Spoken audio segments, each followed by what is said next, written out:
Hey family, welcome back to my video. Today we will see, what if Harry Potter was raised by evil Severus Snape? Before we start, I would like to extend my sincere thanks to the original author of this story for granting us permission to use it in our YouTube video. Your generosity is greatly appreciated. The author's creation and the original story's link in the descriptions, please do check that first. Now enjoy the video. Albus Dumbledore paced in his office, anxiously waiting for Severus's arrival. He had sent a note to the potions master asking for his assistance in a rather complicated task. He had left out that the complicated task involved one Harry Potter. The boy who lived hadn't even started Hogwarts yet. If Albus had his math correct, Harry was only 7 years old. But even at such a young age, the boy had run away from his relatives' home for 5 times no. This was the 6th. The wards had just alerted Albus moments ago that Harry had taken off once more and was gaining quite some distance away from his home. It was too dangerous for someone as valuable as Harry Potter to be leaving the safety of his home. And yes, he was completely aware of what went on inside that house. He knew Harry's life would be hard, but this was the only way to keep the boy safe.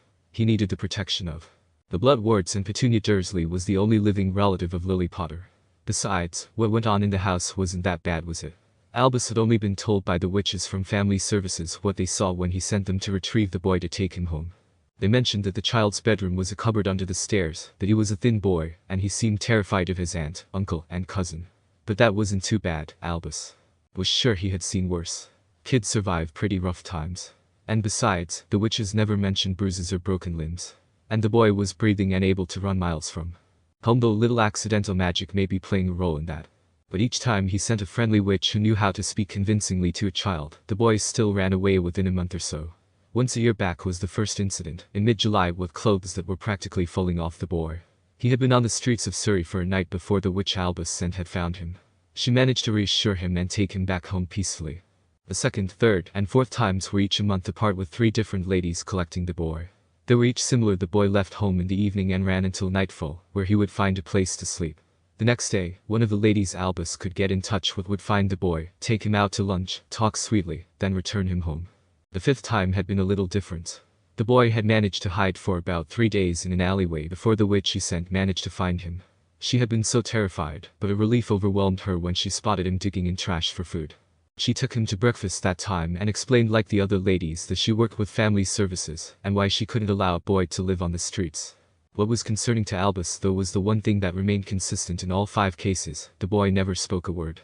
No matter what the ladies said or did, Harry just stared at them blankly or pointed to what he wanted if they were out to eat. Was he mute? Did he fear speaking to adults? Or did he just obey the no talking to strangers rules so well? No matter, Albus had a new plan this time. Perhaps the boy didn't need a sweet stranger to return him home. Clearly, that didn't work to keep him there. What might work could be a good scare. Perhaps if the boy had a little fear of the outside world, he might be more willing to stay put in his relatives' care. And what better man to scare children than one of the feared professors, Severus Snape? Albus was torn from his thoughts as the man in question stepped into his office. "Good evening, Severus," Albus smiled, taking a seat behind his desk. "Evening, headmaster," Severus greeted, taking a seat in front of the man's desk. "You wanted to see me about an urgent matter." "I did, Severus, I did," Albus nodded. "It seems we have an out of Hogwarts situation that needs tending to. And I thought your help in this might be very beneficial." "Can we just get straight to the point, Albus?" Severus asked impatiently. "I have many papers to grade and a potion brewing presently." "Of course, dear boy," Albus smiled. He was used to Severus's temperament. It was just how the man was, and he meant no harm by it. "You see, a young boy, a half-blood, lives with his Muggle relatives, but he has been consistently running away from his home. I have sent 5 witches from Family Services to return the boy safely to his home, but he never remains there for long. And you summoned me. Why?" Severus frowned. "What I am thinking is that perhaps instead of sweet visits, the child needs a scare to get him to stay put. Nothing big, no need to traumatize the child. Just a quick little reality check of what the outside world has to offer to little boys alone on the streets." Again, Severus's frown deepened. "You summoned me. Why? Who is this brat anyway?" "Harry Potter," Albus answered. "Harry Potter?" Severus practically spat out, his frown now a glare. "So, the spoiled little prince isn't satisfied with his relative's fancy home, is he? Perhaps the house isn't big enough. Or his relatives slaving away to his every need isn't enough for him." Now, Albus raised a hand. "The boy may have his reasons, but I am hoping that a little scare may encourage him to stay home. That is where you come in. You want me to scare the boy who lived?" Severus raised an eyebrow in disbelief. Albus, I may instill some fear in the students here, but I think to scare a young child on the streets may be rather cruel, don't you think? I'm afraid we have little choice. Harry must be kept in the safety of the blood wards around his aunt's home. It's the only way to keep him protected and hidden. He must return home and he must remain home. And if instill a little fear of the outside world is the only way to do this, then I'm afraid it must be done. And I was the first person that jumped to mind. You're the best at it. And the only one I can trust to keep this matter between us. Where's Potter anyway? He ran away in this weather. It's the middle of January for Merlin's sake. Yes, and you will have to work quickly. I do not believe the boy is properly dressed at all, and we do not want him catching frostbite or pneumonia. Of course, he's not. He probably doesn't even know how to dress himself without the help of his servants. I would also ask you to remember that you are not supposed to know this boy. Try to keep magic to a minimum and refrain from using his name. How did the other 5 ladies manage? They managed, have no fear. It is better this way. Harry is just a child after all. I am not sure what his relatives told him of his past. Probably every little detail of what a wonderful hero he is. But Albus continued, ignoring Severus's snide comment, we will treat him as a Muggle child just in case. And one we do not know. Severus sighed and rubbed at his head. I'm going to have to banish the potion I have brewing. This will also set me behind on my work. No worries, Albus said. It is a Friday after all. This task shouldn't take long. Maybe get him running back home, or if you'd like, I can call another witch from family services. I do not think they would approve, Severus said. What am I supposed to do? Attempt to kidnap him? What if he doesn't even run home? I'm sure you'll think of something. Good luck, Severus. Damn well could, Severus thought as he walked away from Hogwarts, so he could apparate to Surrey. Here he goes, off to scare a little boy who couldn't be any older than 7. This was terrible and ridiculous. Forget that it was freezing, and the snow had picked up speed. He hoped a blizzard wasn't on its way. He had checked the weather, and the snowstorm was supposed to be just south of Surrey. It better stay there. Severus passed the anti-apparition wards and disapparated from Hogwarts. Once he arrived in an alleyway in Surrey, he used a locator charm to find Harry's location. He just wanted to make this as quick as possible, so he could get back to Hogwarts and back to work. Why did I agree to this? Severus thought as he followed the tug of his wand. He didn't want to deal with the spoiled brat 4 years earlier than he needed to. This was torture on his behalf. And it felt wrong. Despite his willingness to terrorize his students, a small child was a whole other field. Students needed a little fear potions nor defense against the dark arts, a class he hoped to one day teach, were something to fool around in. To scare a child running away from home. Why was he even running away from home to begin with? Severus sighed, seeing his breath in the air. The wind was picking up and it howled around him. There was no one on the streets. No one would be stupid enough to be out in this weather. Why on earth would a little kid think any differently? A little Gryffindor in the making Harry was. There he was, speak of the devil. Severus paused where he stood. The small body of the child was in an alleyway curled up against the side of a building where little snow touched the ground due to the overhang. The boy had his arms wrapped around his legs and was shivering. Severus frowned at the boy's attire. He had on a tattered old jumper that swallowed the small body, and some ripped-up trousers that seemed much too large on him. They covered the boy's feet, which Severus hoped had sneakers or, better yet, boots. Severus didn't like the look of this. Did the boy take off from home in the worst clothes imaginable? Why would he even possess such atrocious clothes? Severus cautiously approached the boy, not wanting to startle him. When he stood in front of him, he gently tapped the boy's knee with a knuckle. The child gasped and jumped, curling in on himself more. Easy, Severus advised. Can I ask what you are doing out in this weather without even a warm coat and hat? Harry just stared up at Severus, his eyes wide and his cheeks red and chapped from the cold. Right, Severus sighed. You don't talk much, do you? Harry remained silent, just stared up at Severus. The wind picked up and howled, snow blowing all over the place. Harry shivered violently and curled in on himself more. You know, if you stay out here much longer you could freeze off a limb, Severus tried, trying to instill some fear. He really wasn't up to scaring the boy with much else. Clearly, the snowstorm was moving further north than expected. It would definitely hit Surrey. Perhaps an arm or a leg. Which would you rather be without? Harry simply shrugged, remaining on the ground shivering. Severus sighed. Wasn't he intimidating enough towering over the boy? Just standing near one of his students left them trembling and clumsily dropping whatever they're holding. This boy didn't seem the slightest bit unnerved by him. Though there were more pressing matters at hand, like freezing. Surely that was the child's concern. Have you, Severus tried again, ever been told stories of what happens to little boys with no guardians nearby? Harry didn't react, just stared up at Severus, his body trembling as the wind blew at them harshly again. This is pathetic, Severus couldn't help but think. No? Well, I definitely have some fun stories to share with you, Severus said, though his mind couldn't think of one. What was something parents told their children a lot? Possibility of being kidnapped. Never being seen or heard from again. You could be taken by a stranger, perhaps one who is a murderer. You could be killed or taken by. Severus swallowed what he was about to say. No need to get too graphic, the boy was only 7. But wasn't the point to scare the child? Yes, but there was no need to get too detailed. Severus wouldn't do that. But Harry just stared up at him with his glassy green eyes, his nose just as red as his cheeks. What are you, deaf? Severus snapped, his own body starting to shiver. The storm definitely just hit Surrey. They couldn't stay out here. But this task was proving more difficult than intended. Can you hear me? Harry nodded. Wonderful. The boy was listening. Did nothing faze this brat? Are you mute? There was nothing from Harry. Did the child even know what mute meant? Can you understand me? Harry nodded. Good, at least the boy knew what he was saying. Mute or not, the snow was blowing at a faster pace around them. They couldn't stay there. Why did he bother? Maybe if the child ran away the next time, Albus would decide to lock him up somewhere. Why didn't the boys' relatives teach this kid something about running away? It was their job to keep him safe. Did they even care he was out here in this weather? Giving up, Severus decided to forget the plan and just take the kid home. You can't stay out here. There's a storm. You have to go home. Harry shook his head. No. Why not? Wasn't the boy freezing? He obviously was, just look at his red face. You need to go home, you'll freeze out here. Come on, let me take you home. Severus reached down and tried to get the boy to stand. Harry whined in protest and pulled against Severus. Then, the boy leaned forward and bit down on Severus' hand. Severus released him out of surprise more than pain. That damn brat. Severus glared down at Harry, who curled in on himself once more, shaking furiously in the wind, staring up at him with glassy eyes. HS gloves offered protection for the most part, but they were thin, and he felt a slight pinch of teeth on skin. Fine, if the spoiled whore wanted to stay, then Severus wasn't going to make him leave. Freeze for all I care, Severus snarled before turning away and leaving the alley. He made it a few feet when his morality caught up to him, and he stopped himself, sighing. He couldn't just leave the poor boy in this storm. Harry would be dead by midnight. Severus turned and looked back at Harry, who hadn't moved. The boy wasn't dressed properly at all, and he was already turning red and chapped from the weather. Severus peered through the flying snow closer at the boy. His nose was turning slightly blue. Severus rushed back to the boy and grabbed his arm once more, trying to lift the boy up. Harry whined in protest once more before trying to bite again. Stop it, Severus warned, grabbing a hold of Harry's other arm. You can't stay here. I won't make you go home yet. You can come with me and we'll go somewhere warm for the night. Harry kept trying to bite at Severus's hand, whining louder.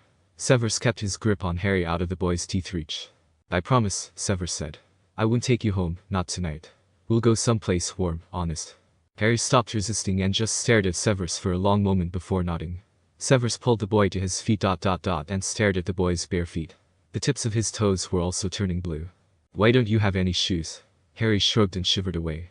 Thinking fast, Severus unzipped his coat and unbuttoned his winter robe. He gathered the boy into his arms, wrapping Harry in his robe, then zipping up his coat halfway, cradling the boy with his left arm. Harry's body was ice to touch, and his body shook Severus's. Severus rubbed his hands over the boy's small body, trying to warm him. Where was the nearest hotel around here? With Harry wrapped up in his robe and coat, Severus discreetly pulled out his wand and used the locator charm once more for a hotel. He followed it in the blinding weather, casting a heating charm on his and Harry's body. The boy still shook, however. Finally, he came across a hotel and rushed inside, keeping Harry against his body the whole time. He stopped at the front desk to check in and get a room. The front desk clerk started immediately checking availability when she saw Severus enter. Room for ... 2, sir. The lady frowned as she looked at Harry's head against Severus's chest. Is your kid okay? Severus blinked at the lady and glanced down at Harry. She really thought this was his kid. Well, with the position he found himself in, who wouldn't jump to that conclusion? He'd have to roll with it. No need alerting any authorities. Yes, he's fine, Severus insisted. We got caught in this storm. Do you have available rooms? Let me see, the clerk stared at her computer. A lot of people have come in, all trapped by this storm tonight. We have one room left but it has one bed. That shouldn't be a problem, though, should it? Yes, it's a problem. Severus growled in his head. This isn't my kid, damn it. Severus groaned. They needed a room, and the poor boy needed a warm bath immediately. He was still shivering against him. It'll do, Severus decided. The clerk nodded and booked their room and directed them where to go. Severus climbed on the elevator to the second floor and rushed to his designated room, inserting the key to unlock the door. He threw the key on the table with a loud clank as he ran to the bathroom and immediately started drawing a warm bath. He carefully maneuvered out of his winter coat, keeping Harry wrapped in his robe. Once the bath was halfway full, he unwrapped Harry and helped the boy strip out of his clothes. He hesitated briefly when he reached for the child's shorts, but they were as frozen as everything else, and he slid them off. Harry didn't seem to mind being starkers in front of him. "There you go," Severus said, turning the water off now that the bath was full. "Go on, get in." Harry just stood there shaking in front of him. Severus sighed. Did he have to do everything? Well, the boy was half frozen, he could help a bit more. Severus lifted Harry up and slowly lowered him down into the warm water. As soon as the boy touched the water, Harry started to whine and struggle in his arms. "It's okay," Severus tried to reassure him, slowly continuing to lower him. "I know it must feel too hot, but it's because you're cold. Calm down, this will help." Harry kept whining even as Severus lowered him completely. "Ow?" Severus yanked his hand away, then pointed a stern finger at the boy and shouted, "Stop biting." Harry's face scrunched up slightly, and his lip trembled even more, but this time it wasn't just because of the cold. The eyes looked even more glassy, and a tear escaped his eye. "Oh no." Severus mentally kicked himself. "Don't cry, don't do it." Harry started crying against Severus's wishes, silent shaky sobs, as more tears trailed down his already irritated cheeks. What was he supposed to do? Severus just watched Harry as he tried to think of a way to end the tears. He was not prepared for this night.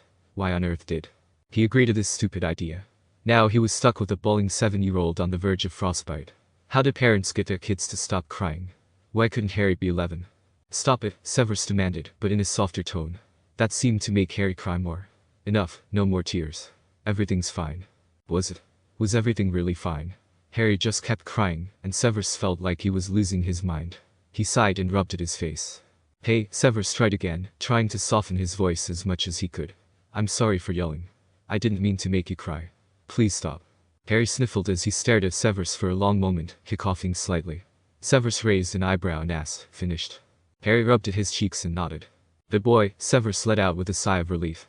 Harry just stared at him, then offered a small smile. Uncomfortable, Severus tested the warmth of the water and added a little more hot water. He talked to the silent child. "Just sit in here while I get you some medicine." "I'll get you medicine. Stay in there." Harry nodded. Severus left the bathroom and leaned against the desk in the room, trying to breathe his nerves away. He was not in any shape for dealing with a tiny child. Why tonight? Why? Couldn't Harry have picked a warmer day to run away from home? Severus reached into his robe and pulled out a small emergency kit he brought with him just in case. He enlarged it and grabbed a warming potion, a pepper-up, and a potion to ward off any infections, like pneumonia. He found a syringe in his kit. Good thing he thought about Muggle ways of giving medication. He used a spell to duplicate 2 more syringes, and measured out a good dose of each potion. Then he returned to the bathroom with them. "Here, Poer, kid," Severus said. "I have your medicines. One at a time now. Here, take this one first." Severus held up the warming potion to Harry's mouth. Harry obediently opened his mouth, but when Severus squirted the potion in, Harry's face turned sour, and he leaned over ready to spit the vile potion out. Severus quickly covered Harry's mouth. "No," Severus said. "Swallow it." Harry whined in protest. "Don't give me that. You have 2 more and you will take them. You will not waste my ... medicine. Now swallow." Harry whined again but forced himself to swallow it down. Severus picked up the next syringe, but Harry clamped his mouth shut and turned his head away. Severus frowned. "You will take these," Severus stated plainly. Harry didn't move. Seeing no other way to go about this, Severus reached out and grabbed Harry's chin, pulling the boy's head around and holding the syringe at Harry's mouth, trying to jab it in between the boy's tightly clamped lips. "They'll make you feel better. You don't want to get sick, do you?" Harry whined in protest. Severus squeezed Harry's chin tightly until Harry gave in and opened his mouth the slightest. Severus squirted the potion in and covered Harry's mouth until the boy swallowed. One more. This was taking too much effort. Harry had already pulled his head away. "Come on, kid," Severus sighed, reaching for the boy's chin. Harry turned his head quickly and tried to bite Severus. Already taught on this lesson. Severus snatched his hand away. He gave Harry a glare that scared most of his students into quick submission. "What?" Severus scolded, trying not to shout like last time. "Did I tell you about biting?" He had hoped not yelling would keep the boy from crying, but it seemed glaring and snarling at the boy had the same effect. Harry's eyes watered and his lips trembled. Severus dropped a syringe on the bathroom floor in utter defeat and held his head in his hands. He didn't know what to do now. He should have just left the boy in this storm. No, that wouldn't have been right. The child needed to be somewhere warm, and it would have been on his conscience all night. But who knew treating the boy would have been so difficult? Severus heard the water as the boy shifted. Something scraped on the bathroom floor and Severus looked at Harry. The boy had the syringe in his mouth, his face scrunched as he slowly ejected the potion in his mouth. The boy made a face as he handed the syringe shyly to Severus. Severus stared at him in disbelief for a moment before accepting the syringe. "Thank you," Severus muttered. He looked at Harry, his eyes were bright as ever and staring intently at him. "And good boy." The boy gave another small smile. Severus grew uncomfortable and felt the warmth of the water. "Another few minutes and you'll be good to come out." Severus stood and left the bathroom, packing away his emergency kit. He sighed and leaned against the desk, burying his head in his arms. What had he signed himself up for? They would both need nightclothes, very warm ones preferably. Severus could just transfigure his clothes into something to sleep in, but what about the boy? Deciding on the best course of action, Severus stripped off his robe, removing all the items from the pockets, and putting them in his trouser pockets, and transfigured it into a long, black nightshirt, guessing the size. Then he found a small towel and, using the boy's undergarments for sizing, he transfigured the towel into shorts for the boy, making sure they were soft and not uncomfortable. The size still looked too big for the boy, but he had been wearing them so. Maybe it was just perception. He could still shrink them if need be. Severus entered the bathroom with the clothes and set them aside. He held out a towel. "Okay," he told the boy. "I think you're done. Come out." Harry obediently stood and allowed Severus to wrap him in the towel. The boy stepped out of the bathtub and took over on drying himself, his muscles moving with more ease now. As Harry turned slightly to dry his legs, Severus took in a sharp breath as he saw the boy's back and hind covered in dark, large bruises. "What happened to you?" Severus asked. Harry jumped and backed away from Severus, keeping his rear out of sight. Severus knew the panic look and bit back any more questions on what happened. He swallowed. He could only imagine how those bruises came to be. And he would have to investigate his thoughts later. But it would make the numerous times Harry ran away from home understandable. "Does it hurt?" Harry shook his head. "Are you being honest? I have something to make it better." There was a long pause from Harry before the boy nodded slowly. Severus held up a hand to indicate that Harry should stay put. Severus left and dug for the emergency kit in his pocket. He enlarged it and found the bruise balm he would need. It was in a jar muggle enough to pass. He replaced the emergency kit and went back into the bathroom.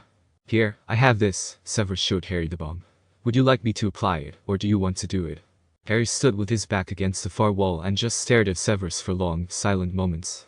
Finally, Harry stepped closer to Severus and turned. Severus nodded and opened the balm. The trust the boy displayed to him was rather disconcerting. Severus wasn't sure why, but it felt misplaced. He rubbed the bruise balm into the boy's bottom and lower back. Clearly, Harry had taken a beating, and very recently as well. Something wasn't right, but he would dwell on it later. The child was tired and practically falling asleep against the counter as Severus finished up. Severus capped the jar and pushed the clothes closer. "Here are some clothes for you." Harry frowned at the new clothes, tilting his head at them and looking up at Severus with clear confusion. "Just wear them," Severus said, not feeling the need to explain where they came from. Harry pulled on the shorts and frowned as he held out the elastic. Severus sighed. They were too large. Why was the kid wearing clothes too big for him? Severus used wordless and wandless magic to shrink the elastic on the shorts. Harry jumped at the movement, staring down at the shorts and shooting Severus a panicked look as he backed away again, hunching his shoulders, his eyes wide. "It's okay," Severus said softly. "It was just I didn't Severus sighed. The boy was just staring at him wide-eyed as if afraid Severus would hurt him. And Severus wasn't allowed to explain a thing to Harry. "It's okay, kid. I didn't mean to scare you." Severus slowly approached Harry, watching the boy's reaction. He picked up the nightshirt and held it open to drape over the boy's head. "May I?" he asked. Harry seemed to take several deep breaths before pushing away from the wall and warily drawing closer to Severus. He gave the man a nervous glance, but all Severus did was drop the nightshirt over Harry's head. "There," Severus said, glad that the nightshirt fit. "The hotel has extra toothpaste and brushes, so wash your teeth, and then we'll get you in bed." Harry complied and allowed Severus to lead him to the one bed in the room. Once the boy was under the covers, Severus took care of himself in the bathroom, taking a brief hot shower and transfiguring his clothes into nightclothes, all the while thinking of the bruises on Harry's back. He had so many questions for Harry, but the boy didn't even speak. Instead, he whined and tried to bite. A thought struck Severus: could Harry speak? Did he know how? He hoped Harry wasn't mute. That would complicate a lot of things. After brushing his own teeth, Severus left the bathroom and stared down at Harry sleeping peacefully on the bed. Severus pulled out his wand and sent out his doe patroness to inform Albus of where he and Harry was and why. After giving the message and watching the doe leap away, he nearly had a heart attack when he realized Harry was staring right at him, his green eyes wide. He sighed. "Well, I guess I don't need to hide that piece of information from you, do I?" Harry remained silent and just stared.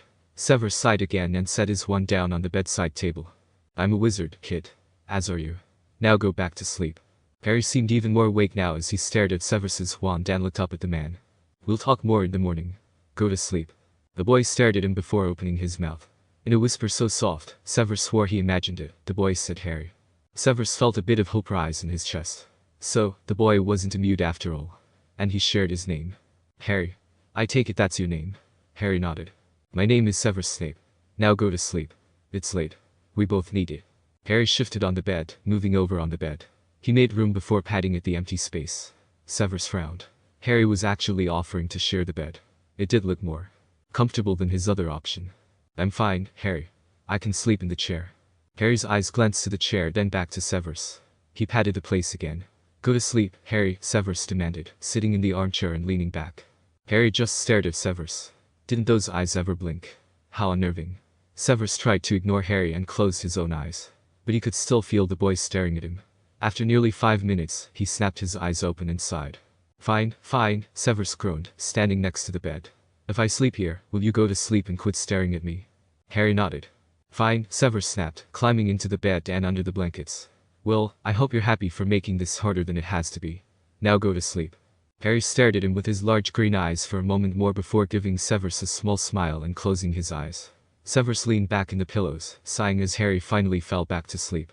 He looked over at the boy, watching the even rise and fall of his chest. Suddenly, thoughts of what could have been crossed his mind, thoughts of Lily and himself and ... Severus shook the thoughts away. He had to worry about what he would do in the morning. Clearly, the boy had a pretty good reason for running away. And Severus wasn't sure if he was ready to deal with truths yet. It'll be dealt with in the morning, he thought, turning on his side away from Harry. He closed his eyes to earn some much-needed rest. Share your thoughts with me. I have several chapters already written, so I will post a couple at a time until I'm caught up to where I'm at on the fanfiction site. This is my first time using this site, so I apologize for any formatting problems. Time at the hotel. Severus slowly opened his eyes and nearly rolled out of bed at the sight of Harry Potter sleeping at his side. He had nearly forgotten about the events of last night. Sitting up in bed, Severus rubbed at his face and stared down at the peacefully sleeping boy. Well, it was best to take the boy home today. He'd have to investigate the injuries Harry had later, perhaps back at Hogwarts. Unless Harry had received them some other way, if there was abuse going on in Harry's home, then no matter how many times Albus sent him back, Harry would always find a chance to run away. And Severus had to at least report the abuse to authorities. It was the right thing to do. Even if no one acted upon it, he would at least feel as though he did what was right and tried to help. Standing, Severus pushed the curtain aside and looked out the window. It was still pretty dark out, even though the clock said 7:15 a.m. Snow still fell heavily to the ground. Severus went to the bathroom and splashed his face with water to wake himself up a bit more. After performing his morning duties and changing his night clothes back to day clothes, he went back into the room. Harry was awake now and sitting up on the bed, fiddling with Severus's wand that was left on the bedside stand, running his fingers along the ebony wood and twirling it in his fingers. No? Severus snapped, coming around the bed and standing in front of Harry. Give it to me. Now. Harry's eyes watered, and his lower lip trembled as he handed the wand over to Severus. No, the man thought as he accepted his wand, not the tears again. You don't have to cry, Severus said desperately. It's just ... This isn't a toy you can play with, and it certainly isn't safe for you to be messing with. Okay. Harry nodded his head, still pulling a sad face. Severus sighed. Okay then, he began, pulling Harry off the bed. You'll have to get dressed. I'm taking you home whether you like it or not. Harry just looked at his bare feet. Severus found the clothes Harry had worn last night. They were stiff from the cold last night, but Severus thawed them with a spell and patched up the tattered pieces. He shrunk them down to the boy's size. Here, he thrusted the clothes at Harry. These should fit much better now. And you'll need socks and shoes. Harry squinted at the clothes before trying to fit his head through an armhole. Severus frowned and pulled the shirt away. What are you doing? You know how to change yourself, correct? Harry nodded and squinted at the shirt again. A thought struck Severus, and he snatched the shirt away and held 3 fingers in front of Harry's face. How many fingers am I holding up? Harry squinted at him before shrugging. How had Severus missed it last night? Yes, the boy had been near frozen and had probably not had the facial muscle to squint, but once he had warmed the child up, yes, he did most of the work for Harry, and everything else was habit like brushing teeth. Do you wear glasses? Harry nodded. Where are yours? Harry shrugged and pointed to the window. Severus sighed, figuring Harry must have lost them in the snow last night. Great, the boy was as blind as his father was. Severus pulled at a thread on his shirt and transfigured it into a dark pair of frames. He found a glass cup in the bathroom, and, casting a muffling charm, broke the glass and used a couple piece to transfigure into lens. He banished the broken glass away and handed the glasses to Harry, who set them on his face, squinting through the lens. Severus pointed his wand at the lens. Tell me when you can see clearly. After a couple seconds, Harry smiled and nodded. Good, now get dressed. While Harry dressed in the clothes, Severus searched the hotel for things to transfigure. He might as well go with the towels again. He hoped he wasn't billed for missing towels. He ripped a smaller towel in half and transfigured them into socks. Then, using the best of his transfiguration spells, he turned 2 hand towels into small winter boots. They would have to do. Harry handed the nightshirt to Severus as the man returned with the socks and boots. Put these on, Severus commanded as he took the nightshirt and turned it into a winter coat for the boy. There. You should be much warmer now. Severus grabbed his own winter coat and pocketed his gloves for now. He wished he had some more towels to make gloves and a hat at the very least for Harry, but for now, what he's done will have to do. Are you ready? Harry shrugged, studying the nice black boots he now had on. The boy looked miserable. Who could blame him, Severus thought. Severus knew he wouldn't want to return home if last night's evidence was what was waiting for him. You'll be okay, Severus said. Now let's go. Severus led Harry to the elevator and to the front desk, where surprisingly the same lady was standing. She smiled at them as they approached. Why, she cooed at Harry. You look so much better. How are you feeling? Harry stared at her, then shrugged. He doesn't talk much, Severus said. Shy kid. Oh, how sweet. The lady smiled. Well, is there anything I can help you with? My shift technically ended 30 minutes ago, but we do have more staff trying to work out a schedule and accommodate everyone. We're overbooked at the moment, and more people seem to be flying in. Yes, Severus interrupted. I need to check out. Check out? I really can't recommend that you leave.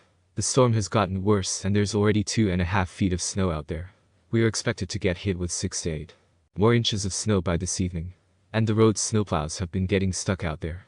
No one should really be on the streets or sidewalks. No, Severus groaned, covering his head with his hands as he leaned on the desk. I have to get back to work. I can't be stuck here. Work? I feel sorry for you, sir. Most businesses close to wait out this storm. But don't worry, by tomorrow it should blow over. For today, we are stocked on extra food and warm beverages. We have a swimming pool downstairs nicely heated for the weather, and it has a water slide. The lady smiled at Harry, who just stared up at her. And there's a hot tub. Good to relieve that stress I know you must be feeling. Tell me about it, Severus muttered. I really am sorry, sir. It's only 7:50, so our complimentary breakfast should be open. Better get it while it's still hot, and before the rest of the hotel wakes up. You two are early birds, I guess it's true what they say, father like son and all. Right, Severus commented, pulling Harry away towards the dining area. Harry offered a small smile to the lady as he was dragged away. I can't believe this. Severus growled. Albus owes me big time for this. Severus paused as he saw a box full of winter attire that said, free gloves, hats, scarves, and winter coats. Please take what you need.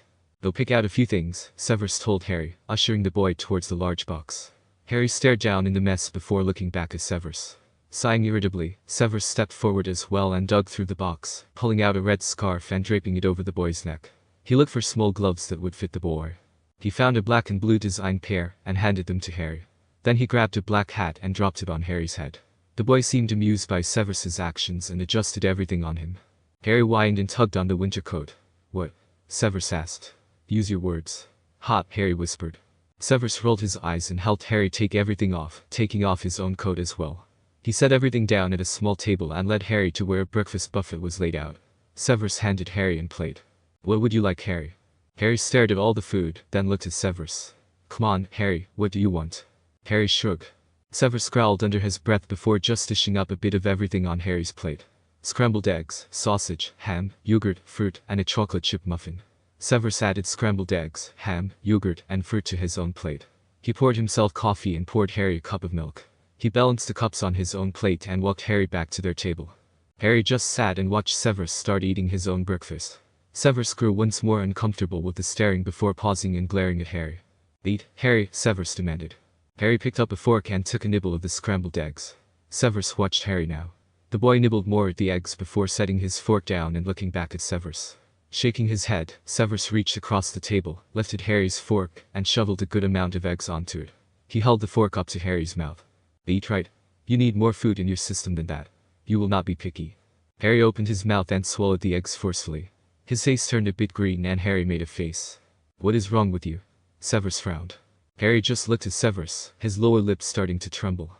Severus rubbed at his head, which was starting to grow a migraine. He thought back to last night when he had given Harry a bath. The boy was thinner than a twig. That could mean he wasn't used to eating large meals like this. But that meant that the boy's relatives ... Sighing, Severus glanced around to make sure no one was watching before summoning his emergency kit. He knew he had something that will help. He dug through it and pulled out 2 vials and a syringe. These potions could be combined. He noticed that Harry was already making a face as he drew up some appetite-stimulating potion and an antiemetic potion. Severus had taken these himself before, which was why he had them on hand. Severus held the syringe to Harry's mouth. Now, don't fight me on this. One is to help you feel hungry, and the other is so you don't throw up what you eat. Open your mouth. Let's make this quick. Harry scrunched his face and closed his eyes as he obediently opened his mouth, though just enough that Severus could squirt the potion in. Harry swallowed the potions and looked sick before the potions kicked in. Severus speared a strawberry and held it to Harry's mouth, who eagerly ate it. "Good boy," Severus said. Harry smiled happily as he accepted the fork from Severus and speared a sausage link. Who knew 2 words could have such an impact on a young boy? Severus watched Harry eat the link before saying, "I would like you to finish all your fruit and drink all of your milk. And at least half of everything else. You need the sustenance. You're nothing but skin and bone." Harry nodded and ate another strawberry. Severus returned to his own breakfast after shrinking and pocketing his kit. Once he was finished, he sipped at his coffee and watched Harry eat at the food ravenously. The boy had almost polished off the entire plate. Perhaps he gave a little too much appetite stimulant. Oh well, it wouldn't harm the boy. In fact, the boy could do with extra food in his system. Once Harry was finished with his food, Severus motioned to the glass of milk. Harry chugged it down quickly, wiping away the milk mustache that remained. He smiled at Severus. "Well, let's head back to our room. It seems we are trapped here till tomorrow." Harry's smile seemed to grow bigger, and Severus frowned at that, but led the way back to their room. He sent another patronus to Albus, explaining that he was trapped in the hotel until the storm blew over, and that Harry was still with him. Severus looked at Harry, who was sitting on the bed once more staring at him. Great. He'd have to find the boy something to do for the day, or Harry would just stare. So Severus began, trying to think of something to say. "What do you like to do, Harry?" Harry shrugged. Severus looked at the television and turned it on, flipping through the channels. "Do you like TV? Cartoons?" Harry shrugged again. "Why don't you talk?" Severus snapped as he kept flipping through the channels. It was hard to tell what may be on what channel when everything was on a commercial break. "Cat got your tongue or something? You know, it's disrespectful to shrug all the time." Harry resisted shrugging and this time whispered, "Freaks shouldn't talk to normal people." Severus froze and stared at Harry, ignoring the television. Freaks. Normal people. What on earth was that about? Severus had a feeling he knew where the boy got such a terrible idea, and he felt like murdering those damn Dursleys. But what should he say now? Harry believed himself to be a freak. How terrible. Severus stumbled on what he wanted to say. Then an idea hit him. "Do you think I'm normal?" Harry nodded. "Really?" Severus lifted his hand and conjured a wandless and wordless non-corporal patronus in his hand, keeping the silvery form floating above his palm. "How about now?" Harry stared in awe at the magic before smiling and slowly shaking his head. "Then I believe you have every right to talk to me. And anyone for that matter. You are no different than I. Would you call me a freak?" Harry's eyes widened, and he shook his head aggressively. "Then you shouldn't call yourself one." "But," the boy was speaking again, "I make freaky things happen." "Like what?" Harry scrunched his face in thought. Severus realized Harry did that a lot. "Like Aunt Petunia cut off all my hair, but I made it grow all back in one night." "Accidental magic. That happens sometimes. It is not in your control and usually your emotions have an influence on it. It's completely normal for a young wizard." "It is?" Harry tilted his head. "I'm not a wizard. Magic isn't real." "You've got to be kidding me," Severus thought. "I can assure magic is very real and you are in fact a wizard," Severus said as he pulled out his wand and waved it over Harry's head, causing the boy's hair to grow even longer, ending at his shoulder. Harry touched his hair and smiled. "See? I can make hair grow just as fast as you did. Your parents were wizards. Well, men are wizards, women are witches. But they were both very talented and I expect you will be as well." Harry smiled at him, still playing with his longer hair before frowning.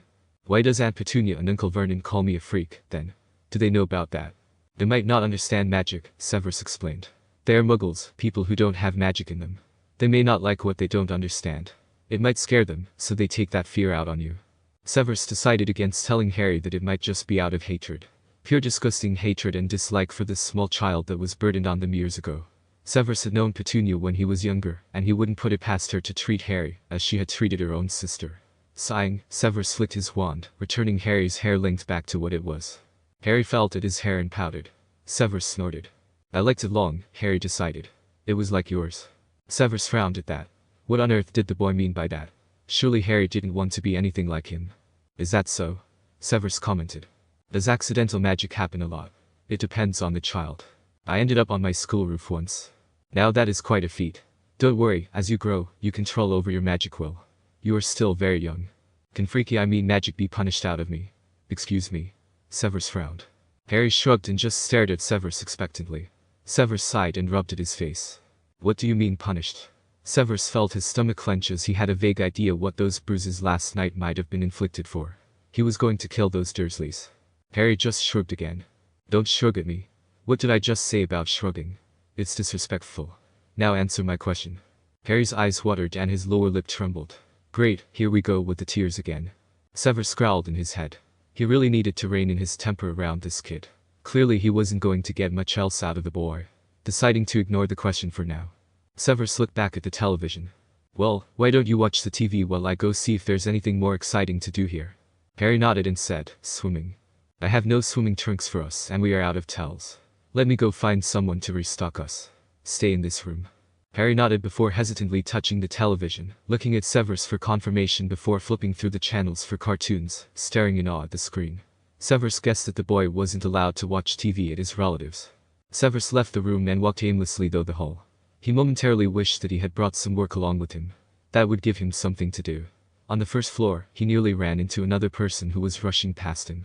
Why, hello again, sir, the lady from the front desk greeted, holding a handful of towels. Shouldn't you be resting? Severus asked. You were awake all night. Well, the lady smirked. Between you and me, no one came in between 2 am to 5 am. I fell asleep at the counter for a bit. I know it's not much, but I can run on little sleep. And the hotel needs all the help it can get right now. We are on a shortage of towels and blankets. Funny. That's exactly what I'm looking for. Oh, here, just take these. The lady passed the towels she was carrying to him. Are you sure? These aren't needed for anything, are they? No, just room 305. That mister hasn't used any of her towels yet, but she insists on more, so she can draw herself a warm bath. She's had more complaints in one night than all the guests here put together. I feel as though she's forgotten the storm. The policy is all guests come first. But you are guests here as well. I'm sorry, but the room cleaners are doing their best to restock what they can. Thank you. This is very kind of you. Just a quick question, my son wants to go swimming, but I really didn't pack bathing suits with the weather and all as it is. I'm just wondering if you might. Yes. We have a whole stock of bathing suits, just in case. Right in here, follow me. Severus followed the lady down the hall and into the laundry room. Here we go, you can pick any sizes you'd like in case one doesn't work. Severus knew he could resize them if they didn't fit, so he grabbed 2 trunks, one for himself and one for Harry. He figured a small would work and if not fixable. You've been a great help, Severus commented. Thank you so much, Mrs. Right. But just call me Lacey. Lacey. Again, thank you. Don't forget, Lacey called as Severus left the laundry room and headed back to his room. Lunch and dinner are also complimentary, while the storm is still strong. After a quick lunch of roast beef sandwiches, Harry needed more appetite stimulator and antiemetic. Severus brought Harry down to the swimming pool. The boy was smiling happily at the sight of the large water slide. The pool was full of other guests, adults and kids alike. Severus found an empty chair to leave their stuff on, and immediately found his way to the hot tub. Harry sat down next to him. Severus felt himself relaxing in the steamy, bubbling water. He needed this. Why don't you go down the water slide, Harry? Severus suggested. Harry looked over at the large slide and smiled, but didn't move. Go on, Severus encouraged. I'll be right here when you come back. And be careful of your glasses. At that, Harry obediently climbed out of the hot tub and ran over to the water slide. Cute kid, a woman in the hot tub said. Severus looked over at her. She was snuggled against a man, and Severus figured they were a young couple. He inclined his head at a comment, not bothering to correct them. Severus looked back over at the water slide, but he figured Harry was standing in line. How did he get talked into this? He just had to indulge the boy, didn't he? Severus finally saw Harry at the top of the water slide, and smiled as Harry slid down it.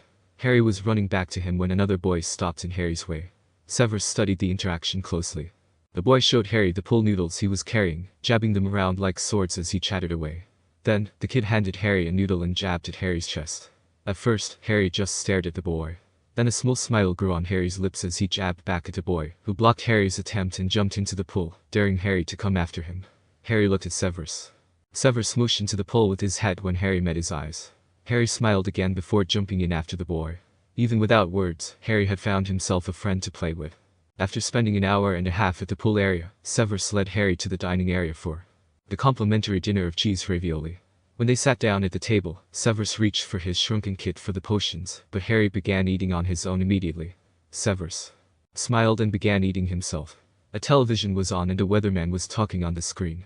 Still expecting about 3 more inches through the night, the man was saying, indicating an area around Surrey on the large map, but tomorrow's forecast is looking clear. Snowfall is expected to stop, and roads will be plowed early morning. It is recommended to stay indoors until the roads have been cleared.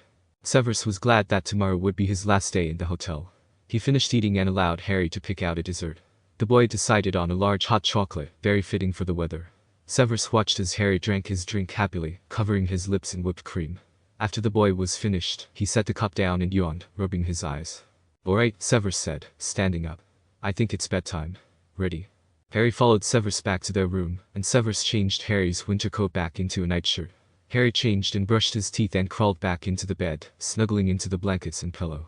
He watched as Severus flipped the television to the news station. Severus sensed Harry's eyes on him and looked back at him. "What is it?" Severus asked. "Good night, sir," Harry smiled. Severus stared at the small boy, the words taking a moment to register.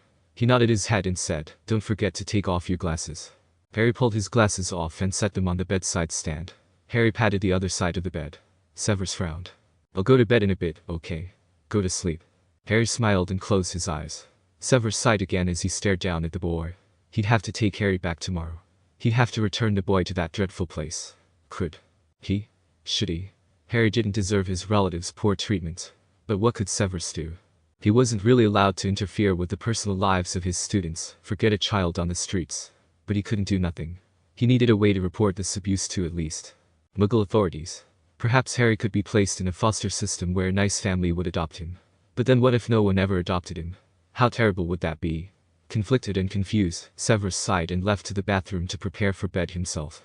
When he was set himself, he stared at the space next to Harry. It wouldn't hurt to sleep there for just one more night. Besides, it would keep him warmer than lying in a chair. Severus resigned to his fate and slid into the bed, lying on his back and closing his eyes. The bed shifted, and he felt a weight against his side. He looked down to see Harry curled up against him. Severus carefully slid his arms under the boy and slid him over to the other side of the bed, before settling back in and closing his eyes. The bed shifted once more, and Severus sighed as Harry curled at his side once more.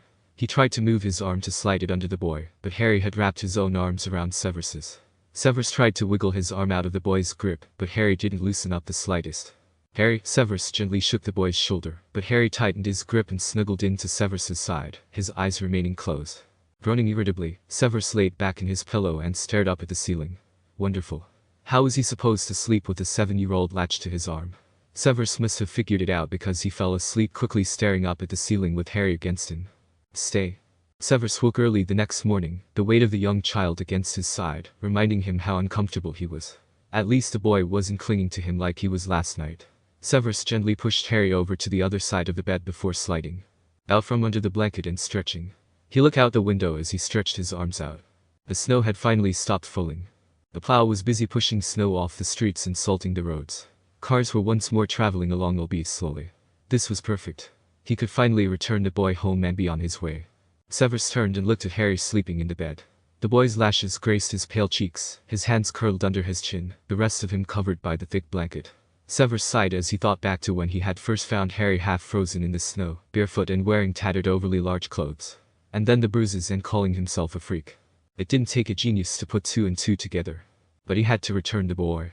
It had been his assigned task, and while he may not have been able to scare the child into staying put, he will succeed in returning him home. He'd inform Albus of his findings, and hopefully Albus will see to the situation, and he could forget all about Harry Potter. That was the hope anyway.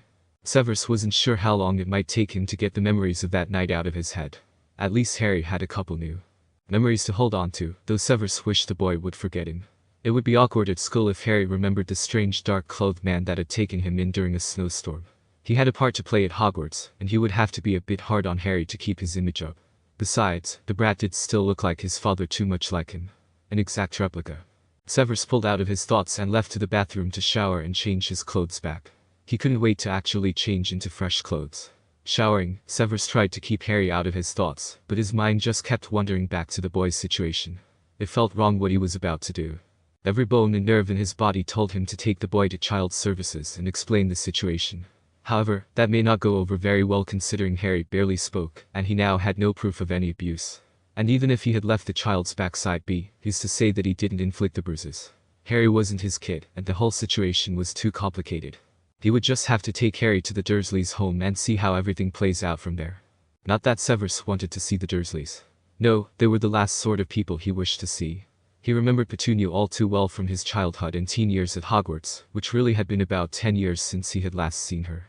She was sure to recognize him, and Severus would give her a tongue-lashing for sure. That woman would learn to never treat Lily's son in such a manner. But what if she wasn't even involved in the abuse? No, that was ridiculous. From what Harry had said, Petunia was very much involved. The boy was overly thin, which meant both Petunia and her husband were neglecting to feed him properly. And Harry had specifically mentioned that his aunt and uncle called him a freak, and that Petunia had even cut off all of Harry's hair. Why Severus hadn't the faintest idea. Perhaps it was a means to humiliate the boy. Who knows with that woman? After stepping out of the shower and using his wand for a quick shave, having no razor to do it his usual way, Severus changed his clothes back to what they were before, casting a freshening charm on them as well. Once he was dressed and had brushed his teeth, he re-entered the room to find Harry wide awake sitting on the bed patiently. The boy looked at Severus with a sad face. Severus was sure the boy had tried to use that look on the other ladies who had previously spoken to him. He wasn't buying it though. Do not give me that, Severus frowned.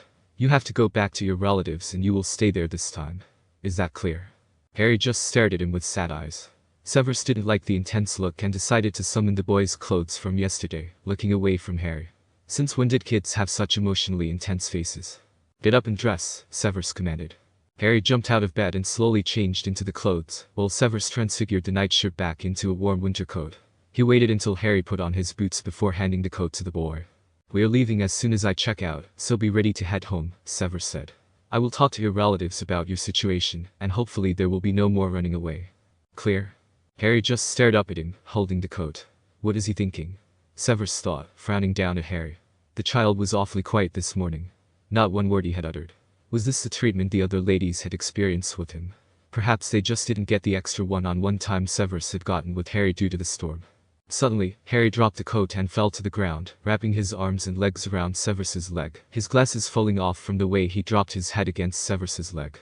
Severus nearly jumped back in surprise at the sudden movement. Don't take me back, Harry cried loudly, probably the loudest the boy had ever been thus far. Severus just stared down at him, unsure of what to do. The boy kept crying. I'll be good. I promise. I can clean, I can garden, I can cook, I'll be so quiet you won't even know I'm around. Let me stay with you. Harry, Severus started to say, but as he was unsure of what else to say, he just stared down at the boy. This wasn't something he was used to at all. Most children wouldn't dare touch him. He was highly uncomfortable with how Harry was acting, and debated whether he should kick the boy off his leg, or wait until the child released on his own. Please, Mr. Snape. Harry whined, clinging tightly to Severus's leg. Don't take me back there. I don't want to go back. They wouldn't be happy if I come back. They don't want me. And you think I do? Severus snapped. It was completely the wrong thing to say, and Severus regretted it immediately after he spat it out. He was just a little overwhelmed with this emotional behavior. No one wants me, Harry mumbled into Severus's leg as he buried his face against the fabric of Severus's trousers. But you won't even know I'm around. I promise. I'll be good. That's not what I meant to say, Severus said in a softer tone, reaching down and pulling on one of Harry's arms. The boy didn't budge. Sighing, Severus added, It's complicated, Harry, but you can't stay with me. Whether I wanted you or not, it wouldn't be possible. No one would allow it. Especially the ministry, Severus thought. Given his history, being granted any child would be a miraculous feat. Regardless, Severus didn't know the first thing about raising children. Yes, he wanted to help the boy out of this situation, but this wasn't quite how he had planned it. The boy deserved better, perhaps a nice family with a devoted mother and father and a couple caring siblings. That would be better for Harry. Harry, let go of me, Severus commanded. Harry didn't respond, just clung tighter to him. Sighing, Severus glared down at Harry, hoping for some intimidation factor, but the boy wasn't even looking up at him. Harry, Severus growled. Let go. Please, sir, Harry said, finally looking up at Severus with teary green eyes. Severus realized that without the glasses, Harry's eyes seemed brighter, much like Lily's. Having to look away from those emerald orbs, Severus took a deep breath. He summoned Harry's glasses and handed them to the boy, who let go of Severus with one arm to put them on before clinging tightly to the man. Just one more night, then? Harry asked, looking up at Severus with sad eyes again. Severus looked back down at Harry. The glasses did help, the child looked so much more like his father. It was slightly easier to feel more detached from the boy this way. Why did Harry have to have Lily's eyes? Why couldn't he be a complete replica of his father? Severus reached down and tried to remove Harry off him once more. Let go of me, Severus commanded, pulling at Harry's arms. No, please, Harry cried, resisting. Just one more day with you. One more. Harry, I'm serious, Severus growled, managing to pull Harry's arms away, but the boy tightened his legs. Let me go this instant. This is childish behavior. I am a child, Harry insisted, trying to wrap his arms around Severus's leg again. Just one more day. Harry. Severus growled in a low tone, resorting to his ominous teacher's voice that scared most of his students. Let go. Now. Harry finally stopped struggling and just stared at Severus with hurt eyes. Then, Harry released Severus, crawled away from the man and stood to his feet. And away he ran. Severus watched astonished as Harry opened the door and ran out of the hotel room. Was running away the boy's answer to every problem he encountered? Well, that certainly wouldn't solve anything. Grabbing his winter coat, checking to make sure his wand was in a hidden pocket of his sleeve, he quickly ran out of the room after Harry. All this time he spent with the lad, he'd be damned if he lost the boy right before completing his task. Severus ran down the hall and looked for the child. A loud door slammed shut, and Severus followed it to the stairway. Merlin, the boy moved fast on two small legs. Severus opened the door and ran down the stairs, following the footsteps he heard. Another door slammed as he neared the bottom of the steps, and he rushed through the door after the child. Harry. Severus yelled after the boy who was just in front of him now. Harry didn't answer, just ran ahead to the dining room, running through in hopes to get to the front door and run outside. Severus was sure that was Harry's plan, and he wondered briefly if he could perform a quick spell to trip the boy, or at least slow him down enough to catch up to him and grab him. But there was a lot of people around, many checking out, many grabbing a complimentary breakfast, and some chatting at tables. Severus saw Harry look back at him. It was a mistake on Harry's behalf because the boy ran right into a table where two gentlemen were talking, nearly falling face first into their breakfast. Finally, Severus thought as he approached the table to grab Harry and apologize to the two men. Until ... Harry. One of the men snapped. Severus froze at that. The man who had spoken was large and necklace. How did this man know Harry? Harry looked up at the man terrified before pushing away from the table and backing away quickly, only to have his arm grabbed roughly by the large man. Severus glared at him before stepping forward to grab Harry himself when a voice sounded behind him. Vernon, what's wrong? Severus turned to see Petunia. He recognized her immediately, coming from the kitchen with a plate of food, followed by a child who looked around Harry's age, though much larger than Harry. Petunia's eyes fell on Harry. Harry. She glared at the boy. What is he doing here, Mummy? The child asked, pointing at Harry. Is he stealing my breakfast? Of course not, Duddekins. Petunia smiled at the boy, handing him a cinnamon bun off the plate she had. He's interrupting my meeting is what he's doing, the man, Vernon, Severus presumed, said as he stood and dragged Harry away from the table. Excuse me, Mr. Smith. I need to take care of my nephew. He's a troubled boy, you see. I'll be right back. Troubled?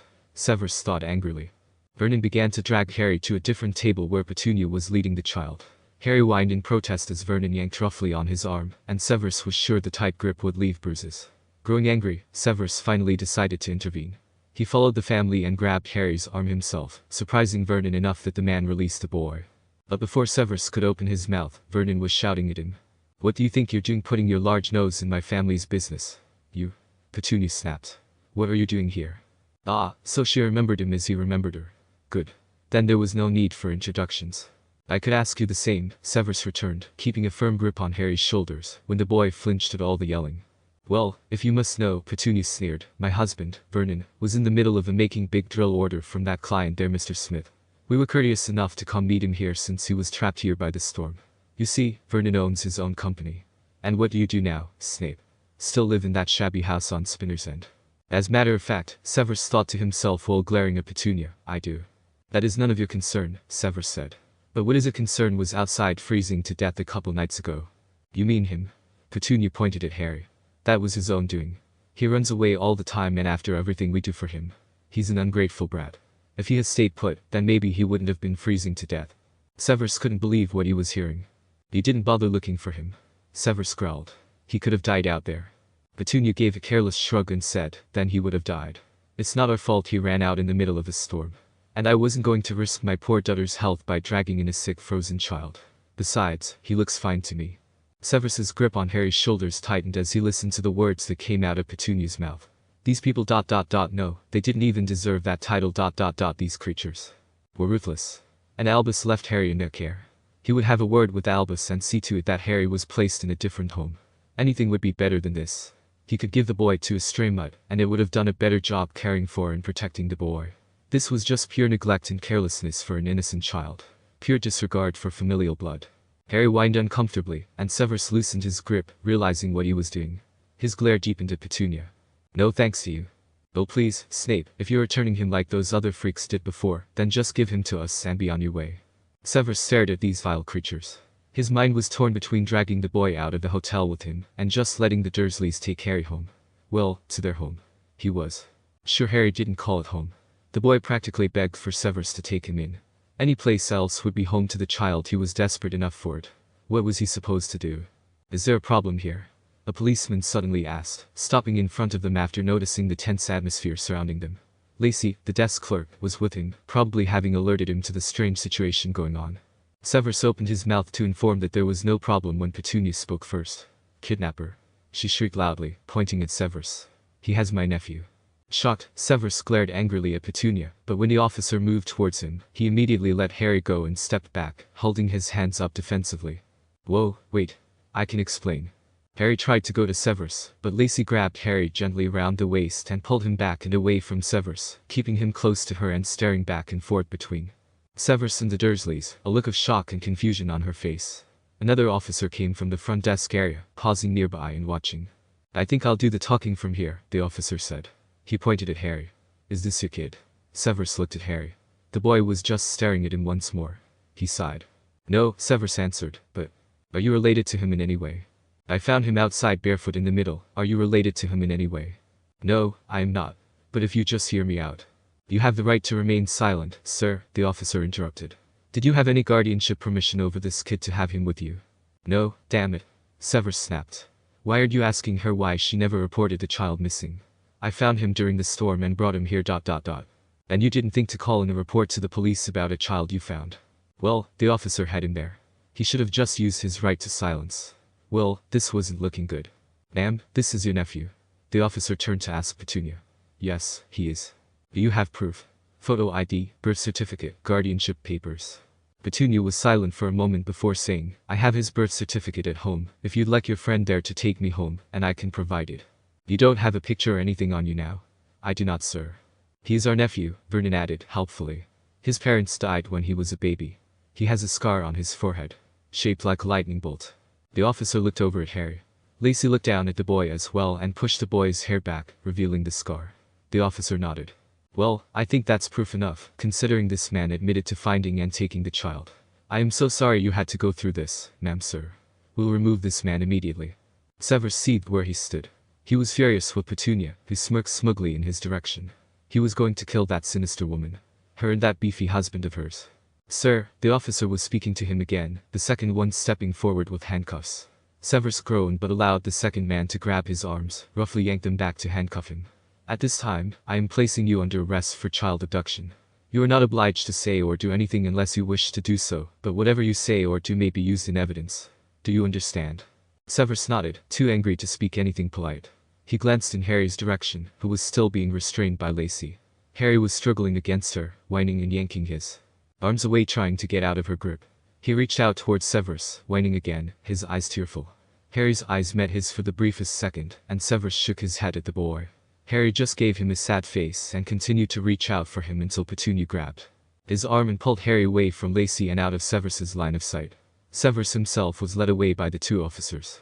Luckily for you, the second officer spoke, we can actually drive you to the prison. Roads are cleared away. Lucky me, Severus mumbled sarcastically as he allowed himself to be pushed in the back seat. Severus ignored the stares of the other prisoners in the holding cell with him, choosing to stare at the floor instead. He wasn't the least bit intimidated by them. He knew they were judging, calculating, trying to figure out what he might be in for. As long as they tried. Nothing, Severus would try nothing. Prison was nothing new to Severus. He was accustomed to the process. He'd been in worse prisons before, namely Azkaban when he had been waiting trial for his involvement with Death Eaters, so this experience was nothing. Alas, that wasn't to be so. One man, a tall and stocky figure, stood and approached Severus, standing in front of him. What are you in for? Severus ignored him, keeping his eyes on the cold stone floor. Hey, I'm talking to you. What are you in for? Severus didn't respond. You one of those dark and silent types? I bet you're a psychopath. Murder someone. Growing annoyed, Severus spit out, I believe my reasons here are none of your concern. So, it does speak. The man smiled. So, who'd you murder? Relative. Stranger. Child, I don't see how any of this concerns you. I'm just trying to get to know everyone here. It's good to make alliances, don't you think? Perhaps, if curiosity wasn't such a killer. You trying to tell me something, psycho? At the point, the door to the holding cell opened and an officer stepped in, one standing by the doorway. Break it up, you two, the man said. Go sit down. The man glared at Severus before turning away and sitting back down where he was originally. The officer stopped in front of Severus. Let's go, sir, the officer said to Severus. Some gentleman paid your bail. Severus stood, glad to leave the room, and followed the officer to the office area where he was returned his coat and told to wait for instructions from the man behind the desk. Severus, my boy. Severus turned and glared at Albus, who was happily smiling as he stood from the chair he had been waiting in. The man was wearing some green Muggle winter coat. Always have to stand out, doesn't he? Don't talk to me, Albus, Severus demanded as he dug for his wand in his coat sleeve. Now, Severus Snape, correct? The man behind the desk asked, while shuffling through files and papers. Severus discreetly waved his wand, twirling it softly in his hand. I'm filling out a paper on your court date and ... The man blinked in confusion and looked at the files in his hand and up at Severus. I'm sorry, the man said. I seem to have forgotten what I was doing. What did you need? You were clearing me of all charges, Severus said in a dull tone. Right, the man nodded, shuffling through the files again for the right paperwork.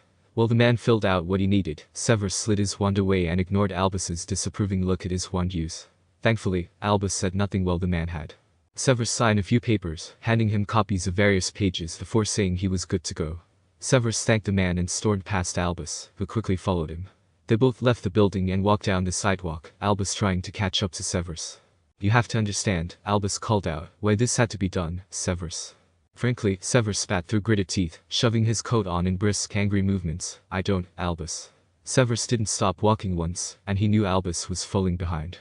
Severus, please, stop. Severus immediately stopped and turned sharply, glaring at the older man. I understand you are angry with the results of this, Albus reasoned, continuing to approach Severus, catching up to the man. I only want what is best for Harry, and the blood wards offer the best protection the boy will ever have. He needs to stay with his relatives despite what I am sure you have witnessed. And I'm sorry I had put you to this difficult task, but if... The boy experienced just a small scare. Oh, trust me, Albus, Severus interrupted. Harry's terrified. I hope you're happy. I do not take pleasure in the fear of young children, my boy. And you think I do? I do not. I had hoped it would be easier on you, but I now see that I was mistaken. You often are, Albus. Often. Severus turned at that, trudging away through the snow, leaving Albus behind to his thoughts. Severus apparated to Hogsmeade and walked the rest of the way to Hogwarts, taking the time to enjoy some peace and quiet. He couldn't shake the image of Harry reaching out for him, but being dragged away by his terrible aunt instead. It didn't matter anymore, he tried to convince himself. Harry wasn't his concern. He was back in the safety of the blood wards, despite the dangers of his relatives' hateful behavior towards him. He didn't have to worry about him anymore. But the vision of the scared boy kept eating away at him. Once back in his own quarters at Hogwarts, he lit his fireplace and cast a warming charm on him. Severus quickly found his way to his kitchen and pulled out a bitter beer. He needed a good drink after the day he had. Harry's teary eyes kept invading his thoughts, and he shook his head and drank the beer hastily, wondering if he could drink away the memories of the past couple days. He never felt so useless in his life. He should have done more. He should have told the officers the full story while they were driving him away. Would they have even believed him? Could he go back and make a report? What difference did it make? Someone was sure to interfere with his plans. Albus more likely. Or the Ministry of Magic. Or even Child Services themselves. Clearly Petunia knew how to play the normal family act. It would be hard to accuse anything with her word and a child who was picky about who he spoke to. This was the worst day of his life. At least it was over. He should just forget these past couple days. Just let them roll off his shoulder. Like they never even happened. Never happened at all. Accidental magic. Chapter notes.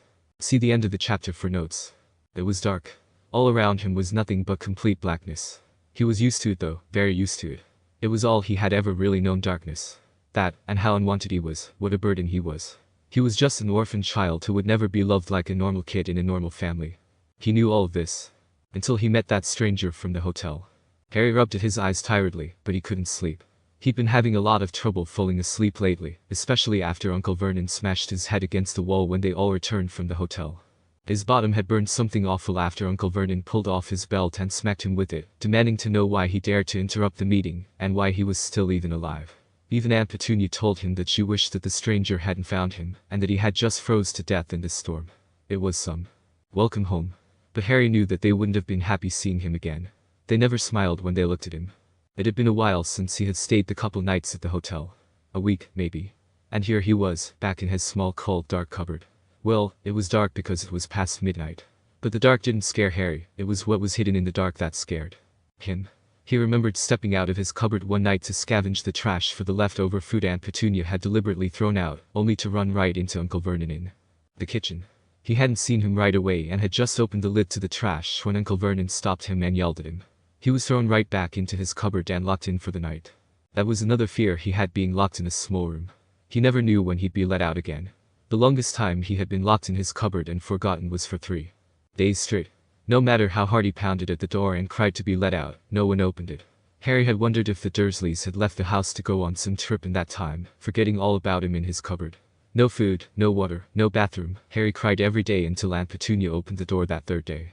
Harry feared his cupboard, but he also found solace in it. Remarkably, his cupboard was the one place he could hide from the Dursleys, and hide some of his meaningful belongings from Dudley, what few belongings he had. A couple army men toys, a few drawings he had colored from Dudley's broken crayons, but his latest addition was by far his favorite. The soft black winter coat from his time at the hotel. Harry still wasn't sure where that man had gotten it, but it was soft and kept him warm. He used it as a blanket rather than as a coat, since it could cover him better than his old blanket, and Dudley's old pajamas worked as sleepwear, though they were ripped in some places. But this coat reminded Harry of the man who had shown him what a little care could do. Harry snuggled more under the coat, breathing in its strange smell of spices and herbs. "Mr. Snape," Harry murmured, remembering that this was the same smell the man had had when he had curled up next to the man the last night he was with him. Even though he had been pushed away, the second time Harry latched himself to the man, Mr. Snape had allowed him to stay near, giving up and making him move. It had been so nice feeling safe and secure at the man's side. Why didn't Mr. Snape take him the next morning? Didn't he feel safe and secure too? Mr. Snape had said that even if he had wanted to take Harry in, he wouldn't have been able to. But why? And did that mean that Mr. Snape did want to take him in? What was holding him back? Harry pulled the coat more securely over his shoulders, but that left his feet exposed. He shivered. Since returning back, he had only been let out of his cupboard to do his chores, cook breakfast and some dinners, and to eat a nibble here and there when Aunt Petunia allowed him. They had tried to throw out all his new clothes, from the coat to the new socks. Everything had gone into the trash and had been waiting on the curb, but Harry had left his cupboard and rescued the coat when everyone had been asleep. He didn't care too much about the other things. The coat was special. It could turn into a nightshirt when Mr. Snape waved that stick of his. And it smelled just like Mr. Snape. This coat was everything to him now. All this thought of Mr. Snape made Harry miss the man terribly. He was in prison now. That's what Aunt Petunia said. The man could never bother her family again because he was behind bars with a bunch of bad people like murderers and psychos, right where he belonged. Harry didn't like that at all.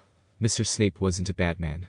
Mr. Snape was good. He helped him out of the storm and warmed him and fed him and made him drink awful tasting medicine that made him feel better.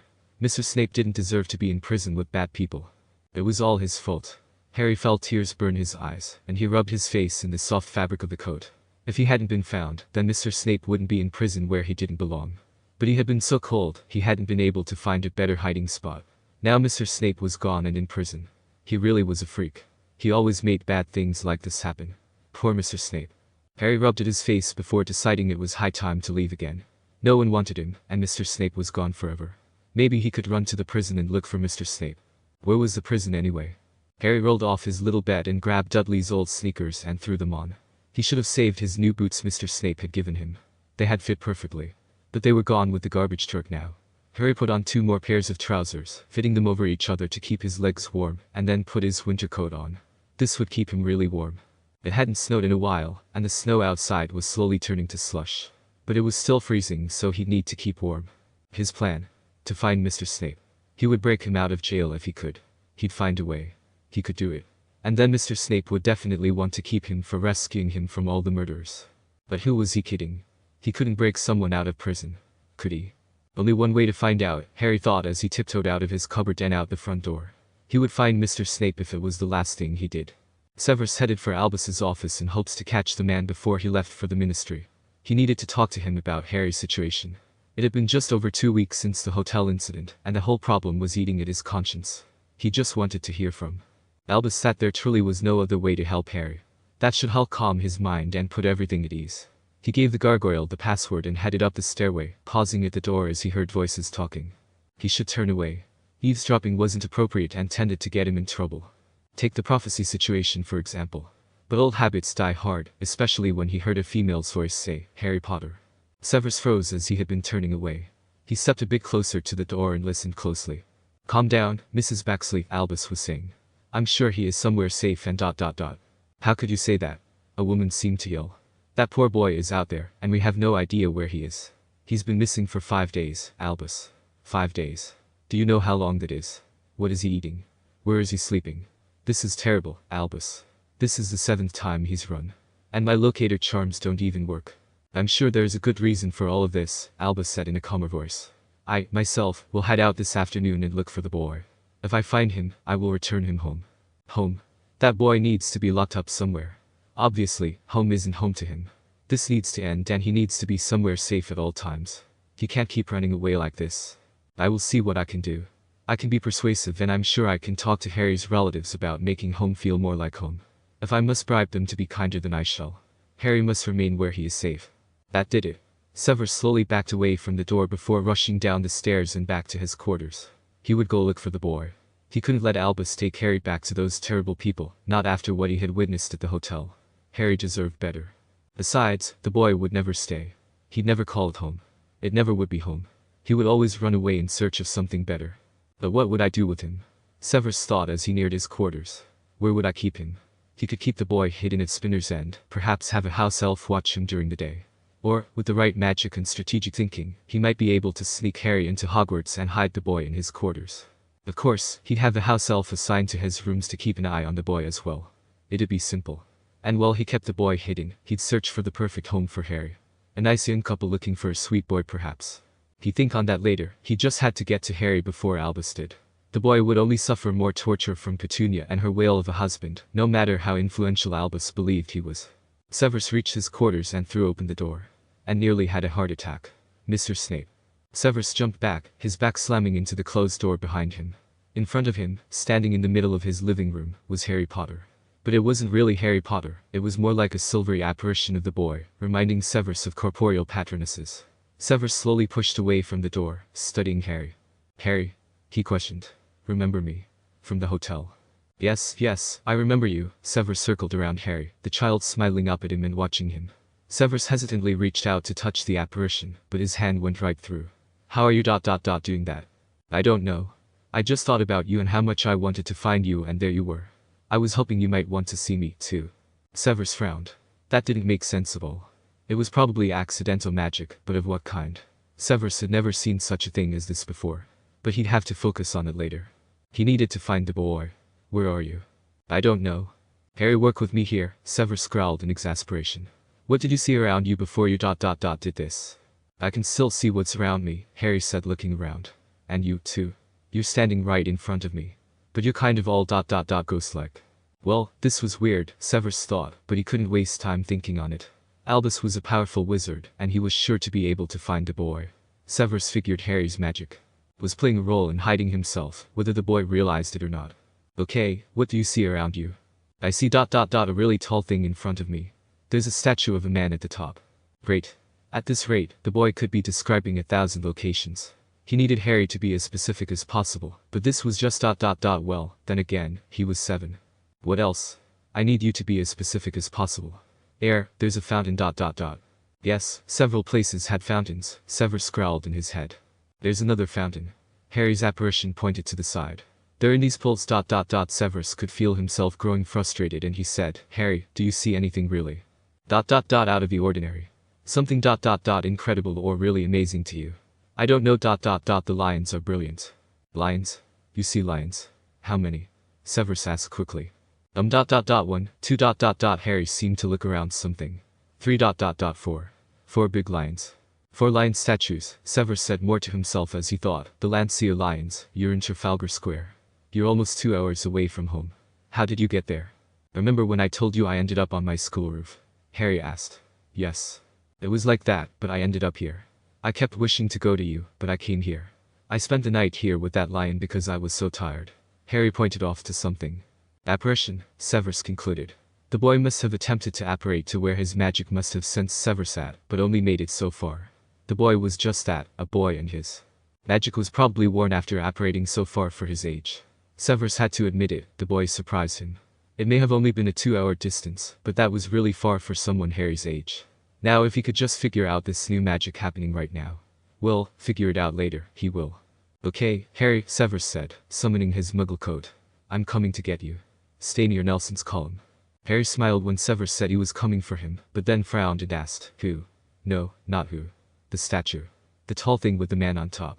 Oh, that. Okay. Don't go anywhere. I'll be there soon. Okay. Severus slowly backed away to his door, watching curiously as Harry's apparition faded away. How strange. How very strange. Severus managed to sneak out of Hogwarts and past the apparition wards where he apparated to Trafalgar Square. He quickly scanned the large crowd of people, trying to spot Harry as he moved towards Nelson's column. He circled around it, but he didn't see Harry anywhere. Where on earth was that kid? He told him to stay near the column. Feeling a bit desperate as he did not want to be seen when Albus arrived, he called out for Harry, then started asking random people if they may have seen the boy. Excuse me, Severus stopped a group of tourists. Did you see a small boy, about yay high, messy black hair, glasses, green eyes. The group of people were already shaking their heads and saying no when Severus started asking, apologizing to him and moving on. Severus moved on to the next person he saw, then the next, feeling more frantic as everyone shook their head. He could search the entire square with so many people. What if someone had snatched the boy? How terrible. Severus stopped a man staring down at some map. I'm sorry, sir, have you seen a little boy? He's wearing a black winter coat, glasses, black hair. Is it him? The man questioned, pointing off somewhere. Severus followed his finger and saw an officer trying to drag a small boy out of the square, the child resisting and whining in protest. Harry. Yes, thank you, Severus said, barely acknowledging the man's nod before rushing to the officer and Harry. As he neared, he could hear the officer speaking. You know, if you just told me where your parents are, you wouldn't have to come with me, the man snapped, sounding exasperated. He's mine, officer, Severus said quickly once he was close enough to grab Harry and pull him away from the man. Thank you for finding him. Harry, I told you to stay near, didn't I? Harry smiled up at him but didn't answer. The officer just nodded and told Severus, just keep him close. Kids get lost around here pretty easily. Severus thanked the officer again before taking Harry's hand and leading him away. You found me, sir. Harry smiled up at him, gladly holding tightly to Severus's hand. Severus said nothing, simply wanting to find a place out of sight so he could disapparate.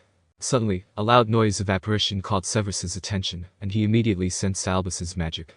He looked around for the older wizard, seeing the man instantly in his rather atrocious Muggle green coat. The man looked around and Severus stuck his head, lifting the hood of his own winter coat and pulling Harry along faster. He couldn't disapparate with Albus around. Doing so would alert Albus to his magical signature.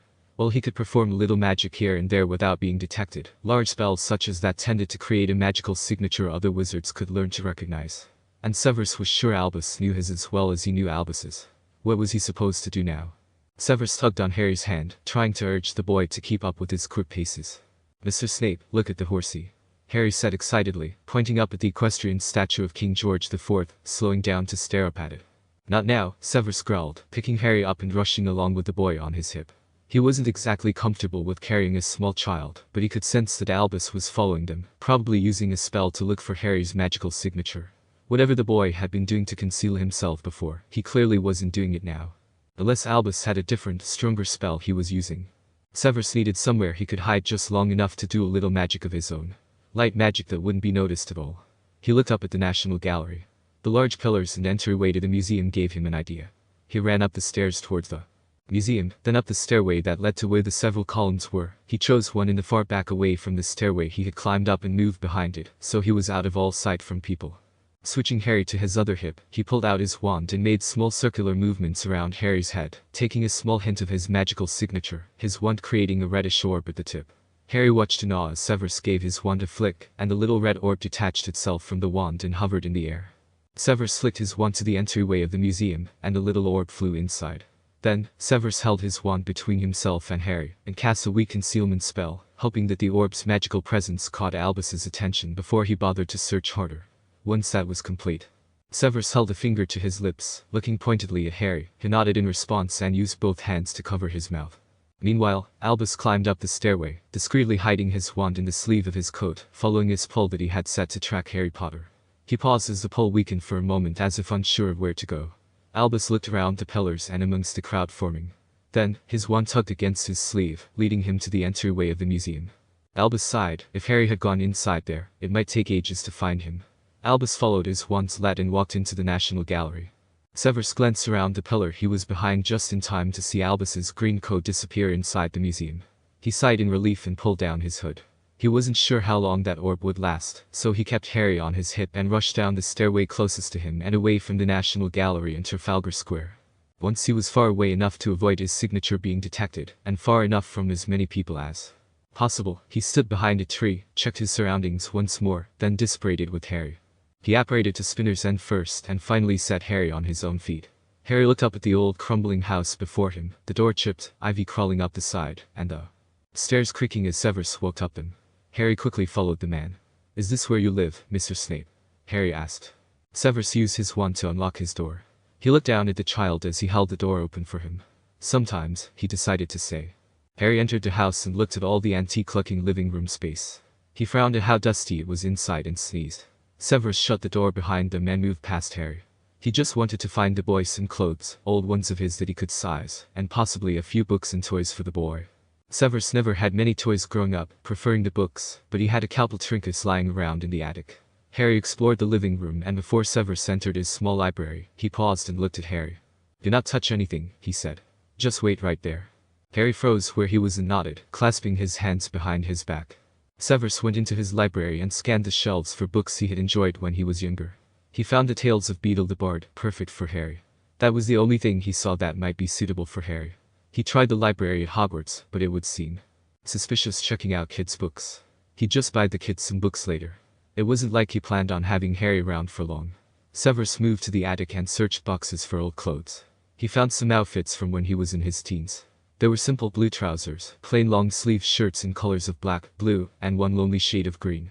He could shrink those down for the boy, and if worse came to worse, he'd just buy the kid an outfit or two.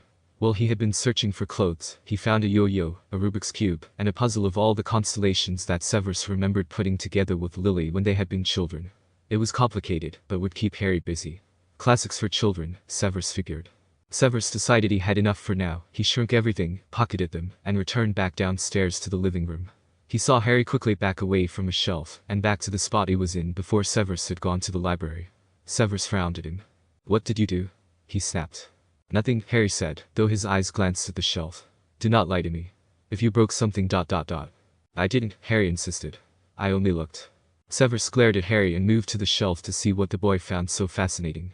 The shelf only had a couple picture frames, one with just Eileen Snape, knee prints, Severus's mother, and the other with both her and Tobias, his father. "Are those your parents, Mr. Snape?" Harry asked. Severus turned and looked at Harry. "Yes," he answered simply before moving towards Harry and reaching into his pocket. "Are they still alive?" "One is." "Oh? Which one?" "I don't believe that is any of your concern." Severus held out his hand towards Harry, who at first flinched at the movement. Severus enlarged the object he was holding, choosing to ignore the flinch. "Well, take it." Harry looked at what Severus was holding out to him, a yo-yo. Harry looked up at the man, then slowly accepted the small toy. He smiled as he gave the yo-yo a try. He had never had a yo-yo before, but he had seen many other kids play with them before. He managed to figure it out quickly, and he hugged Severus, who tensed and froze, unsure of what to do. Harry smiled up at him. "Thank you, Mr. Snape." "Indeed," Severus said, placing his hands on Harry's shoulders and pushing the boy back. "Do not break it or lose it. You will not get another one." "Yes, sir," Harry said, holding the yo-yo close, looking up at Severus with obvious admiration in his eyes. Severus wasn't sure how to respond to such a look, and he just awkwardly picked Harry up and apparated to Hogsmeade to the apparition point near Hogwarts. He hoped Albus hadn't completed his search yet. Severus looked at Harry and decided a simple concealment charm was in order. "Come here," Severus pulled Harry closer to him. "I'm about to use a spell that will turn you temporarily invisible. You are to stay as close to me as possible. So close that I can feel you and know you are with me, okay? Do not abuse this." "I won't," Harry shook his head. Severus sighed and waved his wand over Harry, slowly turning the child transparent. This spell, when he performed it, only lasted 15 minutes tops before another recast was needed. They would have to move quickly. Harry didn't feel any different until he looked down at himself and saw right through his own body. He was invisible. Harry smiled and laughed at the sight of himself. "SHH." Severus shushed, and Harry clamped his hands over his mouth. "Come." Severus led Harry to the castle, the boy pressing against his side. As they neared Hogwarts, Harry gasped and stared in awe at the large castle. Severus had to feel for the boy, then press a hand on Harry's back to urge him forward. He had to slow his stride, so Harry could keep up with him, but he used the quickest route to his quarters. He just hoped no one stopped him on the way. It was a Saturday, so many students were in their common rooms of the library. But Severus wasn't sure where his colleagues might be at. He surprisingly arrived in his quarters without running into anyone, and just in time, too, as the spell wore off on Harry. Now, the only problem was someone might notice another presence in the castle, Albus mainly. The couldn't house elves. Eve. Severus called out. The house elf assigned to his quarters popped in, startling Harry, who fell backwards into an armchair at the side of her. The elf glanced at Harry briefly before focusing on Severus. How can Eve help you, Master Snape? You can conceal the magical signature of a wizard, correct? Yes, Master Snape. Would Master Snape like his signature concealed? Not mine, his, Severus nodded towards Harry. And you cannot tell anyone that he is here, especially Albus Dumbledore. And no other house elves are to come here, clear? And you will keep an eye on him while I attend to my classes. Oh, yes, very clear. Eve will keep new little master a secret and keep an eye on him. And conceal his signature. Eve turned and snapped her fingers at Harry, who just blinked at her. Harry, Severus said, and Harry looked up at him. This is Eve. While I am teaching, she will keep an eye on you for me. You are not to leave these rooms under any circumstances. Ever. Do you understand? Harry said nothing, just looked back and forth between Eve and Severus. Severus frowned and repeated, do you understand? Harry nodded. Good. Eve, you are dismissed. Eve bowed deeply and, with a loud pop, disappeared. What was she? Harry asked. She was a house elf, Harry, Severus answered, but decided not to go into too much detail. Oh. Are you keeping me? For now, Severus said. I am going to look around for a more suitable family for you, and then we'll see where we go from there. Hopefully, you won't be cramped here for too long. Oh, Harry said, looking a bit disappointed. A loud knock on the door sounded, and Severus nearly jumped out of his skin. He grabbed Harry's arm and pulled the boy out of the chair, and dragged him towards his bedroom, shoving the boy inside. Stay in here, he commanded. Do not move, do not make a sound. Harry nodded. Severus closed the door as another knock sounded through the room. He hoped Eve's magic was enough to conceal Harry as he opened the door to see who it was, though he had a pretty good guess. Evening, headmaster, Severus greeted, opening the door more to allow Albus to enter. I'm afraid it isn't quite a good evening, Severus, Albus sighed as he stepped in and sat exhaustedly in an armchair. And why might that be? Severus asked, moving to the kitchen to make some tea. I have terrible news, my boy. Harry Potter has gone missing. He ran away from home and has not been seen in 5 days. I have sent family services out looking for him several times, but it seems Harry's magic is protecting himself from being found again. I fear that if it isn't his magic protecting him, the boy may have been kidnapped. And by who knows who. I can only fear the worst. Potter clearly wasn't terrified enough to stay put at his relatives, Severus said as he poured the tea and brought Albus a cup. I'm sure the boy didn't go far. His magic must simply be blocking locator spells for the time being. Perhaps, Albus, you need to look more into why he's running away. I knew Petunia and let me tell you, she was the most unpleasant being on this planet. I wouldn't put it past her to be treating Potter unfairly. I understand your concerns, Severus. I had too much faith that blood would mean more to Petunia than what Harry was. He is her family. Severus said nothing and Albus sipped at the tea. I need your help, Severus. I need you to look for Harry Potter when I cannot. We must find him. Investigate if he has been taken and if any of you know who knows where he may be. He could have been taken for a sinister plot, or even an attempt to finish Lord Voldemort's mission. Severus flinched at the use of Voldemort's name. He still didn't like to hear it. Sometimes, his left arm burned just in memory when someone said the name. Albus ignored it, however. I will see to it, Severus said. But Severus, let's not mention to anyone of Harry's disappearance. If the wizarding community hears of this, there may be mass panic. And if your acquaintances know nothing of it, it'd be best not to let them gain any hints. Yes, Albus. I'll be careful. Thank you, Severus. I can always trust you. Severus didn't answer to that. Well, I should continue my search with family services. I'll be on my way. I hope we find the poor boy soon. Indeed, Severus commented, opening the door for Albus as the man left. Severus waited until he could no longer hear Albus's footsteps leaving before sighing in relief and opening the door to his bedroom. Harry was sitting on the floor playing with the yo-yo. Severus had given him. Well, Severus began, leaning against the doorframe, it's nearing dinner time. I'm sure you're hungry. When did you last eat? Harry shrugged before saying, I found a part of a burger in the dumpster last night. Severus made a disgusted face. Did Harry actually go dumpster diving? And then Severus had gone and picked him up.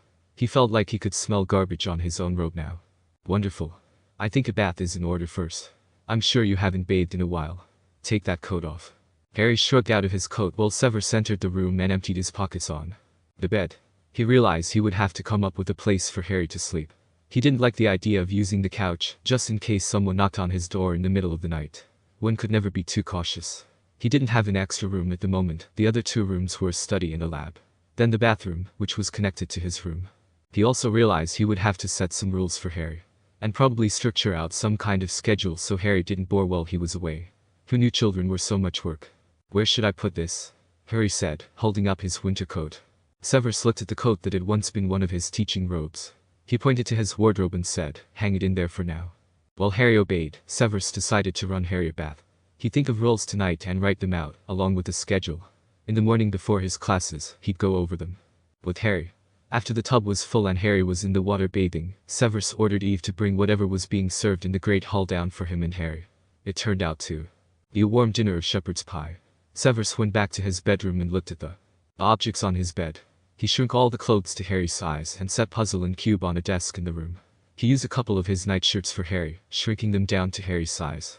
He would have to buy the boy some clothes to wear, such as shorts, socks, and some new shoes.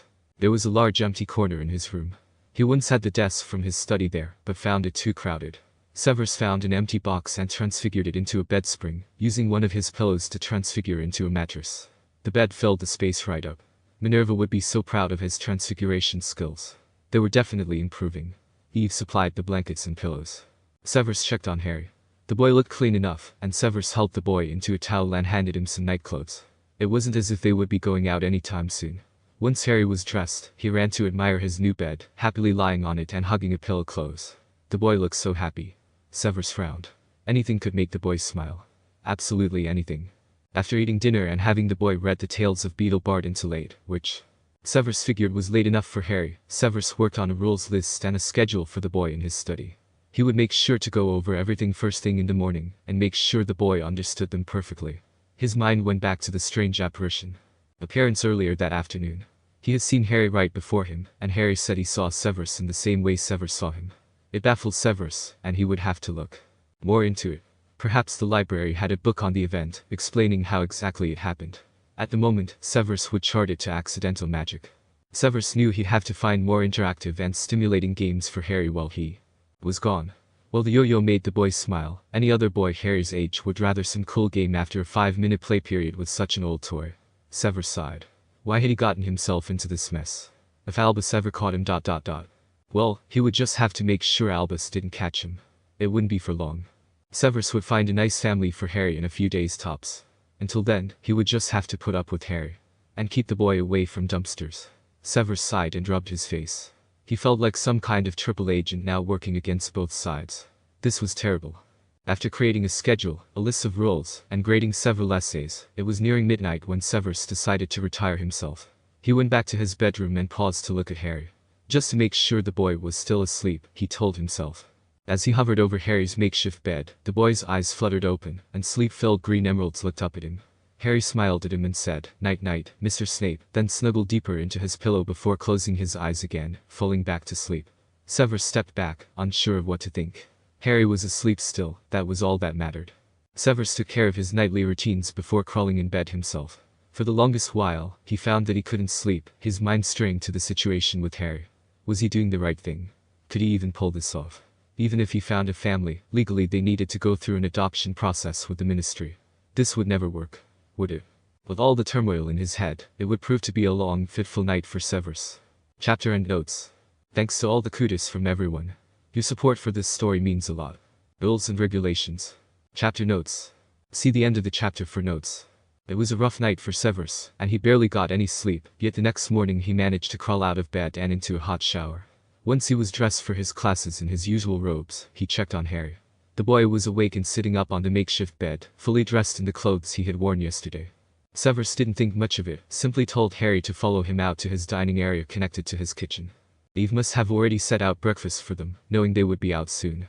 Severus guessed that was one way to allow the hot meal of eggs and sausage to cool. Severus sat down at the head, Harry sitting down in a seat closest to him. "Morning, Mr. Snape," Harry smiled at him. "Morning," Severus returned. "We have a lot to talk about before I leave for classes." "Like what?" "Like the rules I have while I am away, and I've put together a schedule for you to follow ... A knock at the door caught their attention. Harry glanced over curiously at the door, then back at Severus, who frowned and stood to answer it, telling Harry to stay put and quiet. Severus opened the door just enough to see who was outside. "Headmaster," Severus greeted, his frown deepening. The headmaster had a blank expression on his face. You have him, don't you, Severus? The elder man asked. Excuse me. Severus wasn't sure he had heard correctly. Albus knew he had Harry. Did he sense the child's presence last night despite Eve's magic? This wasn't good. You have Harry Potter, Albus clarified, his face contorting into a frown. Do not deny it. I know he is here. Headmaster, I can explain, Severus said, even as Albus pushed his way through the door. Severus shut the door behind him and watched as Albus stared at Harry, the boy staring back in his usual quiet demeanor. Albus, if you had witnessed what I had, you'd understand why I thought I could trust you, Severus. Severus was taken back by the statement. He hadn't really expected the man to be so blunt with him, but that was just like Albus, wasn't it? I asked for your help, Albus continued, and you betrayed me. How could you do this?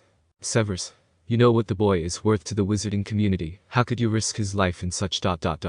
Risk his life?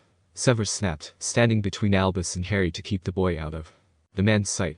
The boy would be dead if it hadn't been for me. He'd still be on the streets if it hadn't been for me. And he'd be back with those vile rats if it hadn't been for me. I'm saving his life, which is more than can be said for you. Albus just stared at Severus with a blank expression before the man sighed heavily. I'm afraid that this must be done, Severus. The boy must return to his relatives where he is safe behind the blood wards. I must remove the boy from you. Over my dead body, Severus snarled. Then so be it, Severus.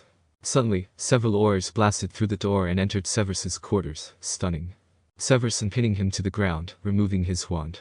Severus tried to fight the stunner, willing his magic to break through the spell, as he heard Harry whine upsettingly in the background. He urged every muscle to move.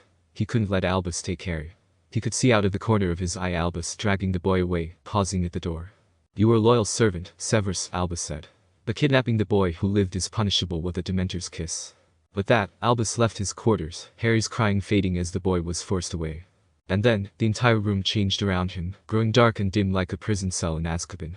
The oars had all vanished, though Severus was still trapped to the ground. Unable to move, wandless, defenseless.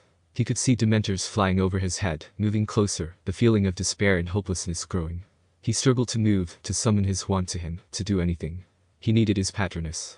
He didn't have his wand and he couldn't move, but could he still conjure one wordlessly and windlessly? Severus thought the words, expecto patronum, in his head and willed his patroness to come to his aid. The silvery doe leaped to his defense as the Dementors neared closer, but instead of fending off the Dementors, she galloped away and disappeared, as if she, too, felt some kind of betrayal from Severus. He was completely on his own with no one to help him. A Dementor flew by his face, and he screamed as he felt his soul being sucked away. Severus gasped as his eyes flew open and he sat up on his bed. He breathed heavily, wiping at the sweat dripping down his face. His heart was racing in his chest and he rubbed at his face with his hands. It had all been a dream. Just a nightmare. Are you okay, Mr. Snape? Severus nearly had another heart attack when he heard Harry speak, his head snapping over in the boy's direction. Harry was sitting up on his bed, his legs over the side, staring at him with large green eyes. Why are you awake? Severus asked, ignoring the question. What time was it anyway? Severus grabbed his wand from the bedside stand and cast a time charm. It was 2:30 in the morning. I woke up and couldn't fall back to sleep, Harry answered. And then you were having a nightmare. Were you just staring at me this whole time? Severus asked with a bit of a bite in his tone. How embarrassing this was. I didn't know what to do, Harry admitted quietly. Are you okay? There was that question again. Severus willed himself to take several deep breaths to calm his racing heart. I'm fine, Harry, Severus finally said. Just go back to sleep. I've been trying, Mr. Snape. I don't sleep well at night. What are you talking about? You slept fine at the hotel the last I remember. Now quit stalling and go back to bed. Harry just stared at Severus, his face expressionless, reminding Severus of Dream Albus's face. That expression was going to haunt him for a while. Severus sighed. Maybe he should think of why the child wasn't sleeping. Did the boy have a nightmare as well? Did you have a nightmare? No. Do you need the bathroom? Harry shook his head. Then why can't you go back to bed? Harry shrugged and said, I don't know. It's hard to sleep. Uncle Vernon made me hit my head and I can't sleep good anymore. Severus sighed. Great, the boy might as well as have a concussion. Though not the most common sign for concussions in children, sleep disturbances would be. This must have happened after the boy was taken home from the hotel. Severus motioned the boy over to him with his hand, rubbing at his face with his other. Harry jumped off the bed and quickly skipped over to him, standing by the bed. Do you get headaches? Severus asked, summoning a concussion healing potion. He have to dose Harry again in the morning and tomorrow evening, just to be safe. Sometimes, Harry said, making a face as Severus opened the vial and simply handed it to Harry, not bothering to measure anything out. Harry took the vial and sniffed it, gagging at the fumes that penetrated his nose. Oh, quit the dramatics, Severus frowned. 2 sips. Harry scrunched his face and bravely brought the vial to his lips, taking 2 quick sips of the potion. Severus watched closely to make sure it would be enough. A sip would have been sufficient, but Severus had the vague idea that Harry might try to take the smallest sip he could. So, 2 would do. How did your uncle make you hit your head? Severus asked when Harry handed the vial back to him. He sent the vial flying back to his supply cupboard. Harry shrugged. Harry, Severus scolded lightly. Answer my question. Truthfully. Harry's eyes started to water as his lower lip trembled. Severus sighed and hit his head back against the headboard, and wondered if he was being too harsh. Somehow he didn't think he was. He hadn't yelled or ... wait. Severus realized Harry did this little routine when he had asked about the Dursleys back at the hotel. Don't you start with the waterworks, Severus snapped, but kept his voice soft, so Harry wouldn't find a reason to actually start crying. I know exactly what you are doing. You will answer my question if we have to sit here all night. It's ... important that I know so I can. Make sure you get the right treatment and heal properly. The last bit was semi-true, but Harry didn't need to know that. Harry stared at him for a silent moment before shrugging again, and saying in a stiff whisper, Uncle Vernon smacked me a couple times with his belt, then he tried to throw me in my cupboard, but he threw me at the wall instead. Severus closed his eyes when Harry mentioned the belt. He hadn't seen any damage when he had given Harry a bath last night, but this incident had happened 2 weeks ago. At least no permanent damage was seen. And a cupboard. A cupboard? My room. Your room is a cupboard. Under the stairs. Severus raised an eyebrow at that. Petunia just had to find every possible way to make sure the boy knew he was unwanted and unwelcomed. Harry actually slept in a cupboard. What kind of room was that? Severus wanted to ask more about it, but he needed to stay focused on the matter at hand. So, you hit your head. Did you pass out? Harry scrunched his face in thought. I think for maybe like 2 seconds. So that was a yes. An hour could have felt like 2 seconds to Harry. And how would the boy know how long he was out if he woke in the same place? Severus wouldn't put it past Petunia or her husband to just leave the boy exactly where he passed out. Have you felt sick at all? Harry shook his head. Severus sighed, his own head starting to hurt. He summoned one more vial and saw Harry make a face at it. Don't worry, Severus mumbled, uncorking the headache reliever, this one's for me. Severus took a large swallow of the potion before sending it back. They both needed to head back to sleep. Do you think you can try to fall back to sleep on your own? I have a potion that will help you. Harry made another face and said, I can fall asleep on my own. Very well. Head back to your bed. Harry slowly walked back towards his bed. Severus settled back down in his own bed, hoping he'd have no more realistic nightmares for the night. Severus had just closed his eyes when he felt a small body climb onto his bed and curl under the covers. He sighed irritably, his eyes opening and looking over at the small boy snuggling into a spear pillow. Harry, this isn't your bed.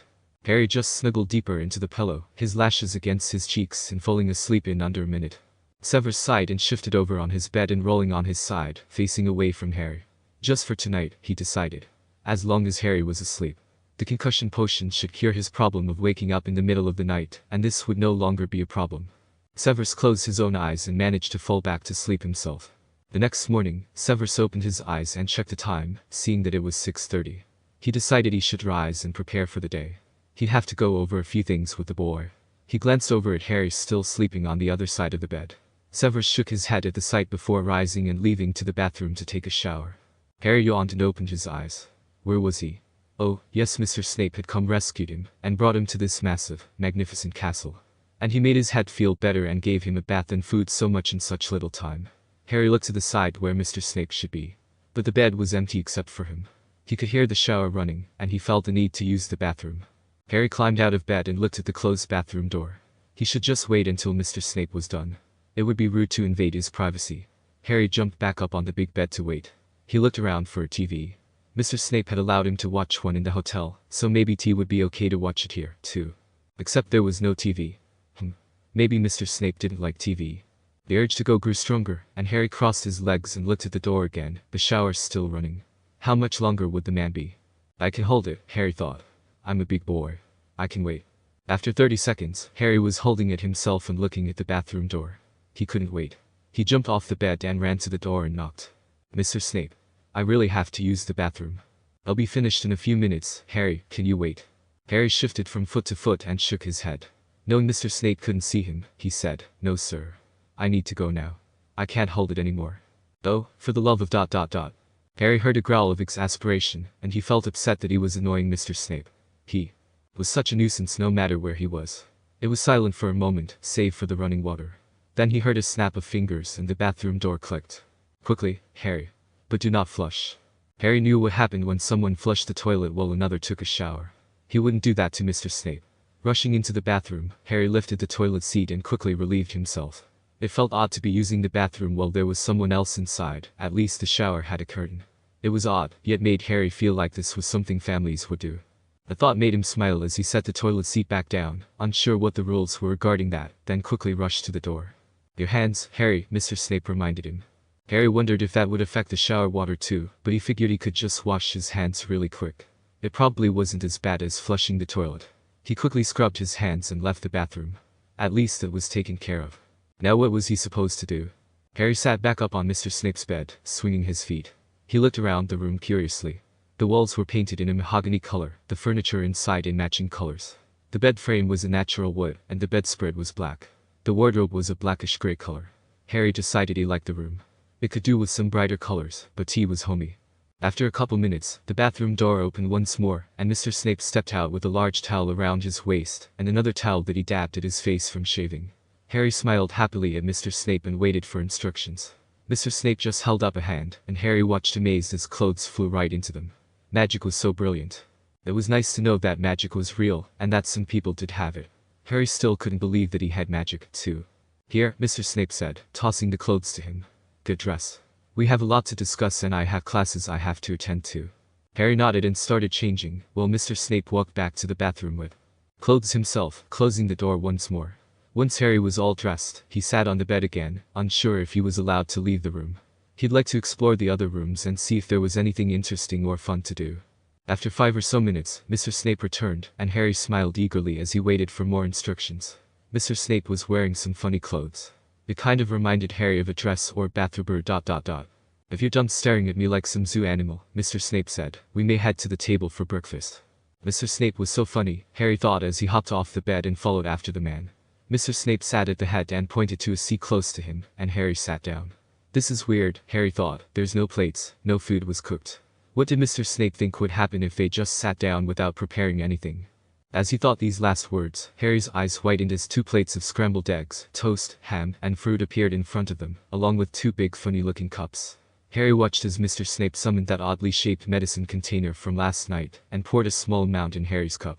This is your next dose for your concussion, Mr. Snape said. Harry nodded and picked up the cup with both hands and stared down into it. What on earth was inside it? Harry frowned and sniffed at the strange liquid. It's pumpkin juice. Try it. Harry looked up at Mr. Snape and back at his drink. He closed his eyes and hesitantly brought the cup to his lips and sipped. This was delicious. Harry gulped more of it. He couldn't even taste the medicine Mr. Snape had put in. This juice was amazing. Why had he never heard of it before? Harry, stop. Enough. Mr. Snape pulled the cup away from him, and Harry breathed, licking his lips. Mr. Snape was frowning at him. Sorry, Harry offered. He knew to have better manners than that. But that juice was just so good. I would have preferred if Eve had sent you some milk, but I will make sure you get a glass for lunch. No more pumpkin juice? Harry asked, afraid that his bad manners had ruined his chances of ever tasting it again. You may have pumpkin juice, but in moderation. And you will not chug it. Okay. Sorry. Mr. Snape just nodded at him, then went back to his own breakfast. Harry picked up a fork and ate his scrambled eggs. There was even cheese on top of them. Yummy. A loud pop made Harry jump, but Mr. Snape didn't even look at the rolled-up paper that appeared next to him. He just ignored it while he finished his breakfast. Harry decided to eat his own and ignore it as well. He watched as Mr. Snape ate some of the mixed fruit, and Harry remembered that he should do the same. When Mr. Snape took a sip from his cup, Harry picked up his and took a sip, resisting the temptation to gulp the rest of it down. Mr. Snape picked up his butter knife to cut at the ham, and Harry followed his lead. The cleared throat got his attention, and Harry looked up at Mr. Snape's glaring face. Is there a reason you're imitating everything I do? No, sir, Harry said, his cheeks burning slightly. Sorry. Mr. Snape raised an eyebrow at him before focusing on his breakfast again. Harry nibbled at the rest of his food slowly, trying not to embarrass himself in front of Mr. Snape again. First needing the bathroom and now this. He was such a burden to people. Mr. Snape finished his breakfast and opened the paper that was next to his plate. Harry realized it was like a newspaper. He looked at the picture on the front page. 2 gentlemen in clothes like Mr. Snape were shaking hands. And their hands were actually moving. And their lips as if they were talking to each other. Mr. Snape. Harry exclaimed. Mr. Snape moved the paper aside the slightest to look at him. Harry pointed to the front page and said, "The picture's moving." Mr. Snape glanced at the front page before saying, "Yes, they do that." "Really? All of them? How?" Mr. Snape sighed as he opened the paper back up, obscuring his face from view once more. "There's a ... spell you have to use on a special camera, and then when the photos are developed, there is a ... special liquid to keep the movement consistent. It's an easy process, just rather complicated to explain." Harry wasn't sure if he understood most of what Mr. Snape said. He knew camera and photos. A spell, eh? That was different. Can spells do anything? Mr. Snape sighed, and Harry wondered if he was irritating him. Mr. Snape folded the paper and set it aside before looking at Harry. "It depends on the spell. Now, we have more important things to talk about." Harry nodded, ready to listen. Harry couldn't think of anything more important than magic, but if Mr. Snape said there was more important things, then there was. "I have set a list of rules for you that you will follow, especially when I am not here. Your first rule is to never go in my study or potions lab. They're the only rooms that are closed. You are to stay out of them." "Yes, sir." "Also, you are never to touch my wand. I believe I told you this at the hotel." Harry nodded. "You are to listen to Eve when I am not here. And you will not demand things from her or tell her to do things for you." Harry shook his head. He wouldn't demand anything from anyone or tell Eve to do stuff. That was rude. "If anyone ever knocks at the door, do not answer it and stay quiet. That is very important, Harry. Never answer the door, got it? And never ever leave these rooms. You are to remain here at all times." Harry nodded again. He was supposed to be a secret. No one knew where he was but Mr. Snape. And Harry didn't care if no one ever knew where he was as long as he was with Mr. Snape. If someone does enter without permission, heaven forbid, you run into the bedroom and shut the door. Lock it. Harry nodded. "Those are the most important rules you have to follow if you want to remain here. It is imperative that you listen to me. And you will do as I say while you are here. Understand?" "Yes, Mr. Snape. I understand. I have these rules written down and I can hang them on a wall or somewhere if you'd like. You are allowed to play with the toys I've brought you. You have the yo-yo, there's a Rubik's Cube and a puzzle on the shelf near your bed. You may put the puzzle together on the floor in the living room. There's also a book for you to read on that shelf. I expect you to keep yourself busy while I am away. I am still working on a schedule for you, so you have some structure. When I gather some books and learning material for your age, you will begin following it. I will inform you of that schedule later. For today, just keep yourself occupied. Eve will feed you lunch and I will return for dinner. Okay, Mr. Snape. I'll be good." "You better be. I swear." "Consequences." "What?" No, never, Harry. What your uncle did to you was wrong. You did nothing to deserve a strapping, and it was abuse on your uncle's behalf, especially when he threw you against the wall." "He didn't mean to," Harry reminded. "He wanted to throw me in the cupboard." Mr. Snape sighed and rubbed at his face, and Harry wondered if the man was tired. "Well ... Mr. Snape paused for a second. "Discuss this later. If you break my rules, the consequences will vary depending on what you did." "Like what?" Mr. Snape frowned and drummed his fingers. Harry waited patiently. Mr. Snape was clearly new to having a child around. He'll figure it out though, Harry thought. "Say you ... touched my wand again. The first time I scolded you, remember?" Harry nodded. "If you touch this again, I may swat you and put you in the corner. My wand is not a play toy and can be very dangerous if messed with. Does that answer your question?" That didn't seem so bad. Wasn't punishment supposed to be terrible though? It was supposed to be painful, so the lesson sunk in. That's what Aunt Petunia always said. Maybe Mr. Snape didn't know how to punish a child. "But wouldn't you have to spank me?" Harry asked. "I might if you ever leave these rooms." "I'm serious on that, Harry. You cannot go out that door for whatever reason. If someone saw you, you won't have to be concerned about anything I'll do to you. You'll be taken from me immediately and returned to your relatives. Do you want that?" "No, sir, I'll stay right here." "Good. And Harry, there's a difference between beating a child and punishing one. Do you know the difference?" Harry frowned. Was beating a child killing one? That would be really bad. Or maybe it was leaving broken bones. Or a concussion. Was that what Mr. Snape was concerned about? It really was an accident on Uncle Vernon's part. He was about to reassure Mr. Snape when the man spoke first. "It's okay, Harry. We'll work on that. I have to get to my classes. I'll see you later tonight and we'll talk more about how long you'll be staying here. I want to start looking for a suitable family for you as soon as I can. Oh, and if you need anything that Eve cannot provide, ask her to get me. Okay? I may not be able to come right away unless it's a true emergency, but I will do my best. Is that clear?" "Yes, Mr. Snape," Harry said. "Good. I'll see you later," Mr. Snape said as he stood and left the rooms. Harry sighed. He already missed Mr. Snape. This was nothing like the time they spent at the hotel.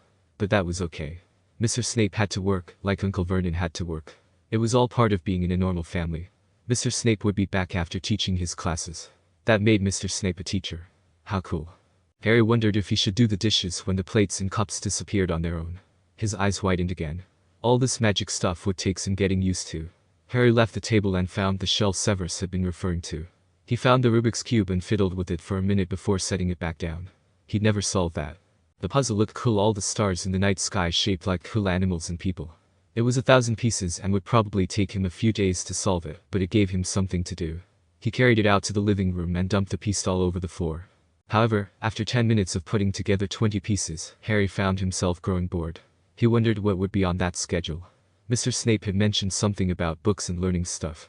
That would be fun. He liked to learn. He enjoyed school when Dudley and his gang wasn't hunting him. He wished he had made more friends, but Dudley had always scared everyone off. There were no friends to make here. He was alone. And while being a secret made Harry feel important and mischievous, it would have been nice to have some company. Oh, well, this would work. He'd be busy with fun stuff soon. He just had to do what Mr. Snape said and keep himself occupied. Harry left the puzzle on the floor and found the book Severus had mentioned. The Tales of Beedle the Bard. This was different. Harry laid down on his bed. It would be a long day at this rate. He just had to keep himself busy, and reading this book should help. He wasn't allowed to leave. Or go in the study. Or the ... What kind of lab did Mr. Snape call it? Harry sat up on his bed and tried to think of the word Mr. Snape had used. Potions. Harry thought back to stories he had heard of witches and potions in school around Halloween time. He could see the big ... What was the word? Cauldron with something green bubbling inside. He could picture the green witch with ugly wart stirring it, a black cat. Lurking around somewhere.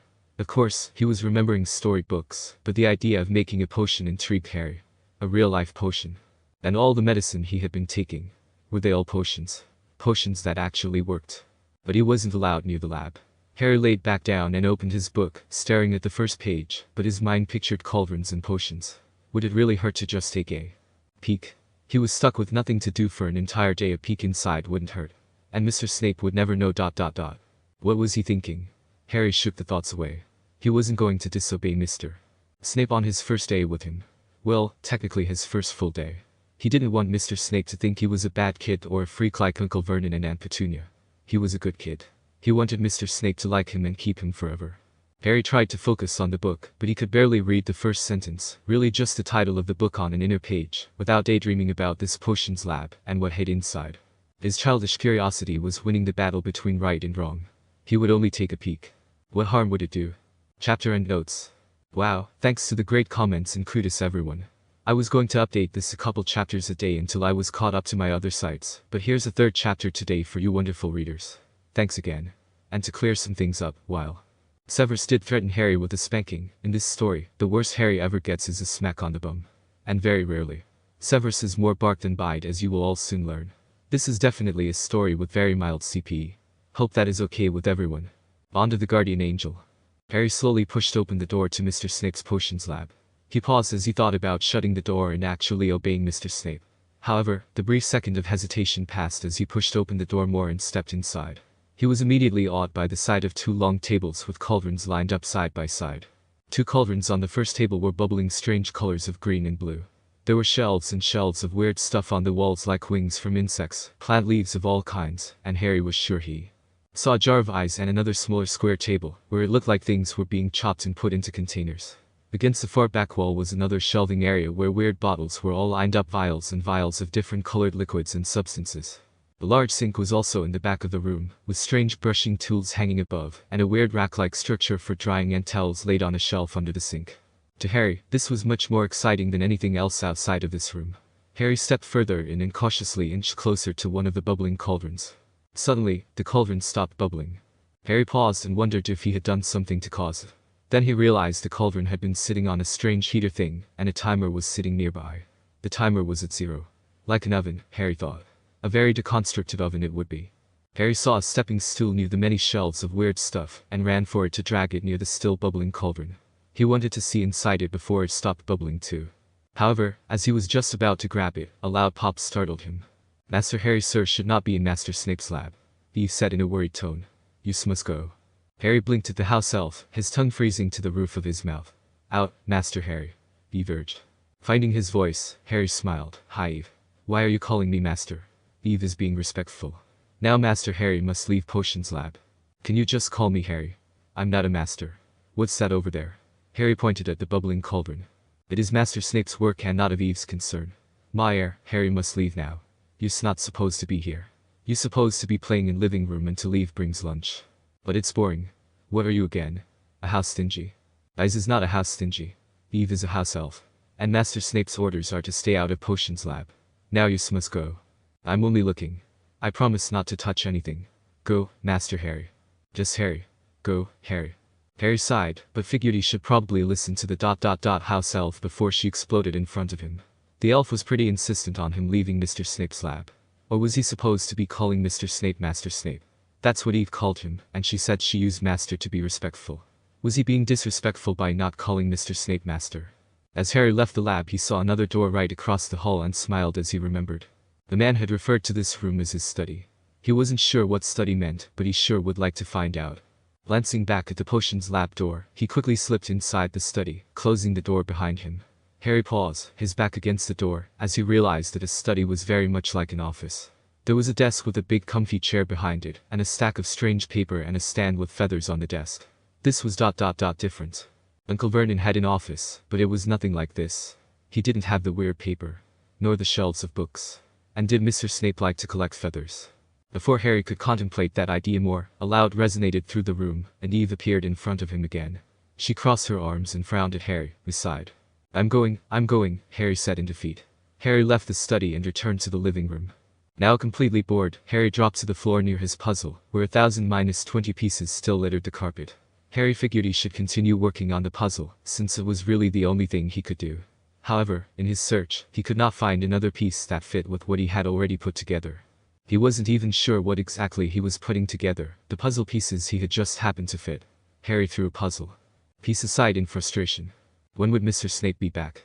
He missed the man already. This wasn't exactly what he had had in mind when he had gone searching for Mr. Snape. Why couldn't this be more like the time spent together at the hotel? Harry knew his thinking wasn't realistic though. Mr. Snape had to work. He had to make money in order to buy things he would need like clothes and food and fun stuff for his lab. Maybe Mr. Snape would show him his lab when he got back. He hoped the man returned soon, Harry thought as he fell over on the floor and stared up at the ceiling. Otherwise, he might die from boredom. Severus searched the shelves for a book he knew existed in the library. He had just finished his morning class and was now doing a little research on the phenomenon that had occurred between himself and Harry. He could still see the boy in that strange blue-like apparition. And Harry had said he could see Severus as well, but that he was also what were the boy's words? Ghost-like. Severus was sure he had been an apparition in a similar form as he saw Harry. But the question was what had happened, and why. Severus found the book he was looking for, Strange Happenings. A Guide to Rare and Unusual Magical Circumstances. Severus chose a seat far from other students and professors, a table in the farthest and most hidden corner in the library. He should remain undisturbed here. Flicking open the book, Severus skimmed through it, trying to find a hint of something relating to his strange encounter with Harry. There were pages and pages on unusual effects of exotic magical plants, the rare instances where a muggle performs unexplained magic in moments of fear, where the fight and flight responses are hyperactivated, and even more. Pages on unexplained paranormal activity when no ghosts appear to be present. The book was odd to say the least. He had already flipped through most of the book, and Severus was considering finding a different one when he stumbled across the third to last chapter. Its title: The Vincula Mad Angelum Custodum. A rare bonding magic. This had to be it. Severus read on. Latin in origin, Vincula Mad Angelum Custodum translates to Bond of the Guardian Angel. It is one of the rarest forms of bonding spells that exists due to the complexity of its nature. While binding spells are popular in marriages and house elves, this is still very much an unexplored field of magic, and more complicated spells, such as the Vincula Mad Angelum Custodum, remain unstudied. There are few known cases of this spell's occurrence, therefore, there are few who truly understand why it exists. In one of the first cases explored back in 1852, Bates, the adopted mother of 2 orphan girls, explained that she had bonded with her daughters the first day she had met them.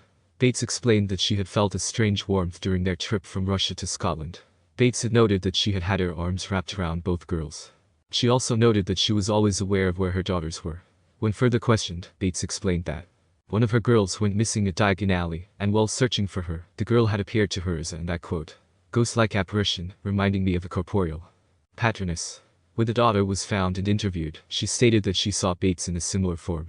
Both girls come from a hard background, having been forced to work in a factory with no pay and no parents. They seemed hesitant around strangers, and it is because of this that Bates cut off ties with investigators on the vinculum ad angulum custodem, hindering any further research. While trying to understand and research this particular bond myself, I only encountered 2 cases that were reported. The second report was a bond between a well-off wizard, George, and a street urchin, Peter, in 1919. George had come across the child on an outing to London, and the two formed a friendly connection, and George visited Peter twice a week for a year, before deciding to take the boy in as his own. It is unknown when exactly the vinculum ad angulum custodem had occurred, though George speculates it may have been when he had fallen asleep with the boy at his side on his couch while reading a book. He swore that he had semi-woken during the night and noticed a strange blue mist around himself and Peter, but paid little mind to it, believing himself to be dreaming. Unfortunately, before further investigation could ensue years later, Peter had died tragically during events of the Second World War, and George took his own life weeks later. The third occurrence was another tragedy. A bond had formed between a man and a very young boy in 1925. Why the bond occurred and how remains a mystery, though physical contact seems to be a key. Witnesses believe it may have formed when the two first met, and the man had attempted to rescue the boy from a burning farm, but ended up trapped inside with the child until further help came. It was the most physical contact the two ever had. The child already had a family with his single mother and grandparents, but did attempt to pursue a relationship with his rescuer.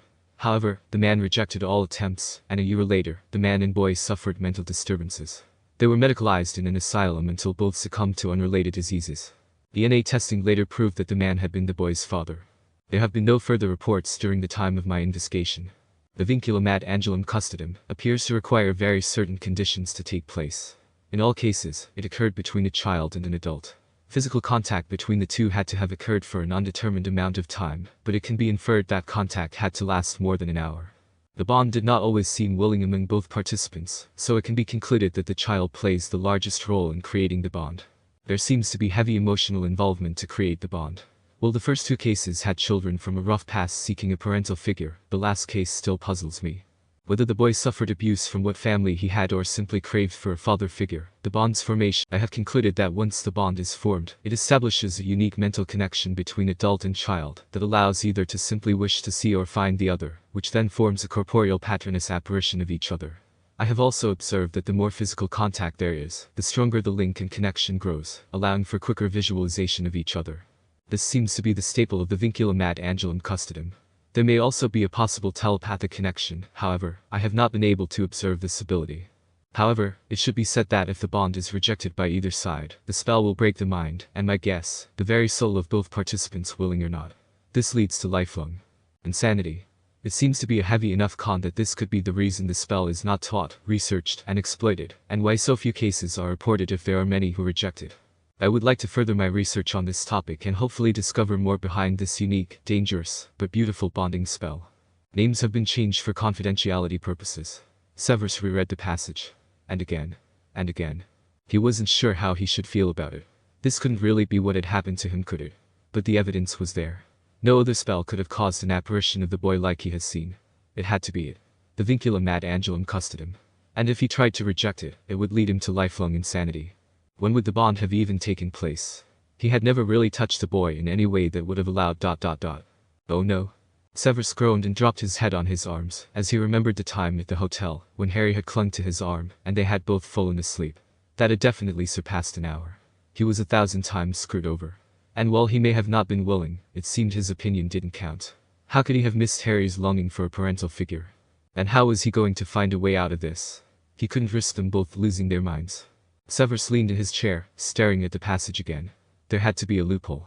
There was always a loophole in every spell. The only thing the spell seemed to insist on was not rejecting the bond. Severus could keep the bond he had with Harry, and still find him a suitable family. And perhaps just visit the boy every once in a while, to satisfy the bond. That should be enough to sustain it without risking anything. Everything he had planned should still run smoothly enough. There was one thing Severus was sure of: he couldn't keep the child. Could he? Minerva was beyond annoyed. Where on earth was Severus? She hadn't seen him at breakfast, nor lunch, and dinner was slowly rolling around, and he had yet to show himself. Obviously, the man hadn't called out sick, as he had seemingly taught his morning and afternoon classes, if the teary-eyed first years, and griping 6 years were anything to go by. And it wasn't the fact that she simply hadn't seen the man that annoyed her. Last week, Severus had assigned attention to a couple Gryffindors, and needed the Gryffindor detention log from her office. But that had been last week, and the man had yet to return the log. Honestly, she couldn't trust the potions professor to remember to return something to her, even if the man's life depended on it. It reminded her of when Severus had been a student at Hogwarts and she would constantly remind him to turn in his homework. It wasn't that he forgot his homework, he just simply forgot to give it to her before class ended. And his homework was always superb. The memory made her smile as she approached Severus's quarters. She nodded, hoping Severus was inside preparing for dinner or something.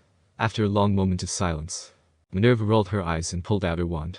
Wherever Severus was, he wouldn't mind her just grabbing the detention log off his desk. She had done so before and the man had seemed fine with it, always questioning her if she broke anything he should know about. She'd always just roll her eyes.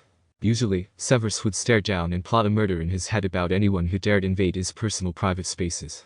It was something Severus felt pretty strongly about. However, her relationship with Severus had always been on the better side, and she could usually get away with more than the average human being. Alohomora, she muttered and opened the door. Really, Severus should invest in better security spells if he insisted on keeping his privacy. As Minerva entered the room, she paused at the sight of a scattered puzzle on the floor. She saw the box it came from, realizing it was a puzzle of the constellations in the night sky. 1,000 pieces at that. And a few pieces were already put together. Was Severus working on a puzzle now? And so far down on the floor. That was rather atypical of the man. Of course, what did Minerva know of Severus's personal life? Minerva moved to the man's study, and immediately spotted the detention log with the Slytherin detention log on the man's desk. She picked up the Gryffindor one and skimmed through the pages, making sure Severus had filled out what was needed and signed it. After confirming everything was up to date, Minerva left the study. Then paused when she saw two emerald eyes peering out at her from behind Severus's bedroom door. Minerva just stared at the wooden door. What on earth had that been? A shy house elf? Some kind of pet Severus had hidden here. It almost appeared to be a child. Hello? Minerva questioned, moving towards the door. She knocked on it softly. Hello? Is someone in here? It's okay, I won't hurt you. You must know Severus. Well, I'm his friend. You can trust me. Are you a relative, perhaps? There was no sound from the other side of the door. Minerva wondered if she had truly scared this child. She figured the boy had to be a wizard, and if not, he was clearly familiar with magic if he was in Hogwarts. Or she. Minerva wasn't really sure about any relatives. Severus may have outside the immediate family she was familiar with. Was this perhaps a distant cousin he was babysitting? Babysitting? Now there was an idea to laugh at. Severus babysitting. She wondered how many times this child may have cried in his presence. Poor kid. Minerva looked around Severus's quarters. The place did not seem kid-friendly at all. There were hardly any toys, books, coloring utensils, nothing. That puzzle on the floor now made sense, but what was Severus thinking? 1,000-piece puzzle for a little child. Some might be able to solve it, but in Minerva's short experience with young children like this one, most ended up frustrated and would quit rather than see it to the end. Minerva rolled her eyes. She would have to give Severus some pointers about children and what was appropriate. Hey, Minerva tried again softly, smiling despite the kid couldn't see her. My name's Minerva. You may call me Minnie if you'd like. Have you been here all day? Alone? You must be very bored. Still no response. How to lure a child out of a room. She had a way. Do you like cats? Minerva asked. With that, Minerva dropped down into her tabby form and meowed loudly at the door, sticking a paw under and feeling around for feet. She didn't feel any, but the door cracked open the slightest, and those emerald eyes peered down at her. She noticed a shocked hand. Nervous look when the eyes darted around the room, clearly searching for the person that was once standing and talking to him. Then, the door opened more, and the child stepped out, smiling down at the cat. And Minerva nearly had a heart attack when she realized who the child was. Harry Potter. She purred instinctively as Harry ran his hand down her back. But Minerva's thoughts were all over as she stared at the boy. But Harry was reported missing 6 days ago. Had he been here this entire time? Right under their noses. Did Albus know Harry was in Severus Snape's quarters? Or had ... Minerva truly hoped Severus hadn't kidnapped the boy. This could land the man in a lot of trouble. But Severus had never shown any interest in Harry Potter before. This wasn't making sense. And it was getting hard to focus with Harry's constant petting. Perhaps the child could answer her questions. Well, it was now or never. Minerva shifted back into herself, feeling bad for scaring the boy as he watched his eyes widen, and the child nearly fell backwards into the bedroom. Then, she had to think quickly as the boy ran back into the bedroom and tried to shut the door. Wait, Minerva said, putting her foot in the door to stop it from shutting and pushing her way in. The boy ran to his bed, calling out Eve. Eve. Wasn't that Severus's ... Oh no. Harry, SHH, it's okay, I'm not here to hurt you. Eve. Harry called again, jumping up on his bed and curling into a corner. Eve. Harry. Please, stop. Harry paused and frowned at her. Minerva wondered if it was because she had said his name a couple times without even a formal introduction. Then, a loud pop caught her attention, and they both turned to look at Eve, who squeaked in alarm. No, Eve, wait. Minerva tried to stop the elf, but she had already popped away just as quickly as she had appeared. Minerva sighed. Severus would probably come running now. However, there was nothing she could do about that. She turned and looked at Harry, who was still sitting on his bed. And it was then she noticed the boy even had a bed here. It seems he was rather comfortable in it. She also noticed the Rubik's Cube and yo-yo on a nearby shelf, along with a fairy tale book. Minerva shook her head. Didn't Severus know anything about entertaining children? It's okay, Harry, Minerva smiled at the boy. My name is Minerva. You can call me Minnie if you'd like. The boy just stared at her. Minerva held back a sigh and looked at the Rubik's Cube. She smiled and said, watch this. Flickering her wand, she transfigured the Rubik's Cube into a mini, colorful but squarish robot, with a yellow square piece to wind it up. Keeping her distance, she magically winded it up and released it. They both watched as the robot walked in circles on the table, slowly and very much in classic robot motion. Minerva's smile grew as Harry offered a smile as well. Harry reached over and picked up the robot toy, happily studying it and fiddling with the wind-up. Remembering the puzzle, Minerva lit up with an idea. Come watch this, Minerva encouraged, leaving the room and hoping the boy followed her to the living room. As she stood near the puzzle, she looked back at Severus's bedroom doorway, glad to see Harry leaning against the frame with the little robot in his hands. She smiled, then flicked her wand at the puzzle. The pieces all began flying to their respective places, completing the puzzle in seconds. Minerva flicked her wand again, and all her constellations came to life, forming white shapes in the air and the bluish night mist that appeared, matching the night sky of the puzzle. Animals and ancient heroes danced through the mist, around the living room, a lion purring as it rubbed up against Minerva's legs. Harry watched in awe as he stepped out further into the living room, petting the lion that felt like fluff as it pounced over to him. An eagle flew past him and Harry stared in awe. 2 bears walked by in the air. To Harry, it looked like a mama and her cub. A man with a bow aimed an arrow at a leaping ram, paused, and waved down at Harry with a smile. Harry happily smiled up and waved back. Minerva watched on, glad to have a positive interaction with the boy. Hopefully, she could get him to open and answer a few questions. After teaching his second class of the day after lunch, which he had spent in the library, Severus found himself back in the library. He reread a passage from the book he had found, and then tried to find more on the Vincula Ad Angelum Custodum bonding spell. After over an hour of searching, he had found nothing more on the spell. This was frustrating. At least he found something on telepathic communication. Severus had never bothered learning telepathy, preferring to learn occlumency and practicing legilimency. This technique would be interesting if it truly was a part of this whole bonding thing. It seemed to be harder than simply making eye contact and thinking words. One had to truly will his words to the other person. However, the bond that now existed between himself and Harry should make it easier to learn and practice. Severus wondered if it might just come naturally. At least now that he knew about it, it might be worth practicing. However, the fact that they were bonded left a heavy weight on Severus's shoulders. What had he done, following through with Albus's crazy plan? He should have known it would backfire in the worst way. He wondered why the bond hadn't punished them for not being together for almost 2 weeks, but he reasoned that neither were actively rejecting the other. What did it even mean to reject the bond? Emotionally? Physically? If the bond was heavily focused on emotions, then perhaps it was hating the child. But he did hate Harry Potter, the son of his worst enemy, James Potter. Didn't he hate the boy? He surely hated the boy's father. But as Severus thought through his time with Harry, he found that he couldn't hate Harry. As of right now, the boy was an innocent child in the middle of a terrible situation. But that didn't mean he heaven forbid loved the boy. No, it wasn't love. He cared for the child's well-being, but not to that extent. Did he even like Harry? He could hardly stand the boy's sudden hugs and bright trusting smiles. No, it wasn't like. It was tolerance. That was the word. He tolerated Harry. And the bond they now had didn't seem to care, as long as he didn't push the boy away. Severus sighed and rubbed at his face tiredly. What a long day. He wondered how Harry was doing, seeing as how the boy had been in his quarters alone with the house elf all day. Eve had reported to him at lunch, saying that the boy had shown little interest in his lunch, complaining that his stomach hurt. Severus remembered that the boy had probably not eaten full meals like the dinner and breakfast he had fed the kid, and now his stomach was hurting as it tried to adjust. Severus had sent Eve back to Harry with a stomach soother, and he told Eve to deliver a hearty snack for the boy in an hour or so, along with an antiemetic and appetite stimulator. Harry would probably be on that until his stomach adjusted again. He should probably head down to his quarters and join Harry for dinner at the very least. It probably wasn't very appropriate leaving a child alone for so long. But there wasn't much he could do about that. As he returned the library books, Eve appeared at his side with a loud pop. Master Snape, she exclaimed in a nervous breath, Professor Mcgonagall is in your quarters with Harry. Severus groaned, sure that Minerva had discovered the boy if Eve was exhilaratingly alerting him to her presence. Didn't that woman know how to knock? Although, he had allowed her entranced to his quarters without his permission before. He usually didn't care as long as she had good reason. Well, he better go fix this. He dismissed Eve and quickly left the library and headed to his quarters. Upon arrival, he was surprised to see Harry smiling down at a completed puzzle on the floor. Harry smiled up at him, his eyes brightening, but the boy said nothing as he looked back down at the puzzle.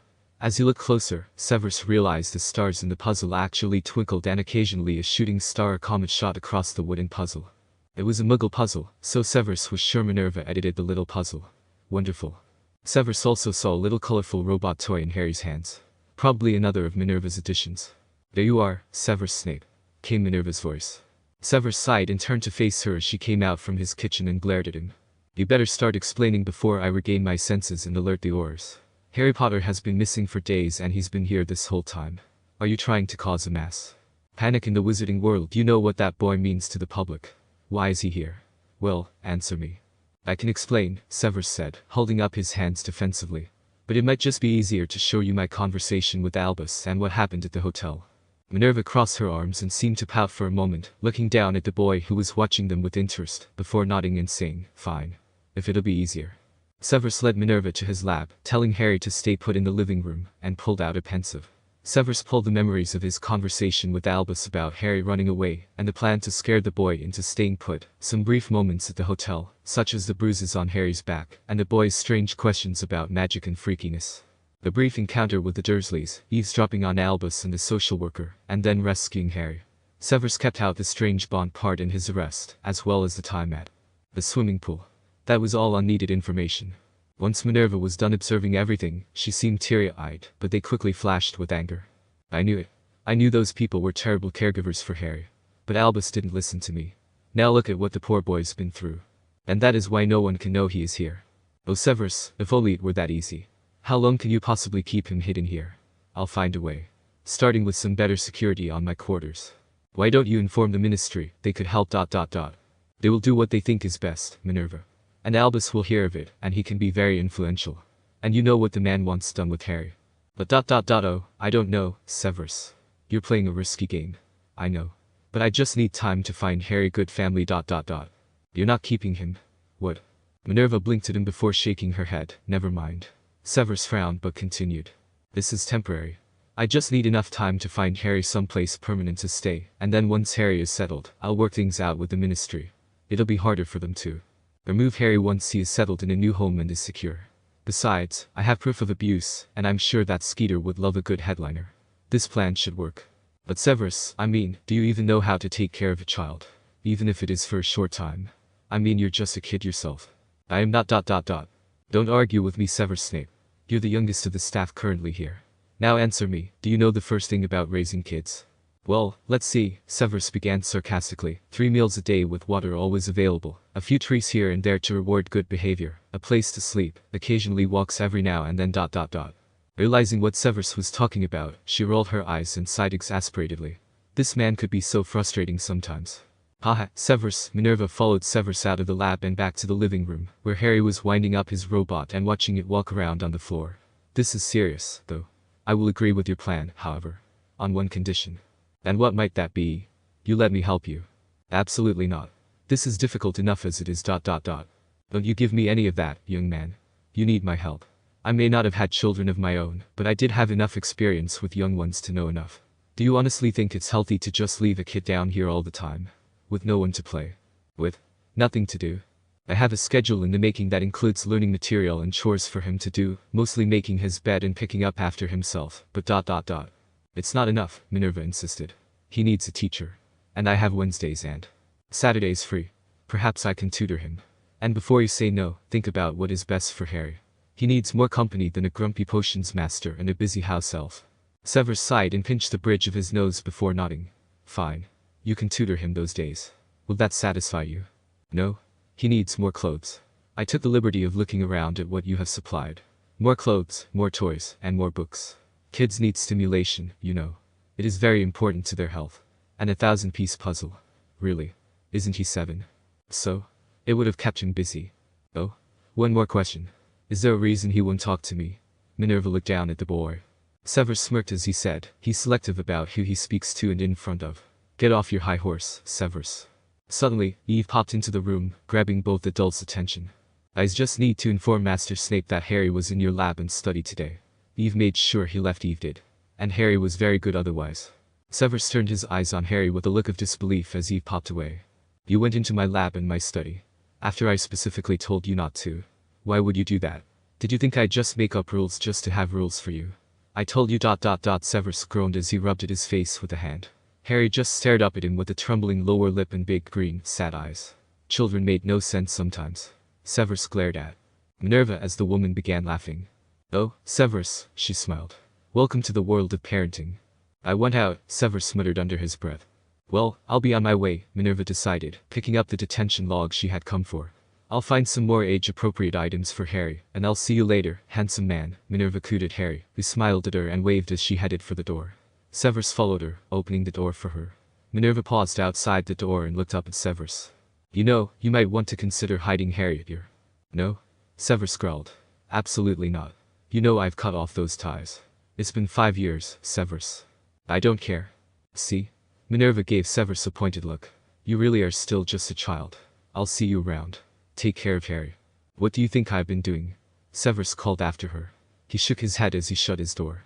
He saw Harry staring up at him with a smile. He glared back at the boy. I like Minnie, Harry stated. Minnie? Severus raised an eyebrow. She told me I could call her that. Do you know she can turn into a cat? I still can't believe you disobeyed me as soon as I left, Severus frowned. Sorry, Harry pulled on his sad face. Don't give me that. If you ever go into any of those rooms without my knowledge or permission again ... Severus wasn't really sure what to threaten the boy with, so he just gave Harry a pointed look.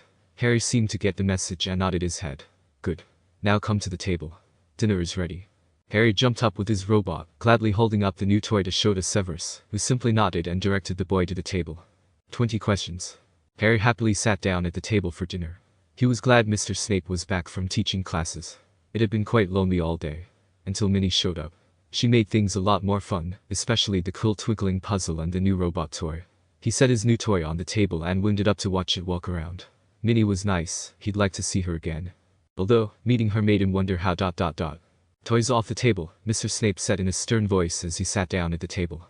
Harry blushed and quickly set the toy on the floor. Since when were toys ever allowed on the table? Even at his aunt and uncle's toys were never on the table. How could he be so stupid to think that that rule would change here? There were normal rules that everyone should know. I'd rather you put that toy on your bed, but for now it can remain there, Mr. Snape continued. Our dinner should be arriving shortly. Tomorrow, all toys stay on your bed or in the living area. Yes, sir, Harry said. Harry remembered his thoughts about Minnie. Mr. Snape. How did Minnie know my name? Well, since I can accurately assume you didn't tell her your name, you are rather famous in the wizarding world. I'd say anyone who sees your scar will know your name. And some will just have to look at you and know you. You're like a mirror image of your father. Mr. Snape made a face as he said the last phrase, a face like he had tasted something awful. Harry paid little attention to that though, too curious about why he would be famous. He was a nobody. He lived in a cupboard under the stairs. He always did freaky things. And then he'd always run away. He was a bad boy. I'm not famous. I'm just a freak. Mr. Snape's face seemed to darken, and the man just stared at Harry, making the boy slowly grow uncomfortable. Silence followed for several long seconds, and Harry squirmed slightly under the unyielding eyes of the professor. New rule, Mr. Snape finally spoke. You are never allowed to say that word again. If you do, I'll hex your mouth full of suds. Harry made a face himself at the image that presented in his mind. He didn't want that to happen. But how could he avoid saying it when it was what he was? He couldn't possibly be famous. Could he? You're not a freak, Harry, Mr. Snape spoke up again. Far from it. Harry remembered that Mr. Snape said something about his scar. Is that what made him famous? Is my scar famous? Harry asked. Mr. Snape snorted, but Harry wasn't sure what was so funny. Mr. Snape said, in a sense, yes. Your scar is kind of what made you famous. Or at least, how you got it. Do you ... know how you got it? In a car accident. A car accident? No, who told you that? Wait, don't answer that. Harry watched as Mr. Snape sighed heavily, pinching the bridge of his nose. The man was quiet again for a few seconds before his dark eyes looked up at him. You see, Harry, there are good wizards and witches, and bad wizards and witches, just like how there are good people and bad people. Understand? Harry nodded. He knew how there were good and bad people. Bad people went to prison and slept in cupboards. Good people get good food 3 times a day. And lots of toys. And new clothes and not Dudley's old ones. At least, that's what Aunt Petunia always said. Your parents were good people, Harry. They were yours, actually. Very good people. Harry made a confused face that Mr. Snape must have noticed because the man said, Ours are like air, police, in a sense. Your parents fought bad people and protected good people. Harry nodded with a smile. That he understood. It was nice hearing good things about his parents. Aunt Petunia and Uncle Vernon never had anything good to say. Maybe they didn't know his parents as well as they thought they did. Before you were even born, Mr. Snape continued, there was a dark wizard, a bad wizard who wanted power over the wizarding world, immortality, or to live forever, and to rid the world of muggles, or people without magic. Is it possible to live forever? Harry asked, curious. Well, Mr. Snape drummed the table with his fingers, there are ways to extend life. But in my opinion, it is quite impossible to live forever. Anyway, one night a prophecy was told about someone who could defeat this dark wizard, someone born at the end of July. My birthday is the 31st. Me. You were an option. Your parents knew this, and they hid from this dark wizard. But long story short, he found your parents' hiding place, and, though they did their best to protect your mother, even jumped in front of a killing curse for you, both of your parents were killed, and then he tried to kill you. But because of your mother's sacrifice for you, the curse didn't kill you. That's how you got that scar. And that is why you are famous for surviving a killing curse. So Harry frowned. That didn't sound at all like the story his aunt and uncle told him. Mum and Dad didn't die in a car crash. They weren't good-for-nothing drunks. Excuse me? Absolutely not. Mr. Snape exclaimed. Your mother and your father, they were heroes, Harry. Very good people. Harry's lip trembled, and his eyes burned as they watered. They died because of me. What? No. You're getting the wrong idea, they died for you. They were protecting you from a very bad man. He would have gone after you no matter what. You did nothing wrong. You were a baby. The Dark Lord is to blame for their deaths, not you. The Dark Lord? Harry asked, looking at Mr. Snape through watery eyes. Was it his name? Harry watched as Mr. Snape seemed to pale, and the man just stared at him, though his eyes seemed a bit distant, like maybe the man was thinking. Harry looked down, wondering if he had asked the wrong question. His eyes hurt, and he rubbed at them. His aunt and uncle had lied to him about his parents. They were good people. He knew that. He always knew that. But why would they lie to him? And why would a mean person kill his parents? How could anyone be so mean? Harry sniffed as tears fell from his eyes. He did make freaky things happen. Even as a baby. Are you crying? Mr. Snape asked, his tone evident of disbelief. There's no need to cry, Maybe it was too much too soon. Harry just shrugged, still sniffling and rubbing at the tears. He shouldn't be crying, sniveling freaks were punished. Mr. Snape didn't seem to have any intention of punishing him. He hadn't before. In fact, tears seemed to make the man stop asking questions, and it also seemed to make him nicer, dare he say. Well, in moments he was being a little too growls and yells.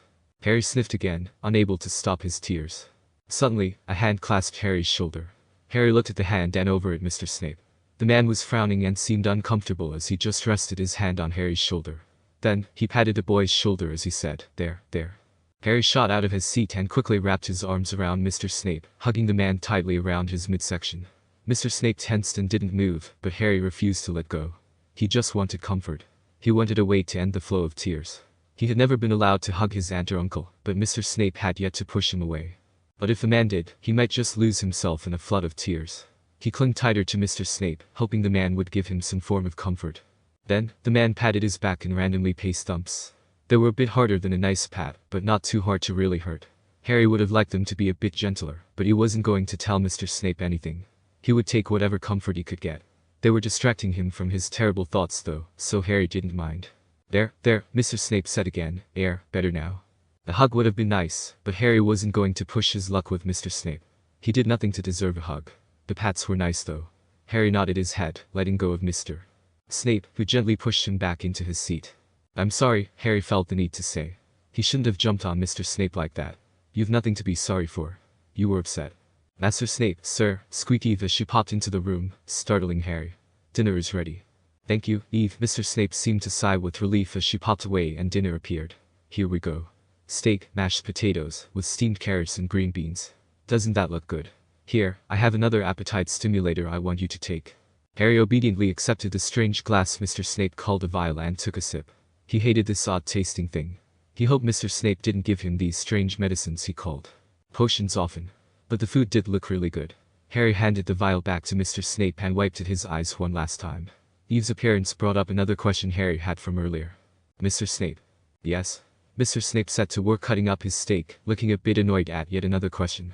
Why does Eve call you master? She's being respectful. Should I call you master, then?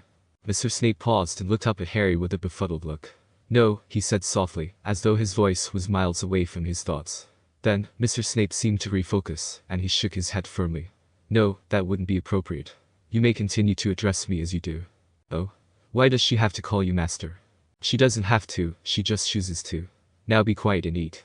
Harry picked up his fork and stabbed a big piece of steak. He directed the steak to the edge of his plate, then leaned down and bit at it, trying to pull off a piece with his teeth. What are you doing? Mr. Snape snapped. Sit up. Use your knife and cut the steak in pieces. No, not like that here, let me ... Harry allowed Mr. Snape to take the fork and knife, and show him how to properly hold the utensils and cut the meat. Harry tried to fight the warmth spreading across his cheeks from his lack of experience with eating some foods. He had never really had steak before and the bite he had gotten was so juicy. But he had to eat the right way, not like an ungrateful brat. Mr. Snape was helping him though. Harry accepted the utensils back from Mr. Snape and allowed the man to adjust his hold. Then, he cut a piece off the steak himself. But Mr. Snape nodded, sitting back down in his own seat. I expect you to eat those vegetables as well. Yes, sir. They ate in silence for a few moments, Harry thinking about his first day with Mr. Snape. It had been rather lonely, but now that Mr. Snape was back, it would be better. Just like the time at the hotel, surely. And Minnie had been a great bonus. She was so cool. A thought struck Harry suddenly. Mr. Snape. Yes? Can you turn into a cat? No. Oh? Can I turn into a cat? No. Oh? How can Minnie turn into a cat? She is an animagus. She trained herself to become one. Oh. Can I train to become a ... animagus stingy? To become an animagus requires advanced magic beyond your years, Harry. That is a very hard magic to learn, and there's a lot you need to go through in order to become one. And then there's the whole process of registering with the ministry, but in simpler terms, you are too young at the moment to attempt anything. Oh? Harry's face fell, and he stared down sadly at his food. It would have been so cool if he could have turned into a cat. Was it the only animal one could turn into? Harry figured he'd never know, since he wouldn't become one anytime soon. He puckered out his lower lip, staring down at his half-eaten plate. You know, Mr. Snape suddenly said, your father was an animagus. A big stag. Harry looked up at the man. His father could turn into an animal. How brilliant was that? But wait, what's a stag? It's a deer. Like this. Mr. Snape made a weird movement with his wand, and a small hologram of a deer appeared, silvery in color, with large antlers on its head. Harry stared in. Bond laughed as the stag sneezed on him before disappearing. Mr. Snape snorted as well, but then frowned and returned back to eating. Harry did the same, a small smile still on his face. His father had been an animagus. That was incredible. And a stag. Harry wondered if his father would have been a really big one. He couldn't really picture an accurate size, considering he had never seen a buck before. Mr. Snape seemed to know a lot about his parents. Mr. Snape. What now? Were you friends with my parents? Mr. Snape fell silent, his fork clattering on his plate rather clumsily. Mr. Snape picked it up again.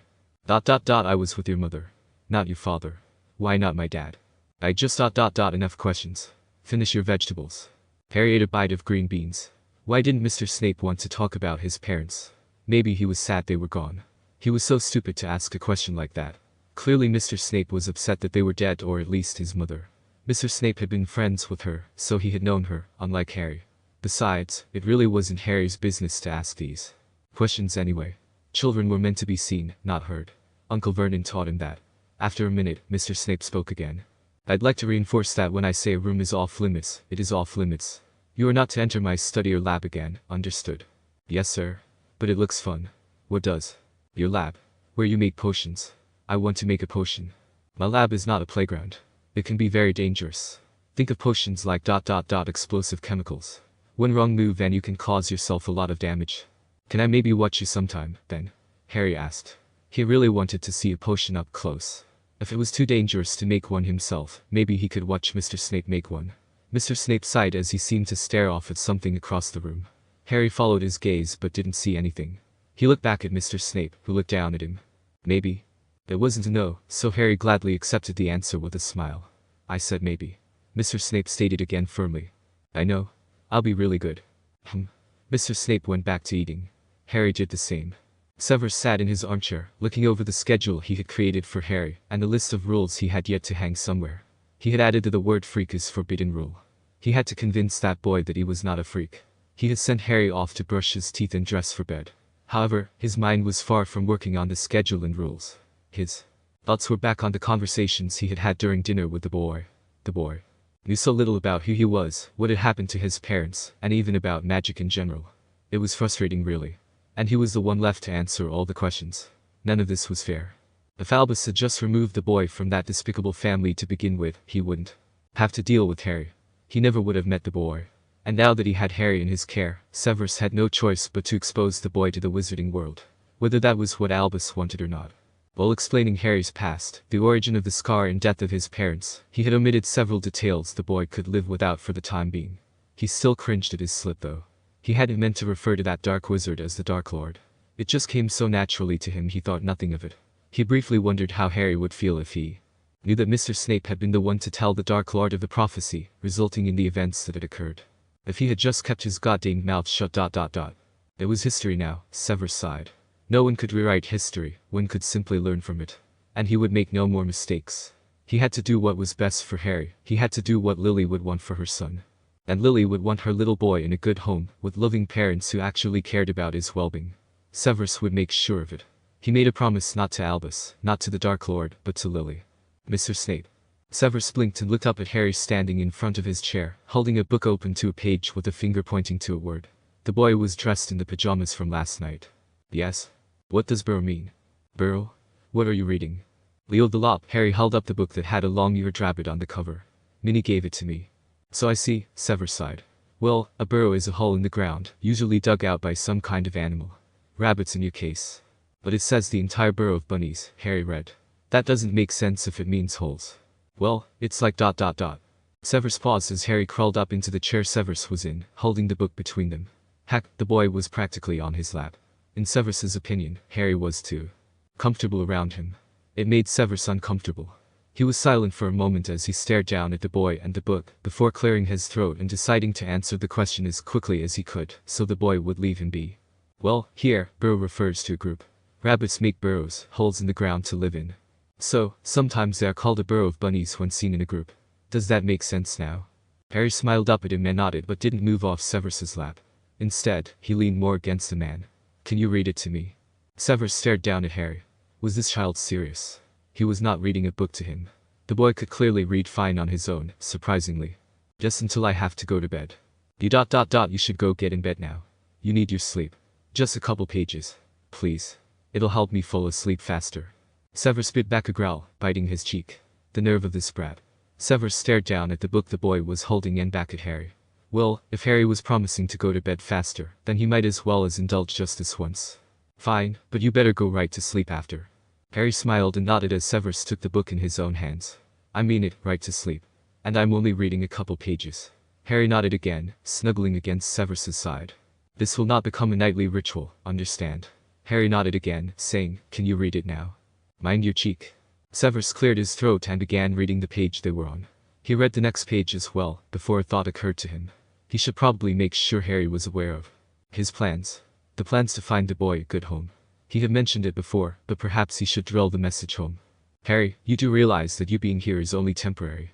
The boy's green eyes flicked up to his dark ones, sparkling behind the glasses the child wore, reminding Severus of both Lily and James Potter. What do you mean? Harry asked. I mean, I'd like to find you a suitable family. You deserve better and ... I like being with you. You don't know that. You've hardly been here 2 days. But before that, we were at the hotel. I know, it's just, you need a proper family, maybe a mother and father, siblings, perhaps. I don't want that. I want to be with you. Harry, I can't ... This is a very complicated ... Severus sighed heavily, resting the book over his knee as he focused on Harry. Remember when I told you about that dark wizard who murdered your parents? Yes. Well, because of that, there are ... dangerous people who would love nothing more than to harm you. You need to be somewhere safe and in a place where you can be protected. I feel safe with you. You can protect me. No ... No, not me. You need a ... a home. It's ... complicated, Harry. Is it? Harry pouted up at him. You keep saying that, but ... does it have to be? Enough of this, Severus groaned out. Just remember that this is temporary. Okay, Harry sighed defeatedly. But you can read to me, still, right? Of course. But just a couple more pages. Then it's bedtime. And so, the story of Leo the Lop was told. How he couldn't even tell his ears hanged in an unusual manner, but the other bunnies noticed and started making fun of Leo for it. Leo didn't like not being normal, so he tried to change the natural direction of his loppy ears, mustering the energy of the tiny muscles at their base to hold them straight up. But when that fails, he hangs upside down from a tree limb to let gravity do the work. That is when a possum tells him that he looked normal before, when he was on the ground. The story ended with, if we're normal and Leo is normal, then normal is whatever you are. Severus finished and closed the book before looking down at Harry, surprised to find the boy sound asleep against his side. He hadn't even noticed the boy doze off. Then why on earth didn't he stop reading this silly book? Severus sighed as he wondered how to maneuver out of a chair without waking Harry. The boy had to go get in his bed, he might as well as wake him. Severus rested a hand on the boy's shoulder to shake him awake, then paused, staring down at the peaceful face. He couldn't wake him. He would feel terrible for disrupting his sleep. Severus gathered his arms carefully and unsurely under the boy, pausing when Harry shifted slightly. When Harry was still again, Severus slowly lifted the boy up and stood from the chair, allowing the book to fall to the ground. He carried the slumbering child into the bedroom and to the small bed, where he laid him down and pulled the covers securely round him. He watched as Harry snuggled into the pillow, a small smile gracing his lips against his will.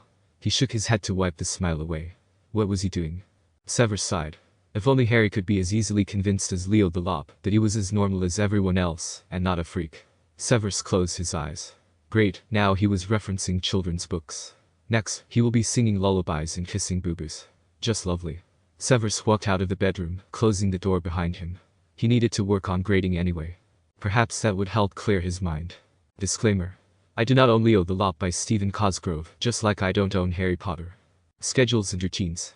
And then, after I found that hamburger in the garbage, I went back to the pretty lion statue and got right up in his paws to sleep for the night, Harry said as he happily followed Mr. Snape through the big bookstore. Mr. Snape had woken him up early, so they could walk to Hogsmeade and go to some stores. Mr. Snape had used the invisibility spell like when they had snuck into the big castle. Harry also had to drink some weird potion that changed his hair to a blonde and his eyes to a hazel, as well as concealing his scar. Mr. Snape had explained that Hogsmeade was a village of just wizards and witches, no muggles, which Harry now knew were people without magic. What a strange word, muggle. That didn't matter though. Mr. Snape was buying him clothes. He got new jeans and sweater, weird clothes that Mr. Snape called robes, and even new shoes. It had been jaw-dropping watching a tape measure fly around him to measure different parts of his body, and then see all the clothes come flying towards him. And then, when it was all over, Mr. Snape shrunk everything and put them all in his pockets. Now, they were at a bookstore, and Mr. Snape asked a worker for teaching books for little kids. He grabbed books on writing and math and history and science, and then he had Harry pick out a few books just to read for fun. Harry struggled to pick out just a few, they all looked so interesting. And Minnie had already given him so many cool books. Harry grabbed 3 books, the first issue to The Adventures of Martin Miggs, The Mad Muggle by L.C. A Comics, a comic book about the adventures of a French Muggle, a children's anthology of monsters by Newt Scamander, informative fairy tales about different magical creatures, and Manx Mouse by Paul Gallico, a novel about a strange mouse that went on little adventures. He recognized the tales of Beedle the Bard as one Mr. Snape had given him, so he was glad to add to his growing collection of books. While shopping, Mr. Snape had asked him about his time alone on the streets. Harry had happily recollected his time away from the Dursleys, starting with how he had snuck out of the house and ran to his school to hide in between the dumpsters, where he had collected some food. Then he had searched for the prison for days. He wasn't really exaggerating the 2 days he had looked to find Mr. Snape before he had to start asking people for directions. A couple people actually bought him food. Except people got suspicious of him and tried to grab him. Then he had to keep running and running away from Surrey. He slept in trees and under shrubs a few times, and then one day he wished to see Mr. Snape and ended up near those 4 lions and statue. I'd prefer if you stayed away from dumpsters and garbage in general from this point forward, Mr. Snape said, looking down at Harry. Harry nodded as he watched all the books shrink to be placed in Mr. Snape's pockets. And then that's when you decided to reach out to me and sent a Patronus-like image of yourself to my quarters, is that correct? What's a Patronus? Patronus. It's like a ... air, well, it's mostly used as an anti-demon ... well, it's complicated, Harry. It's kind of like that stag I showed you last night, remember that? Something ... like that. Harry thought back to the silvery image of the stag Mr. Snape had shown him. He nodded, even though he still had so many questions. Mr. Snape just sighed. Now, I believe we have one last stop to make. What's that? The toy shop. As Minerva instructed. Mr. Snape didn't look happy at all to be going to a toy shop, but Harry was excited. He had never been to a toy shop. He happily followed Mr. Snape out of the bookstore and to a building filled with various wizarding and muggle toys alike. Harry gasped and stared in awe, frozen in the entryway. Mr. Snape tugged him further inside. Now, Harry, Mr. Snape said in a serious voice. We need to be back at Hogwarts in a half hour. I have an afternoon class to attend to. You may pick out 3 things to keep yourself occupied. Be quick about it." Harry nodded and took a single step away from Mr. Snape. He stared in awe at the shelves and shelves of toys there were. It was incredible. Who knew there could be so many toys? And Mr. Snape was letting him pick out a couple. 3 to be exact. And after all the clothes and books and ... it was too much. Aunt Petunia and Uncle Vernon would have never let him do something like this. He never did anything to deserve this. Only good boys were allowed to get toys. Why was Mr. Snape allowing this? Was he the lonely freak who lived under the cupboards a good boy? Oops, he wasn't allowed to say freak anymore. But Mr. Snape couldn't hear his thoughts. But it still wasn't allowed. He was being a bad boy just standing there. What was wrong with him? Harry felt his eyes water, and he sniffed to try and hold back his sad tears. He didn't deserve toys. He couldn't pick out 3. This felt wrong. "Why are you crying? You're in a toy store," Mr. Snape said from behind him. Harry realized a couple tears had escaped his eyes and were slowly trailing down his cheeks. Mr. Snape was now standing at his side once more and staring down at him with a concerned look. Harry shook his head and rubbed at his eyes. "Nothing," he muttered. "I'm not crying." "Do not lie to me. What is the matter?"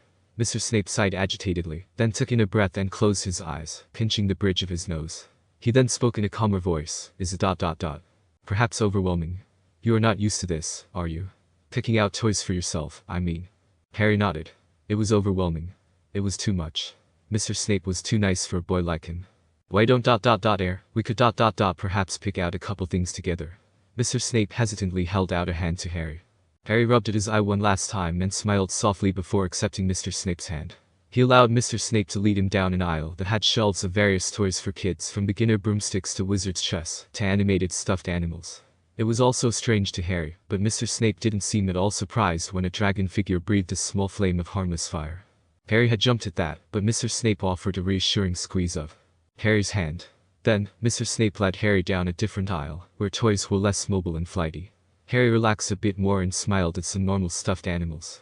After a 10-minute search, Harry decided on a game of wizard's checkers, something he could play with Mr. Snape, a Mcgonagall space set, complete with a spaceship, an astroman, a space dozer, and a shuttle, and finally, a 6-pack of never-drying Play-Doh. Mr. Snape had to encourage him to actually pick out what he liked, otherwise, they would have left with nothing. Harry was still feeling very overwhelmed, but he smiled at Mr. Snape all the way back to Hogwarts, knowing that his invisibility would keep the man from ever knowing he was staring at him in admiration. Once back at Hogwarts, Mr. Snape said they had a schedule to go over still, but they would do that when Mr. Snape returned from teaching his class. Mr. Snape flicked his wand at a feather, which Mr. Snape called a quill, and it turned into a small 3-drawer dresser for all his new clothes, which flew out of Mr. Snape's pockets and into their respective places. Then Mr. Snape emptied his pockets of the books he had bought and set them on top of the dresser. He set the toys on the shelf with the others of Harry's, before saying he would be back and leaving. Lunch was served, and Harry took his appetite stimulator and ate a ham and Swiss sandwich with steamed carrots and broccoli on the side. He enjoyed the food and happily gulped down pumpkin juice, belatedly remembering he was supposed to drink it slowly. He would remember for dinner. Harry stood and took his plate, cup, and utensils to the kitchen, prepared to wash and dry, but as soon as he set everything down in the sink, they vanished. This place was strange. Harry wondered if there was anything he would have to clean, but the entire room was as clean as it was yesterday. There wasn't even a speck of dust in sight. He wondered if Eve did the cleaning anyhow since he never saw her. Harry scuffed his feet as he walked past the fridge, pausing to stare up at the rules listed on the fridge. Apartment rules. Do not enter my study or lab. Do not touch my wand. Listen to Eve when I am not around. Do not answer the door should anyone knock. If someone enters, besides myself and Minnie, hide in the bedroom and lock the door. If there is an emergency, tell Eve to alert me. Freak is a forbidden word. Such strange rules. Mr. Snape had put them up yesterday evening, saying that he might add more as time went on. Harry sighed as he stared at the rules. They were so different from his relatives' rules. For one, Mr. Snape forgot to add no talking, no crying, no running, no playing, and no touching anything. But Mr. Snape seemed to want him to break those rules. Except the no crying. Mr. Snape didn't seem to like crying. Not in a bad way, more like a way when Harry cried embarrassingly in front of his class. Maybe crying makes Mr. Snape feel uncomfortable, too. Harry walked around the rooms, pausing in front of the potions lab door. He really wanted to watch Mr. Snape make a potion. It sounded like so much fun. But that room was forbidden. Unless Mr. Snape invited him in. It was dangerous, though how, Harry wasn't really sure. Mr. Snape compared it to chemistry, but Harry didn't know much about chemistry. Not knowing what else to do, Harry decided to play with all his new toys, testing out everything, except the checkers since that was a 2-player game. The Play-Doh was amazing. No matter how much he rolled and molded with it, it didn't dry out, and he could remold the same piece into new shapes again and again. He created a red car with yellow lightning bolts on the side and black bumpers and big black tires. He made a small blue car with purple lightning bolts and black bumpers and orange wheels, since he ran out of black. He raced the cars around the bedroom before deciding to pack the Play-Doh away and open his new Lego sets. He spent a couple hours building the spaceship and the Astro Man when Mr. Snape returned. Mr. Snape. Harry called to him happily, running over to the man entering the living area. Look at my spaceship. And my astronaut. They're nicely done, Harry, Mr. Snape said. Put those back on your shelf by your bed and come sit down on the couch. We have a few things to discuss. Okay, Harry smiled, running back to the room and setting his new creations on the shelf by his other belongings, including the robot toy Minnie had transfigured from the Rubik's Cube. He plopped down on his bed and stared at the toys for a moment longer, his imagination taking over. He envisioned his astronaut flying into space and landing on the moon, only to run into a giant evil space robot. The robot was blocking the way back to the ship. The astronaut will have to fight the robot, so he pulls out his awesome laser gun and blasts an arm. But the arm grows back each time he shoots it off.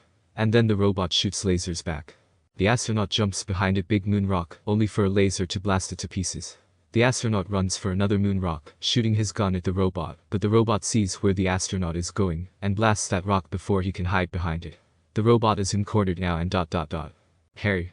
Mr. Snape's voice cuts through Harry's imagination. How long does it take to put your toys away?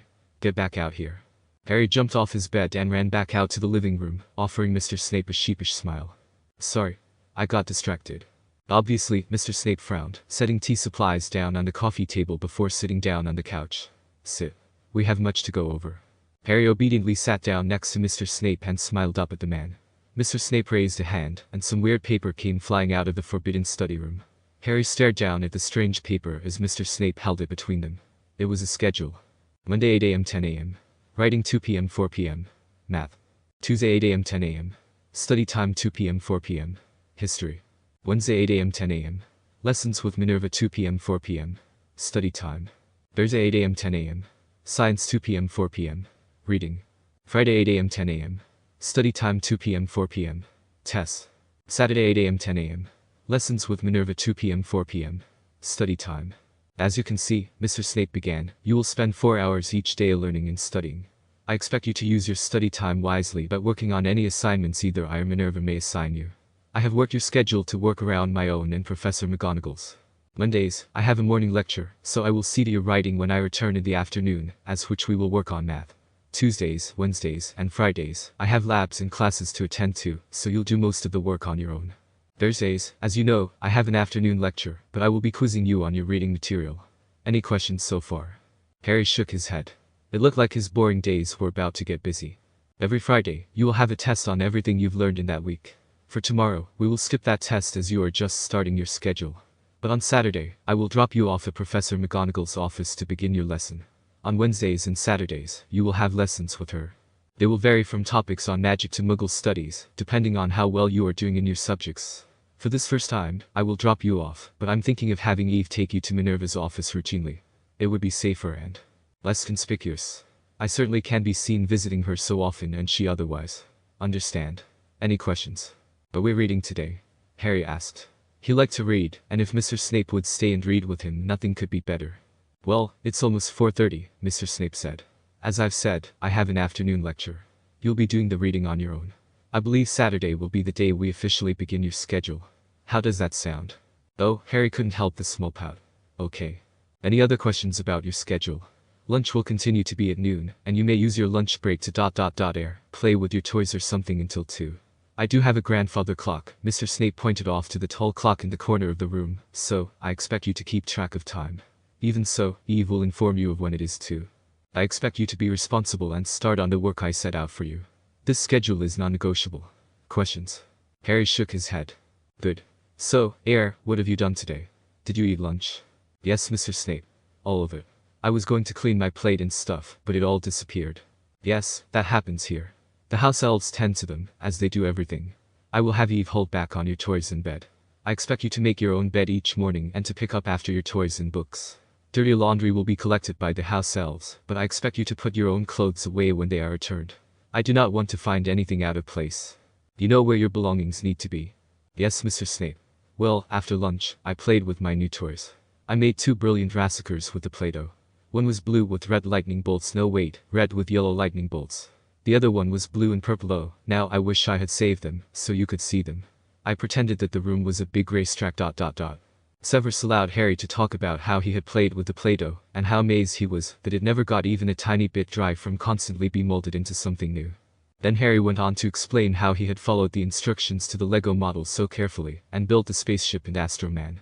Harry said he would create the shuttle and space dozer tomorrow if there was time, which Severus responded that he was sure there would be plenty of time for that, since they weren't going to start the schedule then.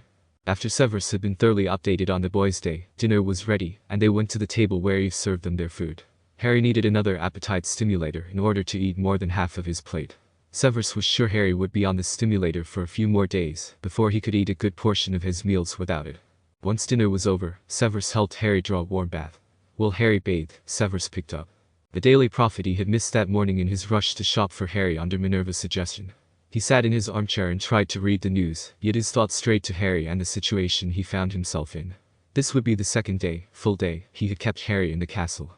So far, his plan was working. He just had to start looking for a suitable family, and pretend to investigate the boy's disappearance for Albus, and keep up with his lessons and teaching, and manage his part as head of Slytherin, and teach and care for a 7-year-old child.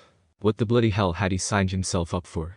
After 15 minutes of distressful thinking and semi-reading the paper, Harry appeared in his pajamas with a board game in his hands. "Can you play wizard's checkers with me, now?" Harry asked, holding out the game. Severus stared at the boy in front of him. He opened his mouth, then closed it again. He narrowed his eyes. "Not tonight. I should actually prepare some ingredients for tomorrow's first-year classes. Merlin knows they can't prepare their own ingredients properly." Severus stood and set the Daily Prophet aside, prepared to hide away in his lab. He was just not cut out for amusing children. Harry's face seemed to fall as he set the game on the coffee table, but he looked up at Severus with a hopeful expression. "Are you going to your lab? Can I come? What have I told you about my lab?" But Harry's lower lip puckered out. "You said that maybe I could watch you sometimes. Please. I'll be good and quiet." Severus closed his eyes and inhaled sharply. He's heard that phrase far too often growing up. Be good and quiet indeed.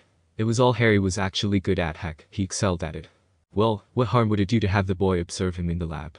Perhaps it would entertain him until bedtime. Maybe the boy would bore of the ingredient preparation, he'd fall asleep in the lab. It wasn't a bad idea, honestly. Fine, Severus decided. But just this once. "Yes, Mr. Snape," Harry exclaimed, a large smile spreading across his face. Severus rolled his eyes and led the boy to his lab, holding the door open for him.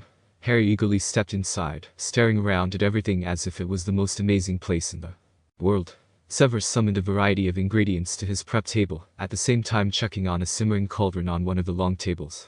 He gave the potion a stir and removed it from the heat. He vialed it all later, after his necessary ingredients were chopped. "What's that, Mr. Snape?" Harry asked, pointing at the cauldron as he used his hands to push up on the table to get a closer look. "It is a fever reducer and get down," Severus snapped, picking the boy up and off the table to set him on his feet. "Sorry." Severus summoned a step stool and set it near his prepping station, heightening it so the boy could see above the table. When he was finished, he pointed at it and said, "Sit." Harry jumped up on the stool and clasped his hands together, resting them in his lap and looking at Severus expectantly. Severus separated a jar of ginger roots from a container of bezzers. He picked up a grater to start on the bezzers first, as that would take the longest. "Now, I need to grate these bezzers and then, what's a bezzer?"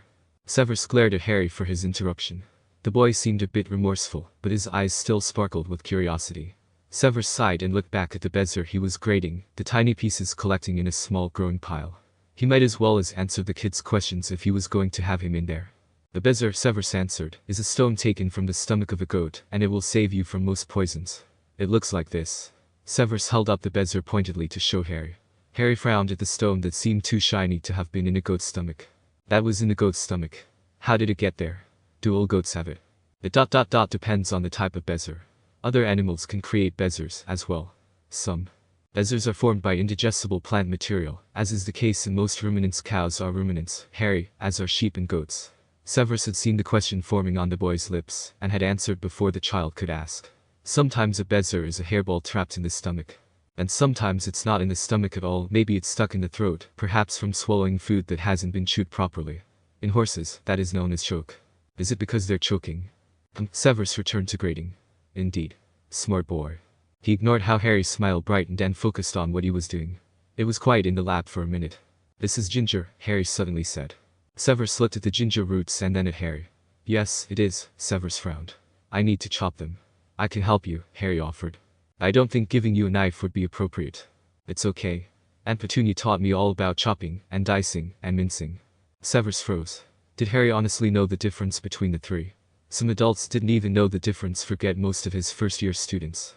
Severus felt an anger for Petunia and her horrid husband surged within him. He really wanted to get back at her for her little scene at the hotel, and for everything she had put this boy through. Severus closed his eyes, remembering how Harry had begged for him to take the boy in, claiming he could clean, garden, and cook. Clearly, the boy was not fibbing. Why don't Severus cleared his throat as he felt himself choke a bit from how dry it had gone. Why don't you show me what you know? Here. Severus handed Harry his chopping knife and watched the boy closely, making sure he didn't cut himself. Harry picked up a ginger root and began chopping it into even pieces at a slow rate. While Severus could chop them much faster, the boy was doing an adequate job even at his pace. In fact, the ginger was perfect when Harry finished and looked up at him expectantly. Did I do okay? The boy asked quietly. Excellent, Severus remarked with a frown. When Harry just stared, Severus blinked and offered a small smile to the child. You did very good. Why don't you keep at it while I grate these? Harry nodded as a smile stretched across his face once more and grabbed another root. Severus shook his head as he watched Harry focus on what he was doing, his tongue sticking out at the corner, as he slowly chopped the ginger perfectly. It amazed Severus how strong the boy was despite everything he had been through. How willing he was to please adults around him. Severus focused on his own task, working silently alongside Harry. For an hour, the two finished prepping the ingredients, and when that was done, Severus sent Harry to their room, so he could work on cleaning up. Severus used the alone time to think over Harry's skill with the knife. And the boy's comment from the hotel. Clearly, Harry was no more than a house elf to the Dursleys. Severus growled under his breath and ran his hands through his hair in frustration. If he ever ran into that woman again, he would ... A loud tapping sound rang through the apartment. Severus sighed and left his lap to find the source, though the sound was very familiar. He had a feeling he knew what it was. As he entered the living room, Harry was peering out of the bedroom door. What's that, sir? He asked. Go back into the room. Shut the door. Harry did just that. Severus sighed as the incessant tapping continued. There had been no reason for Harry to shut himself in the bedroom door, but he'd rather this little routine be kept between himself and what was outside the door. Severus opened the door and looked down to see a hen harrier male, pale gray in color with black-tipped wings sitting outside his door, looking up from where it had been tapping its beak on the wood. The bird gave a keck noise and flew into the rooms, landing on the coffee table and offering its leg. Tightly grasped in its talons was a rolled-up piece of parchment. Severus sighed and accepted it, knowing the bird would be gone sooner if he just took the parchment. Dear Severus, I wish I could see you or at least hear your voice again. It's been so long, 5 years to be exact. I know I've said this before, but I'll say it again. I am sorry. Would you please come see me? If just for a cup of tea. I'm connected to the Flu network, all you have to say is Mcgonagall State Ireland. You are always welcomed anytime, day or night. Or, you could send Kieran off with a message. He'll gladly accept it. Sincerely, your mother, Eileen Prince Mcgonagall. Severus sighed, staring down at the parchment a moment longer before tossing it into the flaming fireplace, watching the parchment crinkle and burn. The hen harrier, Kieran, made that strange noise again as it stared at him, tilting its head. I have nothing in return, Severus said, crossing his arms. The door is still open. Fly away. Keck. Kieran just stared back. Severus sighed again, closing his eyes. It had been 5 years since he had last spoken to his mother. And 5 years since their last big argument. It was all they ever did anymore. And it was over the same thing. It didn't matter what they were talking about somehow, every conversation wound up back to their argument. They could have been discussing the weather and they'd end up arguing. Maybe he always started them, but they were conflicts yet resolved. And he wasn't about to accept any apology yet. Not now, and perhaps not ever. Fly away, Severus insisted, opening his eyes and glaring at the bird. Kieran just kept staring, a strange throaty sound emitting off the bird, before he spread his wings and took flight, leaving Severus's quarters. Severus slammed the door shut behind it. And collapsed in his armchair. He hated that bird and what it signified. The unsettled turmoils that still existed. The turmoils he didn't want to face. Severus rubbed at his face and clothes. His eyes, feeling like he could use a beer or something to relax. Mr. Snape. Harry's voice invaded his head. Severus opened his eyes and looked at Harry, who was holding a book in his hands. I was wondering if you could help me with a couple words in the beginning. This is a hard book. Severus looked at the book Harry was holding. Manx Mouse. Severus sighed again. Try reading the first sentence, Severus suggested. Harry stood at Severus's side, so he could see the page as well. There was once rather an XX extra or extraordinary, Severus corrected. Extraordinary, Harry repeated and continued. Old CCCC ... I don't know that word. Severus said, looking at the rest of the sentence as he took the book from Harry, who lived in the village of Buntingdale in the heart of England. This is a kid's book. I wouldn't expect you to know a lot of these words. What's a ceramist? Harry asked. Someone who makes porcelain things. Why don't you read a different book? One that is easier. But this one looks interesting. Can you read it to me? There was that question again. Severus frowned at Harry. No, I will not. Read an easier book. Severus handed the book back to Harry. But Harry's lips trembled as he stared at the cover. This looks fun. I want to know what happens with Manx Mouse. He looks so different and he probably doesn't like being different. And he goes on cool adventures and ... Oh, for the love of ... Severus growled as he lifted Harry roughly and set him on his lap, snatching the book from the boy. Fine. I'll read it to you. But just this first chapter. And just this once. Harry smiled happily and nodded, leaning into Severus as he opened the book to the first chapter. Severus felt as though he had been played, but would a 7-year-old really know how to manipulate someone like this? Just to be safe ... This is not going to become a nightly ritual, understand? Just this first chapter, just this once. Yes, Mr. Snape. The boy sounded too satisfied. Severus narrowed his eyes but began reading the first chapter of the book. It was a rather interesting first chapter. Events happening, weddings, the very creation of a blue Manx mouse by a ceramist. Severus had never read this book and found himself intrigued to read the next chapter, but he also noted that Harry was asleep on his lap. He sighed and leaned his head back against the chair cushion. What was happening to him? Why on earth had he agreed to read to the child? Yes, the boy had been on the verge of tears. But that shouldn't bother him. His first years were often on the verge of tears. What made this situation different? Severus carried Harry to his bed and set the book on the shelf with the other books and toys. It was just this one night. Harry would have to amuse himself with books from now on. This was it. The last night he read to the boy. Harry would have a schedule to follow and homework to occupy his time from now on. This was not a nightly ritual. It wasn't. Abiding fears. Chapter notes. See the end of the chapter for notes. Severus's eyes flew open, and the vivid images of Lily's dead body faded away, his heart still pounding in his chest. In his dreams, he always tried to save her, always tried to make it to Godric's Hollow before Voldemort, but alas, he always failed. Severus sat up on his bed and rubbed his eyes. There was no point fretting over an unrealistic nightmare. Lily was dead. He had been responsible for that. The enormous guilt weighed down upon his shoulders heavier than the world itself. There could never be forgiveness for what he did to Lily and her family. If not for him, Harry might still be in his caring mother's company instead of suffering under the cruel guardianship of his relatives. Severus swung his legs over the side of the bed, running a hand through his hair. A nightcap sounded nice. Waving his wand to perform a time check, red numbers appeared in the air. 1:21 a.m. Severus lowered his wand, the numbers vanishing. His eyes lingered over to Harry's bed in the corner of the room ... except the boy wasn't in the bed. He jumped up, ignoring the dizziness from doing so, and rushed over to Harry's bed. He threw the blanket to the floor, then scanned the room for the child. Lumos. Severus flicked his wand, lighting the room. He turned on his feet, glancing back at his own bed. He could hear the steady thump of blood passing through his ears, his wand trembling in his shaky hand's grasp, his eyes becoming blurry as he kept spinning on his feet to check every corner in his room. He panted through his mouth, pausing as an idea struck him. Dropping to the floor, Severus looked under Harry's bed, and instantly, he felt his heart slow and his body stopped shaking. He sighed and rested his head on his hands as he stared at the sleeping figure under the bed. It had been a long time since he had been on the verge of a panic attack. He did not miss the feeling. He studied the boy's features. Harry had a thin face, a body too small and skinny for his age, and a black messy mop he passed off his hair. He was the mirror image of James Potter, albeit an unhealthy image. Yet, the longer Severus stared, the more of Lily he could see in Harry. The boy's face wasn't all James, not the nose, or the long eyelashes, or those green eyes suddenly staring back at him. Severus blinked. Harry was awake and staring back at him, indeed. What are you doing under here? Severus asked. The bed's uncomfortable, Harry said softly, yawning and rubbing an eye. What do you mean it's uncomfortable? Is it too hard? Too soft? No, it's just weird. It's making my back hurt. Severus thought back to when Harry explained that he had slept in a cupboard, probably for most of his life. Severus was sure no comfortable mattress would fit in a cupboard, so Harry had never really slept on any kind of good mattress for such a length of time. The boy had been with him for 2.5 days and 3 nights now. After sleeping on a terrible excuse for bed for so long, Harry was sure to be feeling the aches of sleeping on proper mattresses. Did you have a mattress in your cupboard? Was it big and comfy? Millimeter. It was really small and not that fluffy. I see. And you slept on it every night for years. Severus concluded that his guess of Harry's sleeping situation was accurate.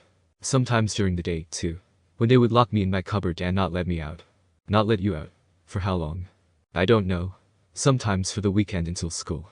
And if they go on vacation but old Mrs. Fig wasn't around. Severus had forgotten that Arabella Fig lived near the Dursleys. He wondered if she might be able to supply more information on Harry's home life for evidence when he did have to get the ministry involved. But hearing that Harry would be oftentimes locked in his cupboard for days on end was frightening and saddening to hear. He sighed, deciding not to think much on it for now. Your body will adjust to sleeping on a new surface in time, Severus said. Perhaps I can adjust the firmness of your mattress for you. Harry shrugged and said, okay. He snuggled into the pillow he had with him, closing his eyes. Severus stared at the boy a moment longer before finding the floor to be an uncomfortable resting spot. He propped himself on his elbows. Harry, Severus began, waiting for the child to open his eyes again. You must be cold under there without a blanket. The castle isn't exactly warm this time of year. I'm okay, Harry said. I don't mind the cold. Severus closed his own eyes as a memory of the boy sitting in the alleyway in the middle of a blizzard struck him hard. That memory would haunt him for a long time to come. He wondered if this cupboard Harry had slept in had any blankets for him. I'd rather you sleep with a blanket. Minerva would have my head if I let you catch a cold down here. Okay. Severus sighed, adjusting himself on his arms. Harry didn't seem all awake and would probably fall right back to sleep where he was. But the cold of the night would surely disrupt his sleep through the night. Perhaps a snack with the right food would help him stay asleep and in his bed. Why don't you come out from under there and we'll go get a little midnight snack? A midnight snack? Harry frowned. Sneaking food at night is bad.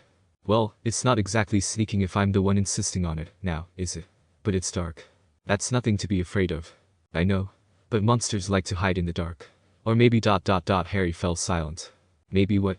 Severus encouraged. Maybe ... Uncle Vernon. Harry had whispered the name so softly, Severus nearly missed what the boy said. But he understood why Harry was hesitant to wander around in the dark, even though the boy displayed true bravery each time he ran away from home. Severus sighed. I can assure you that your uncle is nowhere near here, Harry. And monsters. And ghosts. And bad criminals. Severus wondered if Harry was remembering scary stories he may have seen on TV, heard from school, or if his wonderful relatives filled the boy's head with scary fantasies just to torment him. Severus hoped that Harry didn't have an encounter with any of the Hogwarts ghosts for a long time. Peeves would terrorize Harry just by materializing in front of him. How about this? Severus suggested, picking up his wand. I keep my wand lit at all times, so you can see everything around you. We'll go to the kitchen and have warm milk with bananas and peanut butter. Harry smiled and nodded. Severus stood as Harry crawled out and followed him out to the kitchen, staying close to Severus's side and within the bright light. Severus set his wand down on the counter, so it continued to light up the kitchen, while he sliced a banana and put a glob of peanut butter on a plate for Harry. Eve brought a warm glass of milk for Harry and Severus. Poured himself a nightcap. Severus knew the snack he was providing would all act as a sleep aid for Harry. The boy needed it with all the disturbed sleep he was having. Severus sipped at his drink as he watched Harry yawn and rub his eyes. His banana and peanut butter was gone, and he was gulping down the last of his milk. Harry set the glass down and yawned again. What are we doing tomorrow? Harry asked. I have classes to teach, as I've told you countless times. You will remain here and ... amuse yourself. Okay, Harry said, though Severus detected a bit of disappointment. Surely being here is better than being at your relatives. I'll see if I can look into family hunting sooner. Then you'll have a more structured home life. But I like it here. You do not. You are obviously disappointed that I will not be around tomorrow. You must be bored with no one else here and little to do. I don't mind it. I didn't do much at my relatives except my chores and stuff. Regardless, you need a place where there's more social interaction, and where you can make new friends and... I don't have friends. I can make friends here. Eve is my friend. Eve is a house elf and that's not the point. We go over this same situation, you know you can't stay here. What you need is ... we're not discussing this right now. It's late, you're tired, go get in bed. I need the light. You said I'd always be able to see. Please. Severus sighed, but finished his nightcap and picked up his wand. He led Harry back to his bed, waiting until the boy was under the covers. Harry fell asleep quickly, and Severus returned to the kitchen for a second nightcap, downing it quickly. He was not a kid person. The sooner he had his quarters back to himself, the less stress he was sure he would feel. Children were too much to deal with.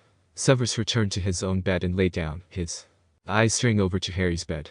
Despite how he felt about children, he secretly hoped that by helping Lily's son, Lily herself would forgive him for everything. One could dream ... Harry sat at the dining table alone. This was his third day living with Mr. Snape. Well, third full day. And the days were getting repetitive faster than he thought they would. Tomorrow was Saturday, and he would start his lessons with Minnie. At least it would give him something more to do. He liked school well, the learning part of it. He never made friends, thanks to Dudley's interference. And school had always been an escape from his relatives' home when he wasn't trying to run away to who knows where. Harry sighed and fiddled with the colorful toy robot. He was beyond bored. Mr. Snape was right. Yes, it was better living here than with his relatives, but he was bored. And upset that he didn't spend more time with Mr. Snape like at the hotel. But what upset him even more was that Mr. Snape seemed insistent in getting rid of him. Didn't Mr. Snape like him? Maybe if he proved to Mr. Snape that he wasn't bored living with him, then Mr. Snape would definitely want to keep him around. Harry was doing his best to obey all the rules. He stayed away from the doors to the potions lab and study, so he wasn't tempted to enter them. He tried playing with his Lego stuff, but he wasn't in the mood to build his other models. He did a lot of building yesterday. But playing with his toys wasn't going to convince Mr. Snape to let him stay longer. He should do something useful, like when he had helped chop the ginger. An idea struck Harry and he looked around the rooms. The place was clean enough already, but Harry knew he could make the place shine with the right equipment. But where to find that equipment? Mr. Snape said that Eve did all the cleaning, so maybe she could give him a few things. Eve, Harry called out. He always felt silly just shouting out in the air, but it always seemed to work. He wondered how Eve always heard him. Yes, Meyer Harry. Eve greeted as she popped into view. Where are the cleaning supplies? Harry does not need to clean. Eve will clean messes. I know. But I would like to do some cleaning, too. It's fun. Cleaning not fun for you. Playing with toys fun for kids. And learning new things. And exploring. And playing with friends. Eve will take care of cleaning. But Harry pouted, trying to think of a way to convince the house elf to let him do some cleaning. I really like cleaning. That's fun for me. And I want to impress Mr. Snape. Just for today I can clean. Please. Eve tapped her foot and pulled at her ears. Master Snape might not be happy for letting Little Master clean. Eve must obey Master Snape. I don't think he would be mad for letting me clean, Harry said, though he honestly wasn't sure how Mr. Snape would feel about him cleaning. He hoped it made Mr. Snape happy. What if him cleaning made Mr. Snape mad? Like saying the word freak. Maybe it was a bad idea. But he had to try something to convince Mr. Snape he was good to keep around. Eve can Eve tapped her foot again. Eve will let Little Master clean just for today. Eve will bring cleaning supplies. What would Harry like to clean? Harry beamed at the elf and frowned in thought. I think I should start with the bedroom. Mr. Snape already made his bed, so I'll make mine. I can dust and vacuum. Vacuum? Eve frowned. Yeah, you have a vacuum cleaner, right? Eve's frown deepened. Eve thinks there is vacuum thingy in Muggle's studies room. Eve will fetch it for Harry. Eve will also fetch feather duster. Thanks, Harry said. And then I'll clean the bathroom. Maybe I'll mop too. You have a mop, right? I'll do the bathroom and kitchen floor. And then I'll clean all the countertops and vacuum the living room and dining room. And then I'll clean the dining table with dishwasher liquid and vinegar. And Petunia taught me that. Eve will collect everything Little Master needs. Eve popped away and cleaning supplies appeared in her place, along with the vacuum, which took a moment longer to appear. Harry happily set to work, starting in the bedroom. He quickly made his bed, making sure it was neat and perfect like Mr. Snape's. Then, he organized his toy shelf, staking books on one half, and arranging his toys on the other half. Then, he dusted the room with the feather duster, cleaning every wall crevice and surface top in the bedroom. Once that was complete, he vacuumed the entire room. He moved on to the bathroom, using the broom to sweep, then scrubbing the floor with a wet rag. He poured cleaner in the toilet and allowed that to sit while he sprinkled baking soda all over the bathtub, then sprayed it down with a vinegar and water solution mix. He let it sit while he scrubbed the toilet, then he went back to the bathtub and scrubbed that. He ran the shower briefly to rinse away the solution, then used a cloth to dry it. He scrubbed the countertop and the sink and cleaned the mirror. Then he began mopping the tile floor with a disinfectant. It took him a long time, and when he was finished, it was lunchtime. After eating, Harry immediately started on the living room, dusting and vacuuming. He scrubbed the glass top of the coffee table, making sure it was shining when he was finished. He vacuumed around the dining table, moving the 4 chairs to get underneath them. Then, he wiped down the dining table with that solution, and Petunia had shown him how to do. Then, he waxed the table to give it a nice shine. It was time for the kitchen, Harry's favorite place to clean. Harry started by dusting, then wiping down the countertops, cabinets, and fridge. He scrubbed the stove top and even cleaned the inside of the stove. He made sure to soak the stove pans in the sink while he moved on to sweeping the floor. The kitchen was his favorite place to clean because he loved cooking and cooking on what he knew were clean countertops, and a clean stove made it all the better. Once he was done sweeping, he scrubbed the stove pans, rinsed them, and set them off to the side to dry. He cleaned the sink and then mopped the floor.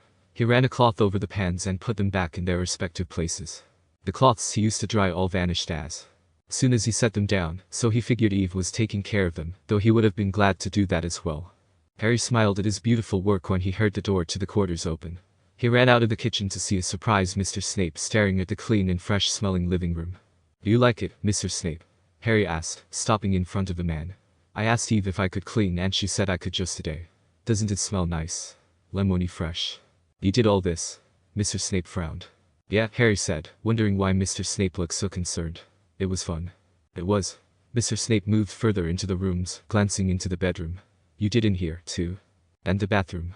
Mr. Snape glanced at Harry before walking to the bathroom. Harry couldn't tell if Mr. Snape liked his work or not. Was it too much? Or was it a bad job? Or was Mr. Snape upset that he had actually done cleaning? Harry felt his stomach knot up, and he chewed his nails nervously, watching Mr. Snape come back to the living room with a frown on his face. "The table looks polished," the man stated. "I waxed it." "You wax it? How do you even know how to do that?" "Aunt Petunia taught me." Mr. Snape sighed, running a hand through his hair as he ran another hand along the table, pausing to look into the kitchen. The man shook his head and rubbed his chin as he stared. Harry felt his lower lip tremble slightly as he waited for Mr. Snape to say something. Mr. Snape glanced his way and must have noticed Harry's despondent face. "It's ... Mr. Snape began, looking around the place and back at Harry. "It's very well done. And you had fun doing all this?" "I like cleaning," Harry said. But Harry knew it was somewhat of a lie. If he had still been at his relatives', cleaning was his least favorite thing to do. But it had been an escape from his relatives, as they would oftentimes just leave him to his work. Here, it was honestly just to escape the boredom, and to hopefully impress Mr. Snape, which he wasn't quite sure if he had succeeded in. He didn't mind cleaning. "Harry, you didn't have to do this, though." "Why did you?" "I wanted to. For you." "For me? Why?" "I thought you might like it. I'm good at cleaning. I just wanted to make you happy." Mr. Snape stared at Harry intensely for a long moment, and Harry felt a tear escape his eye. He sniffed and rubbed at his face. His work wasn't appreciated. He couldn't do anything right. Mr. Snape would never like him and would get rid of him forever because he was such a bother and a nuisance. He sniffed again and felt more tears leave his eyes. "No, please don't cry," Mr. Snape finally spoke. "I like it, Harry, I do. It's a job well done." "You hate it," Harry said, sniffing more. "No, I don't. I just want to make sure that this was something you really enjoyed doing, not something you felt you had to do out of obligation." "It's nice, it really is. I'm ... happy." Harry peered through his lashes at Mr. Snape. The man offered a small smile, and Harry wondered if the man really was happy. Mr. Snape never looked happy. But he said he was happy now. Maybe he just didn't know how to make himself look happy. Even at the hotel, Harry had never really seen the man look happy. Harry would have to learn the secrets of Mr. Snape's facial expressions. "Really?" "Yes. If doing all this made you happy, then I'm happy." Harry smiled at Mr. Snape, feeling his tears subside. Maybe the man was really happy. Mr. Snape insisted that Harry had done a good job several times. "Well ... I'm sure after all this cleaning, you must be hungry," Mr. Snape suggested. "How about a little treat before dinner?" Harry felt the last bit of sadness in him disappear. Mr. Snape was rewarding him for his work. He had never been given a reward. Or praise, even. He looked at Mr. Snape hopefully. "Really? Like dessert?" "Well, a small snack, not really dessert. I think you've deserved it. There's biscuits in the pantry, or yogurt and applesauce in the fridge. Your choice." "Can I have biscuits?" "Of course. They're in the back of the pantry. Why don't you grab those while I pour some milk?" "Okay." Harry opened the walk-in pantry in the kitchen, opening the door the slightest bit, and searched the back shelf for the cookies, light from the kitchen, flooding the otherwise dark space. He had just found a box of chocolate chip cookies when a soft click startled him, the box falling to the floor. The door to the pantry had shut itself. Feeling his heart rate pick up, Harry felt his way to the pantry door and gave it a push. The door didn't budge. He realized that there was no knob on this side of the door, so it could only be opened from the outside. "Mr. Snape," Harry whispered, knocking at the door slightly. Harry felt a wave of dizziness wash over him. His breathing started coming in sharp and shallow. He was trapped. The darkness was overwhelming him, morphing the pantry into his old cupboard. He felt the space closing in on him. He started seeing spots amid the darkness, and his blood felt cold as his body started tingling. He couldn't breathe anymore. They had him locked in there again. They were denying him food, water, light, and they weren't going to let him out for days. He choked on air, his heart beat loud in his ears, and he pounded on the door furiously. "Let me out," he screamed, his face hot as tears streaming down his face. "Please. I'm sorry. I won't do it again. I'll be good. Let me out, let me out." A deep voice cut through the air, but Harry wasn't sure what it said. The door opened, light blinding him, but he bolted out of his cupboard, collapsing on the floor against the opposite wall. He wrapped his arms around his legs and cried. Severus wasn't sure what to do. 1 minute, he was pouring milk, the next, he was hearing Harry pounding on the pantry door frantically, pleading and apologizing. Severus hadn't realized the door had shut itself on Harry, who probably hadn't opened it far enough to prevent it from doing so. He had called out to Harry when he opened the door, but the child ran right past him and huddled up on the opposite wall, crying. "Harry, what's wrong?" Severus asked. Was it the dark that had scared the boy? Or was it the fact that he had been locked in, trapped, inside a pantry? Severus's thoughts made him realize that Harry had most likely suffered a flashback when the door closed and locked him in, just like how the boy's relatives would lock him in and leave him for days. Severus stared down at the sobbing child. Harry was shaking, then he suddenly leaned forward and vomited for a long minute. Severus made a disgusted face, but simply flicked his wand to clean the mess. Harry wiped a hand over his mouth before curling in on himself. Severus took a step closer to the boy. "Harry," Severus began, reaching a hand towards him. "There, it's okay. There. Severus's fingers brushed Harry's shoulder when the boy jerked away from him, whining in protest. Severus pulled back, not sure how to proceed anymore. What was he supposed to do? How could he snap Harry out of this state? Should he even do that or just let Harry go through the motions till he comes out of it himself? Feeling useless as he watched the terrified child, Severus retreated to the dining table and sat down. He watched Harry from there, deciding to wait it out. The state the boy was in pulled at something in Severus's chest, and it frustrated him that he could do nothing. That he didn't know how to help Harry, didn't know how to approach the situation, and certainly didn't know how to deal with the emotions the boy was suffering. Severus sighed and rubbed wearily at his face. Sitting there was torture. All he could do was hope and pray Harry pulled out of it. He really didn't want to take a visit to St. Mungo's if the boy did not. An hour passed of neither moving or making a sound.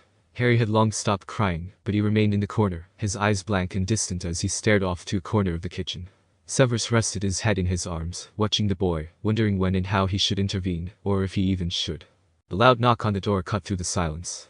Severus's breath caught in his throat as he stood up and went to the door. He didn't open it. "Who's there?" he called out. "It is I, Severus," Albus's voice said. "Albus." "Shit," Severus thought, a knot tightening in his chest. 1 second. Severus ran back to the kitchen and reached for Harry, but before he could touch him, he froze. What if he startled the boy? Or scared him so terribly, he started screaming. He kneeled in front of Harry a good few inches back. "Harry," he said softly. The boy made no indication that he heard him or was listening. Severus snapped his fingers in the boy's face, a risky move. Harry blinked, and his eyes seemed to focus on him, but he didn't move. "Harry, I need you to go to my room and get in your bed." Harry didn't move. "Harry, please." Severus felt his heart speed up as another knock sounded through the rooms. "Severus," Albus called. "I must say, we have important matters to discuss." Severus rubbed the back of his neck, fighting his lungs to breathe nice and slow. What the hell was he supposed to do? He couldn't let Albus in, not with Harry in the state he was in. He couldn't risk forcing the boy to the bedroom. It might cause another attack. And a closed, locked door was the last thing Harry needed right now. He would have to get rid of Albus. Somehow. He couldn't let the headmaster find Harry. Standing, Severus went back to the door, willing his hands to stop shaking as he grasped the doorknob. He swallowed dryly and opened the door just enough to look out. "This really isn't a good time, headmaster. I'm sorry, Severus. But I really must talk to you. You are the only person I can speak to about this matter." There were bags under Albus's eyes, and the elder man's face seemed more wrinkled than usual. Severus fought to gather the right thoughts in his head. What was he supposed to say? He couldn't risk looking or acting suspicious. "Yes, but I have so many cauldrons boiling right now, and I really should get back to finishing them. I'm in for a long night, can this meeting wait until tomorrow?" "Please, Severus," Albus insisted, his weary eyes peering into the man's soul, or so Severus felt. "Don't send me away. I really need to talk to you, and I'd rather not push this topic off." Severus tensed. He wanted to slam the door shut. He wanted to let the man in. He wanted to insist that the man come back tomorrow. He wanted to throw up. But his body just would not move. "Are you all right, dear boy?" Albus questioned. Finding his voice, Severus choked out, "I'm fine. It's just been some long few days." Willing his body to move, Severus held the door open for Albus. "Please, come in." "Thank you, Severus." Albus entered and paused inside the living room, taking a deep breath. "Your house elf is a splendid cleaner. I might insist on borrowing her." "Whenever you wish," Severus said, pushing the door shut, still trying to fight the stiffness of his body. Albus sighed. "I could really use a soothing tea. Do you have any calming drafts, Severus? I'm sure that will help me sleep tonight. And honey sounds delightful." The man began walking for the kitchen, and Severus's heart jumped to his throat. His body found the ability to move and he ran after the headmaster, stopping the man with a hand to the chest. "Please, headmaster, you look exhausted. Allow me to serve the tea, you are a guest in my quarters, after all. If you insist, Severus. But I could also use a bit of water. Done. I'll gather everything, really, it's no problem. Take a seat, rest your legs. You make sound like a feeble old man, Severus. Surely, I can be of some help in the kitchen. Albus moved around Severus and walked for the kitchen. No, really, headmaster, it's fine, I don't need your help.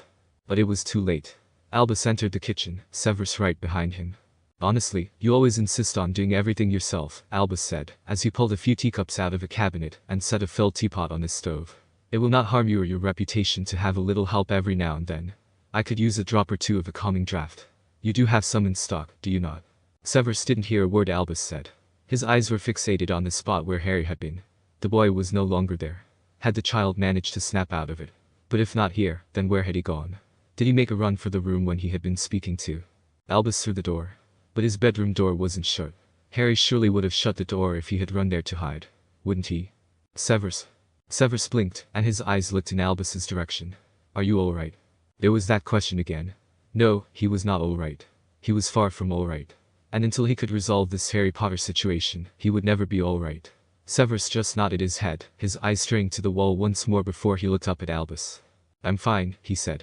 It's just my nightmares are recurring. As are mine, Albus nodded. And I've had some new ones recently. I can't help but fear that something terrible has happened to little Harry. And it's all my fault. I should have done more for the boy. I should have persuaded Mr. and Mrs. Dursley to treat him better, more like family. I should have visited the boy myself, just to show the child that someone did care for him. And now look what's happened. Harry could be anywhere. He could have been kidnapped, tortured, murdered. Don't give up so quickly, Severus said softly. Potter could also be somewhere safe and warm, without the slightest knowledge that his selfish actions will have the wizarding world in an uproar. He was probably taken in by an overindulgent family who's mistaken him for an orphan with no living relatives. Who knows? We have to keep searching. I'm sure the brat is still very much alive. Perhaps, Severus, Albus said, pouring hot water into the teacups, adding spices and honey. Did you happen to find that calming draught? Severus raised a hand, summoning a vial of the potion in question. He walked over to the headmaster, opened the vial, and allowed 2 drops to fall into each teacup. He needed the calming draught just as much as Albus did. His hands were still a bit shaky. I hope your faith in Harry's status reigns true, Albus said, taking a long, grateful sip. As do I, Severus agreed. The two stood in comfortable silence, drinking the tea. Severus couldn't stop his eyes from occasionally straying to the spot Harry had been. Albus did not seem to notice, however, lost in his own thoughts. Might I borrow some dreamless sleep? Albus asked when he finished his tea. I'd rather not face my fears and dreams tonight. Of course. Severus summoned the potion and gave it to Albus. Though as the brewer, I am obligated to warn you that taking the potion more than 3 times a week has a high potential for addiction and abuse. Of course, Severus. Just for tonight. It is healthy for one to admit to and face their fears. It is how we overcome them. I should let you get back to your work. Thank you, Severus. Anytime, Severus said, watching the headmaster leave the kitchen. He heard the soft click of the door. As soon as Albus had left, Eve and Harry appeared in the kitchen, in the same spot Harry had been originally. Severus sighed in relief. Eve made sure Harry could not be seen by Headmaster Dumbledore, Eve informed him. Harry was still hugging his knees, though his eyes seemed more alert and less red now. Eve stayed with Harry till Headmaster left. Thank you, Eve, Severus said, setting down his own teacup and walking over to Harry. Eve vanished. He squatted in front of the boy, an overwhelming relief flooding his body at seeing Harry safe. Today had been an extremely close call.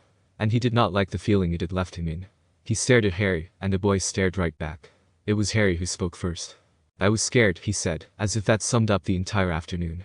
Severus would later blame his actions on the calming draught he had taken, claiming he was not in the right state of mind. He reached out a hand and cupped Harry's cheek, stroking the soft skin with his thumb. Harry smiled and leaned into the caress. Severus frowned thoughtfully. Me too, he said. Chapter and notes. My favorite chapter thus far. Thank you all for reading and enjoying this story. It means a lot when you leave comments and is very encouraging for me to keep writing. Stay calm. Severus wasn't sure how long Harry and he sat on the floor facing each other. Harry was still curled up in a ball, and Severus still squatting in front of him, his legs starting to cramp. His thoughts were everywhere, and he just felt strange about how this day had progressed. He was a fool to think Harry was safe here from Albus's eyes. Could he really pull this off? He looked down at his hand, remembering how he had caressed the boy just a moment ago. What the hell was happening to him? He was losing his mind with this mission. That calming draught was really screwing with his head. Eve popped back into view, looking back and forth between Harry and Severus. Eve has brought dinner, she said. Will Master Snape and Little Master be eating? Severus sighed, standing up straight, Harry's eyes following his movements. Severus offered his hand, asking, "Are you hungry, Harry?" Harry shook his head, remaining on the floor. Severus looked at the food on the table. "Are you sure? It looks like Eve brought mini trifles. Doesn't that sound good?" "What's a trifle?" "You don't ... Of course you wouldn't know. It's a dessert. Why don't you come try it? I'm sure there's pumpkin juice as well." Harry offered a smile, reaching up and taking Severus's hand. At least Harry was looking like his old self again. Severus pulled the boy to his feet and led him to the table where their food was sitting, a dish of warm moussaka with a side of Greek salad. Harry sat down and immediately reached for the trifle. "No," Severus quickly said. Harry froze and looked over at him. "You need to eat your dinner first, then dessert." Harry's lower lip puckered out as he pushed the small bowl away. Severus wondered if he was doing the right thing when he shook the thoughts away. Of course, he was. His mother had always made him eat dinner first. Harry was just trying to play the sympathy card. Severus frowned at Harry. "None of that," he said. "Eat as much as you can of your food, and then you can have the trifle." "I don't know what this is," Harry said, using his fork to stab the strange, lasagna-shaped food. "It's called moussaka. Try it, it's good." "Is it made out of mousse?" "What? No. Stop with the questions and just eat it." Severus reached over and forked up some bites of the food on Harry's plate, cutting it up. "Look, it's eggplant, which is really good, and tomatoes and ground law." Severus cut himself off, the words stuck in the back of his throat. Harry snapped his head up, waiting for Severus to finish what he was saying. Severus sighed, setting the fork down, pushing the plate away from Harry. He rested his head against his folded hands, propped up by his elbows, a headache starting to throb. This day has been stressing, and it was starting to make him feel nauseous. "Eve," he called out. Eve popped into view. "Bring me a plate of fish and chips." "Yes, sir." She popped away and a plate of fish and chips appeared before Harry. Severus watched as Harry took a more eager bite of the familiar food. At least he was eating now. Severus sighed and just watched Harry eat, noting how the child eyed the cold dessert repeatedly. Severus knew it wouldn't melt for a while in the chilled bowl. As Harry munched on the warm, salty chips, the boy looked at him. "Aren't you going to eat?" the boy asked. "I've suddenly lost my appetite," Severus answered honestly. "Oh," Harry paused in eating, looking at his food and then back at Severus. "If you're not eating, can I stop?" Severus raised an eyebrow. A part of him wondered if he should say no and make the boy keep eating. The other part thought it was a little unfair for him to make the child do something he wasn't even doing. Well, it was just for one night, what harm would it do? Besides, Harry had managed half a fish and some chips. Partly blaming his decision on the calming draft, which was obviously having adverse side effects on him, Severus shrugged his shoulder and said, "Fair enough. If you're not hungry, you can stop." But Harry's eyes fell on the trifle. "Can I still eat the trifle?" Severus smirked. Clever boy, he thought. Just for tonight. He nodded his head. Harry smiled wide and beyond what Severus thought was normal. He watched in amusement as Harry dug into the treat, getting it all over his face. Severus snorted as Harry tried to reach every bit of whipped cream on his face with his tongue. Summoning a napkin, he tossed it to the boy, who caught it and wiped his face, still smiling. "This is my new favorite food," Harry happily announced.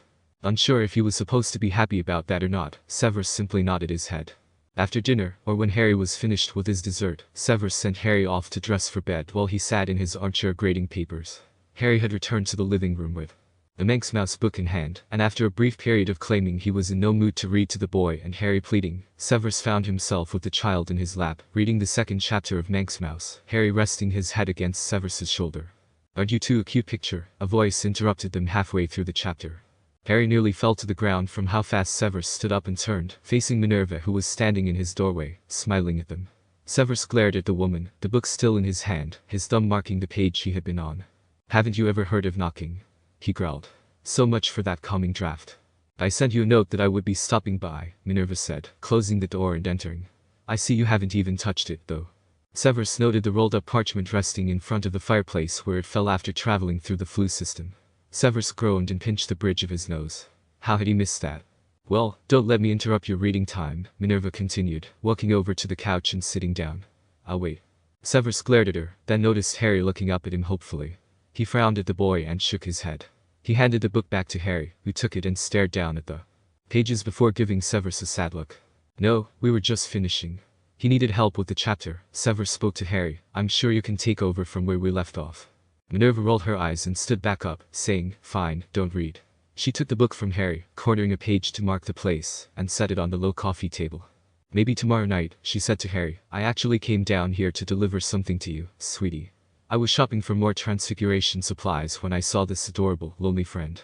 I think he needs a boy to love him. Minerva reached into her robe and pulled out a tiny dog figurine.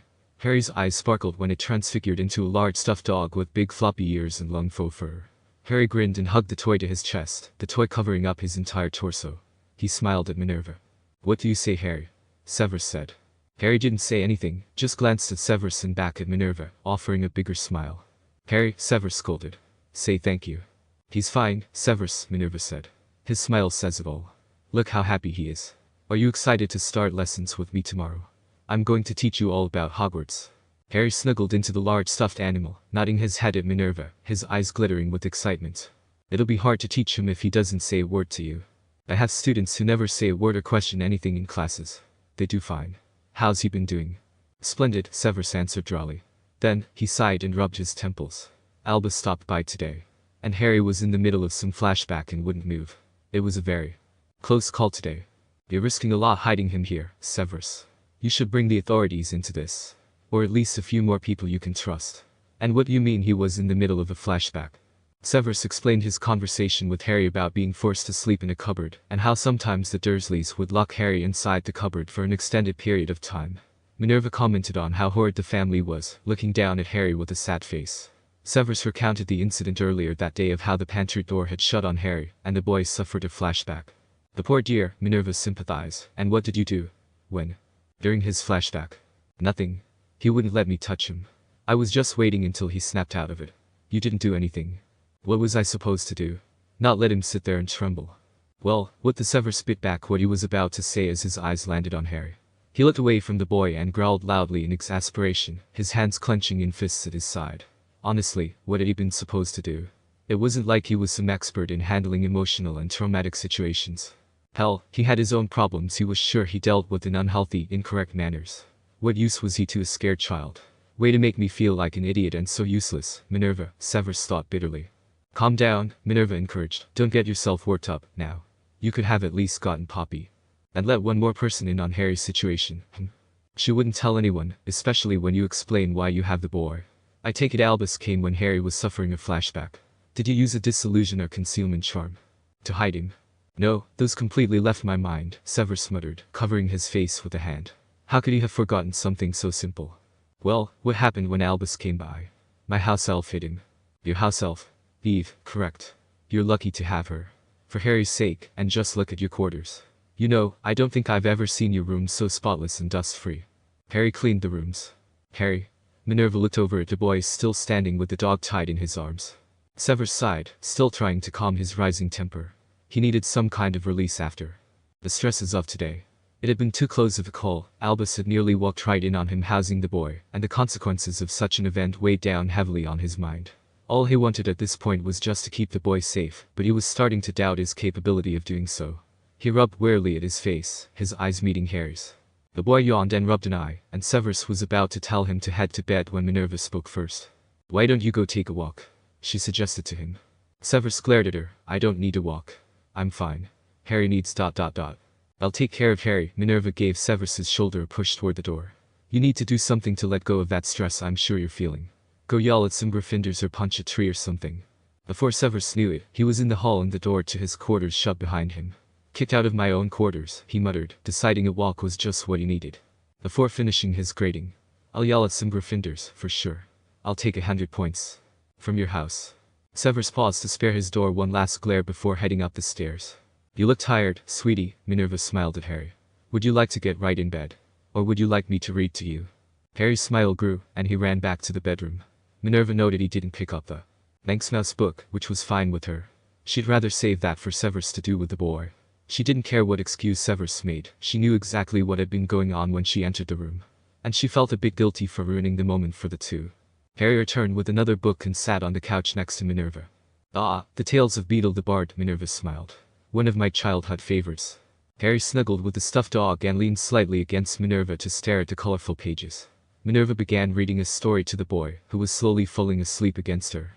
After 20 minutes, Harry was nearly asleep, and Minerva prepared to help him to bed when a loud tapping sound echoed through the room. Harry abruptly sat up, looking at the door and at Minerva, his breath caught in her throat. She wasn't sure what Severus usually had Harry do, but she waved her wand and cast a charm that would turn the boy invisible until she cancelled it. She stood, leaving Harry on the couch, and cautiously approached the door. The tapping was inconsistent with that of a person knocking at the door. She frowned, wondering what could be making the noise, and if it was someone, why they were at Severus's door. She flicked her wand at the door, casting a spell that turned the wood transparent on her side, like a two-sided mirror. On the other side of the door, tapping persistently with its beak, was a hen harrier hawk, pale gray with black-tipped wings. Curious, Minerva cancelled the spell and opened the door. The bird flew into the room, landing on the coffee table. "Kek," the bird said, looking around the room, hopping to one side of the table, and then the other. "Kek." Minerva saw a rolled-up parchment grasped in the bird's talons. She remembered Harry and flicked her wand the boy's way, and he appeared once more, his eyes staring at the bird curiously. "Kek," the bird continued, flying to the back of the chair and landing on the top, searching the room with a slow movement of the head.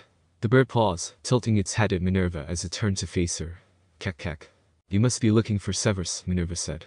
"He's not here, but I can give him the letter." Minerva held out her hand toward the bird, remaining cautious.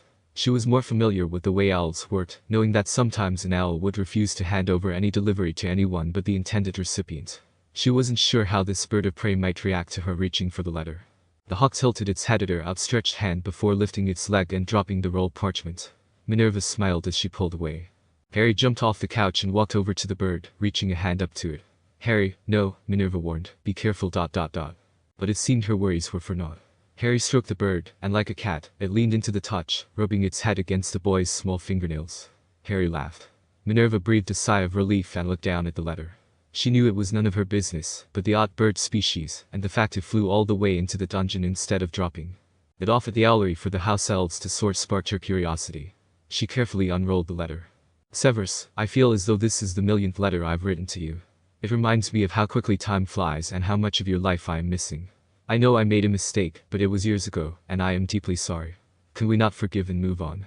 I want you to be in my life, I want to know what you are up to, I want to hear your voice. I want to be there for you when I couldn't before. You are my only son, Severus, and I do not want to lose you. As I've said before, I am connected to the Flu network, all you have to say is Mcgonagall Estate, Ireland. And Kieran will always await your response.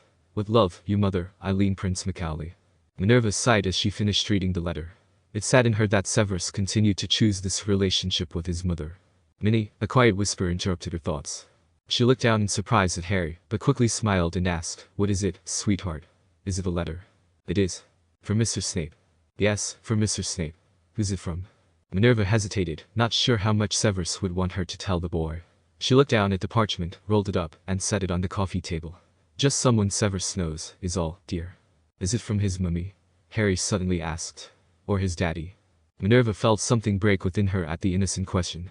She felt tears well in her eyes as she stared down at the inquisitive boy. She closed her eyes, hoping to keep them at bay. This was too much for her. Once she could breathe normally again, she patted Harry's hair. "His mummy, dear," she answered. "No, Daddy. It's complicated. You'll have to ask him about it." "And the bird?" "Its name is Kieran," Minerva said, watching the bird look around the room. Harry gave it another head scratch and smiled, the bird happily cooing. Severus enjoyed the fresh night air. No, he hadn't seen any Gryffindors to take points from for wandering around past curfew, nor did he punch a tree, but sitting on the entrance stairway to Hogwarts in the cold night air was relaxing enough. Minerva may have kicked him out of his quarters, but at least she had been right that getting out would help a bit. He had to have been walking for an hour before he decided to come out here and sit. His thoughts strayed to Harry, someone he had managed to avoid thinking about so far. The boy needed help more than he could ever offer. He had to find Harry a better place to live, a better home with a family that could provide him with the right medical treatment. It was the least he could do for the boy. He had to get his plan into motion and start searching for wizard families. He would include muggles, but at this point, Harry needed more exposure with the wizarding community, if only to help him realize he was not a freak. The incident with Albus also had Severus's mind in paranoia. What if an incident like today happened again? What if Eve couldn't pop in and save the day? What if he couldn't help the boy himself? Protect him? Hide him? He took in a deep breath. He couldn't let another day like this happen. It put Harry in too much risk. But it wasn't like he could hide the boy away. In his bedroom with the door locked forever. No matter how much he wanted to. He needed a better solution. But he didn't know what that solution was. And he hated not having the answers. What had he signed himself up for? Severus watched a few owls soar high in the sky, a silent shadow against the dark blue, starless sky. Severus's heating charm was starting to wear off, and he wordlessly cast a refresher He thought back to Harry, inwardly wishing he could see the boy right now, just to know he was safe in the castle where he had left him. As the thought left his mind, a silvery apparition began forming in the grass in front of him, taking the shape of a small child lying in the grass, his hands folded under his chin. It was an apparition, much like a patroness, of Harry. Harry opened his eyes, blinked, then pushed off the ground into a sitting stance. Mr. Snape. Shouldn't you be in bed? Severus asked. He recalled the information he had read in the library about the bond of the guardian angel, how simply wishing to see Harry would allow this event to occur. Harry looked around and said, I am in bed. Why are you sitting on the floor? I'm not on the floor. I'm outside the castle. Really? Like when you were looking for me by the lions. Severus figured Harry was referring to what was happening between them. He gave a single nod. Harry stood up, though Severus was sure the boy was climbing off the bed, and walked over to him. Severus didn't move as Harry paused in front of him. You're like a ghost again, Harry stated, reaching out a hand that went right through Severus's head. Even so, Severus pulled his head away from the boy's investigative actions. My hand goes right through you. As would mine, Severus said. Harry sat next to Severus on the stairs, or in the boy's bedroom, and looked up at the man. Minnie said you had to take a walk to calm down, Harry said. Are you all better, now? Severus resisted, rolling his eyes. Yes, I'm fine. Oh? When are you coming back? When I feel like it. When are you going back to sleep? When I feel like it, Harry replied with a cheeky smile. I don't think so, Severus decided. Missing a single meal was one thing, but missing any sleep was a no. Severus would rather deal with a hungry child than a tired, cranky one. You'll be asleep before I return, deal? Why? You need your sleep. Will you come say goodnight to me? I could say goodnight now. But it's not the same, Harry pouted, hugging his knees and staring down at his bare feet. How's it not the same? Goodnight is goodnight, no matter where it's said. Harry shrugged his shoulders, still looking at his feet. Severus sighed. Children has such strange ideas. Well, if it made Harry get back in bed and out of his hair faster, he might ask. Well, let's play along. It wasn't like the boy would ever know if he said or didn't say goodnight to him later when he was asleep. If you promise to go right to sleep, I'll see about saying goodnight to you when I return. Really? Harry looked up at him hopefully, his eyes wide and bright without the glasses. Severus wondered how it was even possible for the apparition to do that. I just said I would, didn't I? I'll go right to sleep. Good. Go get back in bed now. When will I get to meet your mum? The question surprised Severus, and he lost any coherent thoughts for a few seconds as he simply stared down at the boy. His eyes darkened, and he narrowed his eyes. Excuse me. The bird came and had a letter, Harry explained. Minnie read it and said it was from your mummy. Will I get to meet her? Is she nice? Damn Minerva, Severus thought.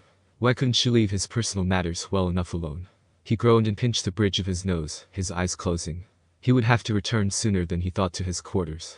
But how to answer the boy's question? Mr. Snape? Harry asked, a frown on his face. We'll, Severus hesitated, peering down at Harry, discuss this later. Harry's face fell, and he looked at his bare feet again, wriggling his toes, saying okay, in a soft voice. Now, get in bed.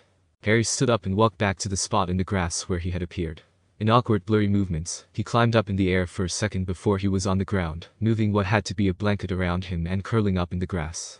Harry stared at Mr. Snape with wide eyes. Go to sleep, Severus encouraged. Harry closed his eyes, then peeked one open. Keep your eyes closed, Severus demanded, frowning at the boy. Harry closed his eyes completely, and after a few quiet seconds, the apparition faded from view. Severus sighed and stood to his feet. Now he had to deal with Minerva's snooping. Honestly, couldn't he get any privacy anymore? He made his way swiftly back to his quarters, throwing the door open, his eyes immediately zoning in on the parchment resting on the coffee table. He snatched it and threw it in the flaming fireplace. Only the letter froze before a flame could even lick it, then flew past Severus and into Minerva's grasp. Minerva frowned at Severus, stepping away from the dining table where she had been seated. You weren't even going to open it. I don't need to, Severus snapped, rounding his living room. It's the same letter each time. I don't need to be a seer to know what it might possibly say. She's your mother, Severus, Minerva said, keeping distance between herself and Severus, who kept walking towards her. She's your family. Some family, Severus snapped. Oh, for Merlin's sake, she huffed, you are so immature. You know, for being what, 27? I'm 28. Not by very long. But you think that at your age, you'd see how childish you are behaving. I would expect this from Harry, but not from you. You should have seen Harry playing with your mother's bird when it arrived. She would love Harry. First of all, Severus paused, pointing a finger at Minerva, it's my stepfather's bird. Second, Harry is never meeting her, he's nothing to her, and she is not playing any kind of role in my life. And third, you need to stay out of my business, especially personal family matters that have nothing to do with you. Minerva crossed her arms. Is that how it is? Minerva flicked the parchment to Severus, and it floated over to the man, who snatched it, crumbled it, and threw it in the fireplace. He watched satisfied as it burned away. Minerva continued talking. Do you know what I see, Severus? I see a boy who doesn't have a mother, who'll never have the chance to get to know her or tell her how much he loves her. Then I see a man who's too stubborn to see how good he's got it. He's too foolish to let go of the past and reach out to a mother trying to reconnect with her only son. You two are sad cases. With that, Minerva turned and left Severus's quarters. Severus had just stared into flames with a hard expression, watching the parchment burn to nothing. He glared at his door before walking to the kitchen and pouring himself a nightcap. He walked to his bedroom with his glass, pausing as he spotted Harry fast asleep in his bed. Severus took a sip of his drink as he watched the boy's even breathing. The boy had that overly large toy hugged to his chest. He moved on in the room, setting his glass down on the nightstand by his bed. Walking back to Harry's bed, he leaned over the boy slightly and whispered, "Good night, Harry," lingering for just a second before pulling away and heading into the bathroom. He completely missed the small smile that appeared on the boy's face. Superman. Severus stared at the Hogwarts Express in awe, excited to begin his Hogwarts career. He was 11 years old now, and this would be his first experience in the magical world. And it would be nice to escape his father's presence for a while. His mother rested a hand on his shoulder, stopping him from running to the train without so much as a goodbye. Now hold up, young man, Eileen smirked down at her son. Good gentlemen kiss their mothers goodbye before leaving for months. Severus groaned, his pale cheeks reddening. Mum, do I have to? It is tradition, Eileen insisted. In truth, it was a tradition among purebloods to formally kiss parents goodbye, a tradition Eileen didn't enjoy with her own pureblood parents. But she saw no harm in enforcing it with her son, a son she truly loved for who he was and not his blood. Status as her own parents had reminded her time and time again. Fine, Severus turned and, after Eileen kneeled slightly for him, kissed her cheek quickly. That's the best you can do for your mother. Eileen narrowed her eyes. After everything I've done for you, carried you for 9 months, brought you into this world, clothed you, fed you. Okay, Severus rolled his eyes and gave his mother a longer kiss on the cheek. He was glad he had spotted a couple other families with children, giving parents the same attention or his cheeks would be burning off. Much better, Eileen grinned. Her smile softened, and her eyes saddened. You know I love you, right? I know, Severus said. I'm really going to miss you. Mum, it's just until Christmas break. Then I'll be home. Eileen stared off in the distance for a moment. Severus glanced back in the direction she was staring but didn't see anything. He looked back at his mother, who refocused on him. Why don't you stay at Hogwarts for Christmas? It'll be fun, and you'll experience some new wizarding traditions we could never do at home. Yeah, but it wouldn't be Christmas without family, Severus said. I want to spend it with you. Besides, you'll be alone with ... you know, father. Eileen smiled sadly at him. I'll be fine, she assured him. I promise you. One day, I'll get us out of this situation. As soon as I find a job that will support us both, you and I will leave Spinner's End and you father for good. How do you plan on doing that? Severus asked. You have no Muggle education, and father won't like it if you step foot in the wizarding world to search for work. He'll find out and he'll... It was bad enough that Severus was leaving for Hogwarts. His father had thrown a fit about his son going off to a freak school where he would learn freaky magic nonsense. He ended up arguing with Eileen about Severus's acceptance, and she and Severus both ended up with more bruises and developing scars. Severus's shaggy clothes covered up that incident, and he couldn't wait to change into his new Hogwarts uniform. I'll stay safe. It'll be worth it to set us free, won't it? Severus said nothing, just stared sadly at his mother. Nothing was ever worth seeing his mother hurt. Because of Eileen's lack of Muggle education, no one ever hired her in the Muggle world. And to even mention finding a job in the wizarding world was simply suicidal. Eileen sighed, deciding to change the subject. Hey, aren't you excited to be sorted? Severus shrugged. Well, let me know what house you end up in. What are we rooting for? Slytherin. Severus smiled, knowing that that had been the house his mother had been in. Slytherin all the way, Eileen smiled, lifting her wand, the tip glowing green. Severus pulled out his own wand and lit it a silver color. The two touched the tips of the wands together, and two thin trails of the colored lights wrapped around the two wands, snake-like in their movements. The glow faded, and Eileen kissed Severus' head, ruffling his long hair. Remember, I will always love you, and I will miss you greatly. I'll miss you, too, Mum, Severus said. I would really like to see you stay at Hogwarts this Christmas. Just this once. I promise that we will spend every Christmas after that together. Deal. Severus sighed but nodded his head. Deal. The Hogwarts whistle blew, and Eileen hugged her son, rather tightly in Severus's opinion, before Severus ran to the train and climbed aboard. He waved out a window one to his mother. Christmas time came, and although Severus had agreed to stay at Hogwarts, he changed his mind and wrote home to his parents that he would be returning, despite his mother's wishes. As much as he enjoyed his time at Hogwarts, he missed his mother, and the holiday just didn't feel right without her. He climbed off the train and exited the barrier to wait for his mother to pick him up. Time passed, and it was late evening when the familiar car pulled up to the station. Severus smiled and stood, only to lose the smile when his father stepped out of the car. Where was Mum? Let's go, boy, Tobias's gruff voice said. Quick to obey, Severus grabbed his belonging and jumped in the car. Why didn't Mum pick me up? Severus asked as they drove away. That bitch is gone, Tobias growled. Severus frowned at his father's choice of words. Gone how? Hesitantly, he asked. Where? Who the hell knows? I haven't seen her in months. Not since she took you to the train station to go to that freak show you call school. Tobias picked up a brown bag and took a large swig from the hidden bottle. Severus sucked in a sharp breath, his eyes watering. His mother was gone. For months. Where did she go? Why did she leave?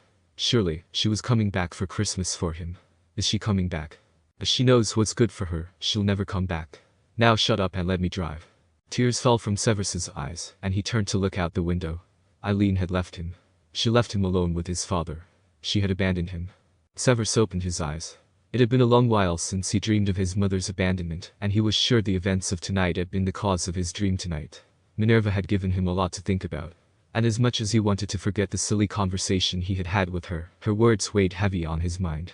Sitting up in his bed, Severus dragged a weary hand down his face. 7 years. For 7 long torturous years his mother had been missing without a word. Young Severus, at just 11 years old, had even tried to report her missing, afraid that his father was lying about her never returning home, and that he may have killed her or ran her out. Perhaps, out of fear for her life, she had taken on a new identity and was plotting to kidnap her son from Tobias. But the police questioned Tobias, who explained that Eileen left on her own terms, and once they were gone, he directed his anger at Severus.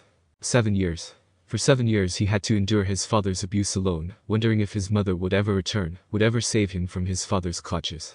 She had told him that they would leave Tobias together, but she had left without him. He went through his Hogwarts years alone, having no parent to ask questions or even talk to about school bullies. He was alone. 7 years until he heard from her once more. It had been 4 months after he had graduated from Hogwarts, and 2 months since Tobias Snape had killed himself and 4 passengers in a fatal car crash caused by his own drunkenness.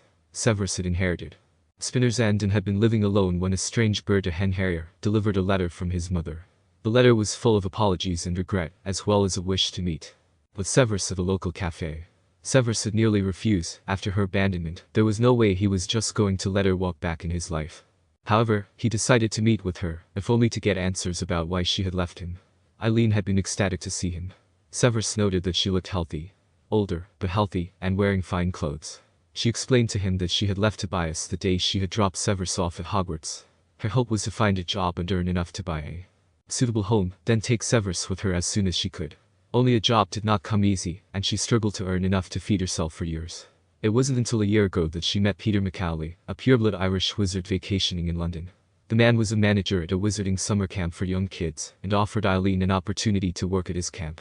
Eileen took the opportunity, learning that the man worked as a professor at Durmstrang Institute during the school year. After 8 months of dating and getting to know one another, the two wed and settled into Peter's estate, and Eileen waited until Severus had graduated to contact him, as she knew he was very close to finished with his 7th year of school. She had been a bit hesitant to contact him after all these years, fearing he might hate her for leaving him, but was glad he came to meet with her. After, Severus did move in with his mother and his new stepfather temporarily, but after a month, he left once more, choosing the solitude of Spinner's End. He visited every so often, but his encounters with his mother tended to end in heated disputes over the silliest things, somehow spinning back to her abandoning him all those years back. When Severus joined the Death Eaters a year later, both Eileen and Peter had shared their disapproval, and Severus ignored them for 2 years, only returning in distress after endangering Lily and James Potter, as well as their newborn son. Severus had spent time in Azkaban for his trial, where Albus Dumbledore had vouched for him, then he returned to Peter's estate.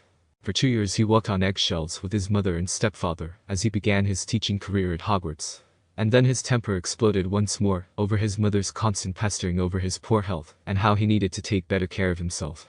It shouldn't have, but it did push him over the edge. She had abandoned him, what right did she have to concern herself over his health? And after bringing up that abandonment once more, he left the estate for the last time. And here he was 5.5 years later. Severus looked over at Harry's bed. The boy was sound asleep. Standing, Severus went to the kitchen and poured himself some water, downing it before returning to bed. It was still early dawn. He'd sleep for a few more hours. Minerva waited patiently at her desk for Severus to arrive with little Harry. She had so much planned for the boy to do with her. She still couldn't stop thinking about Eileen's letter to her son, and the boy's innocent questions. Minerva knew Eileen quite well. She had first met Eileen in her first year at Hogwarts, when Minerva was a first year, and Eileen was a 7th year and captain of the school Gobstones. Team and president of the Hogwarts Gobstone Club. Eileen had graduated, and Minerva didn't hear from her again for a long time. When Severus began Hogwarts, Minerva was the Transfiguration professor. Severus had been an awful sight pale, clothes mismatched and hardly fit, and bruises she would occasionally get glimpses of. She wondered what went on at home. When Severus was in his 6th year, Minerva had a run-in with Eileen in the town of Otter St. Catchpole, where she assisted in a bookstore for low pay. Minerva had been searching for particular Transfiguration books when she recognized the older, pale, worn woman who immediately assisted her in finding what she needed. Minerva mentioned Severus, and the two spoke about how the boy was doing in his classes. Halfway through their talk, Eileen burst into tears. Minerva felt for her, especially after hearing why Eileen had left Severus with Tobias. Eileen knew that Tobias's job was stable and paid enough to care for Severus. Eileen had hoped she would have found something similar years sooner, but she struggled to find a place to work and did a lot of job hopping just to keep herself fed. She regretted leaving Severus alone, but she couldn't admit defeat. She had to find something better so she could reunite with her son. Minerva offered her assistance then and pointed her in the direction of London where Minerva knew several new jobs were posted, both Muggle, that required little education, and wizarding jobs that would pay her so much more than what she received now. Eileen had. Thanks to her, and Minerva left with the books she needed. A year later, Minerva had received a letter from Eileen asking to meet her at a cafe for tea. She gladly accepted and was glad to hear that she had found a friend in Peter Mcgonagall, who assisted her in finding a job. Minerva also learned that Eileen's relationship with Peter was blossoming into something more romantic. Then Eileen asked about Severus, and Minerva regretted being so honest, but explained how. The boy found friends in the wrong places and was tailing a group of dark wizards. Eileen was saddened to hear that, and had wanted to bring Severus to Peter's estate then and there, but she chose to make sure her relationship with Peter stayed true first before getting her son involved.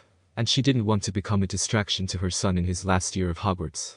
Ever since that meeting, Minerva and Eileen would meet for tea every so often, and just catch up with each other. They had become good friends, and it hurt Minerva's heart to see Eileen and Severus at odds. Everything Eileen did was for her son. And now Severus was doing so much for Harry Potter. The poor boy needed all the help he could get. Minerva still thought Eileen could help Severus with raising Harry, if only Severus saw how much he needed to keep the boy. Sometimes the thought of informing Albus crossed her mind. As she and Severus approached him together and remained calm and reasonable, surely they could make Albus see how wrong it was to leave Harry with those sort of people. A knock on her door pulled her from her thoughts, and she smiled as she flicked her wand to unlock the door. Severus stepped through and shut the door behind him before flicking his wand, and Harry appeared at his side, smiling happily at the display of magic. The boy was looking himself over as if to make sure there was nothing left invisible. There he is. Right on time, Minerva smiled at Harry, who shyly smiled back. Good morning, Harry. Harry remained silent, though his smile grew. Severus rolled his eyes, then leaned down to Harry's height, whispering in the boy's ears. Minerva used her gift of being an animagus to sharpen her hearing. You will not continue these lessons if you do not address Professor Mcgonagall respectfully, Severus was saying. Minerva nearly rolled her own eyes. And verbally. Now, respond to Professor Mcgonagall. Severus stood to his full height, Harry glancing up hesitantly at the man before looking at Minerva, who smiled and raised her eyebrows, as if she had no idea what Severus had asked of him. Good morning, Professor Mcgonagall. Harry struggled a bit with her surname. Come take a seat, Harry. Minerva pointed to the chair in front of her desk. Harry glanced up at Severus before moving obediently. I will pick him up at 10 sharp, Severus informed. He will be ready, Severus, Minerva smiled, waving the man away and keeping all of her attention on the sweet boy in front of him. As soon as the man was gone, she asked, How are you, Harry? Getting along with Severus? I'm good, Professor Mcgonagall. Harry took his time to say her name correctly. I really like Mr. Snape. He's nice. He's not being a mean grump all the time, is he? No, he's okay. Sometimes he's a bit grumpy, but I think he just needs to smile more. I couldn't agree more, Harry. Minerva smiled at how smart Harry was, and how well the boy could read Severus. So what are we learning, Professor Mcgonagall? Please, Minerva waved her hand at him. Call me Minnie. You are not a student at Hogwarts yet. Oh, will I feel so old when you do become one? You know, I taught your parents when they attended Hogwarts. Really? Harry's eyes brightened. Yes, they were bright pupils. Your father was a bit of a troublemaker, always getting into mischief. And your mother, such a kind-hearted lass, she was. Brilliant, too. Harry's smile widened. Did they look like me? Your father looked just like you, it's uncanny really. Except he had hazel eyes. You have your mother's eyes, Harry. Harry's smile widened impossibly more. The boy was adorable in Minerva's opinion. What about Mr. Snape? Harry asked. Did you teach him, too? I did, Minerva nodded. But Severus's specialty was potions. Just like his mother. Did you know his mum? I did, and I still do. She's a very kind and hardworking woman, and I think she would love you. I'd like to meet her. I know, dear. So, what are we learning, Minnie? You know, Minerva pulled out some paper and crayons. I thought we could do smarts and crafts instead. Minerva set the supplies in front of Harry. We have a whole week for learning. For today, we'll just get to know one another. Why don't you draw me something that means a lot to you? Something really important. Harry frowned at the paper, before picking up a red crayon and starting to draw a rectangle in the center. Minerva watched curiously, asking questions and answering any Harry had. Severus sighed as he looked over the same student's assignment for the third time. There were no more corrections he could possibly do on it, yet he added more criticism to every page each time he looked it over. Then he'd look back at the clock. 2 minutes before 9:55. Then, he'd leave at 9:55 and take his time to make his way to Minerva's office, and arrive right at 10 o'clock sharp. Severus sighed and looked at the assignment once more. He didn't want to start another one and stop halfway through to pick up Harry. That would be pointless. Severus tapped the corner of his desk, and tea appeared for him.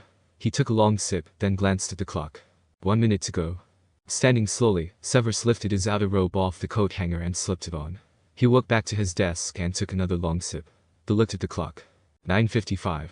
Perfect. Severus turned and left his quarters, making his way up the stairs and to Minerva's office. When he arrived, he knew it had to be 10, but he hesitated, trying to listen through the hardwood to make sure he wasn't about to interrupt any last-minute information. It was quiet, so he knocked and entered at the sound of the unlocking click. Severus walked through, seeing Minerva smiling down at a parchment in her hands.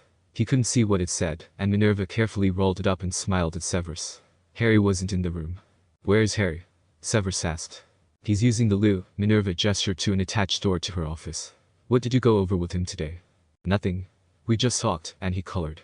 "That is hardly productive. We have a week to learn. Today was just to get to know each other. This is not what these lessons are for. He comes here to learn, not fool around."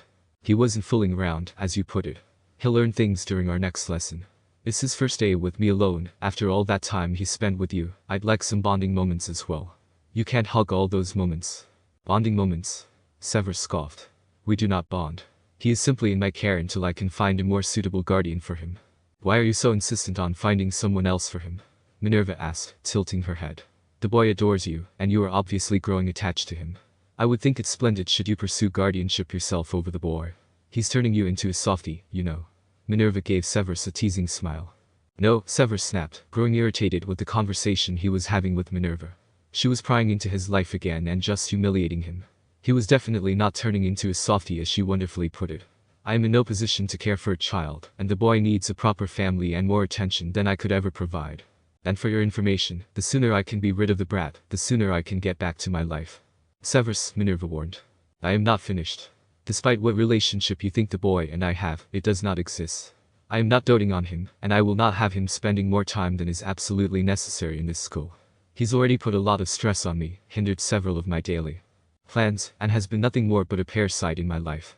I certainly do not want to make this arrangement permanent." "Severus." Minerva pointed off to the side. Severus followed her finger and his eyes widened at Harry, who was standing in the doorway of the bathroom, tears in his eyes. He sniffed loudly as his eyes met Severus's. "Harry," Severus said softly.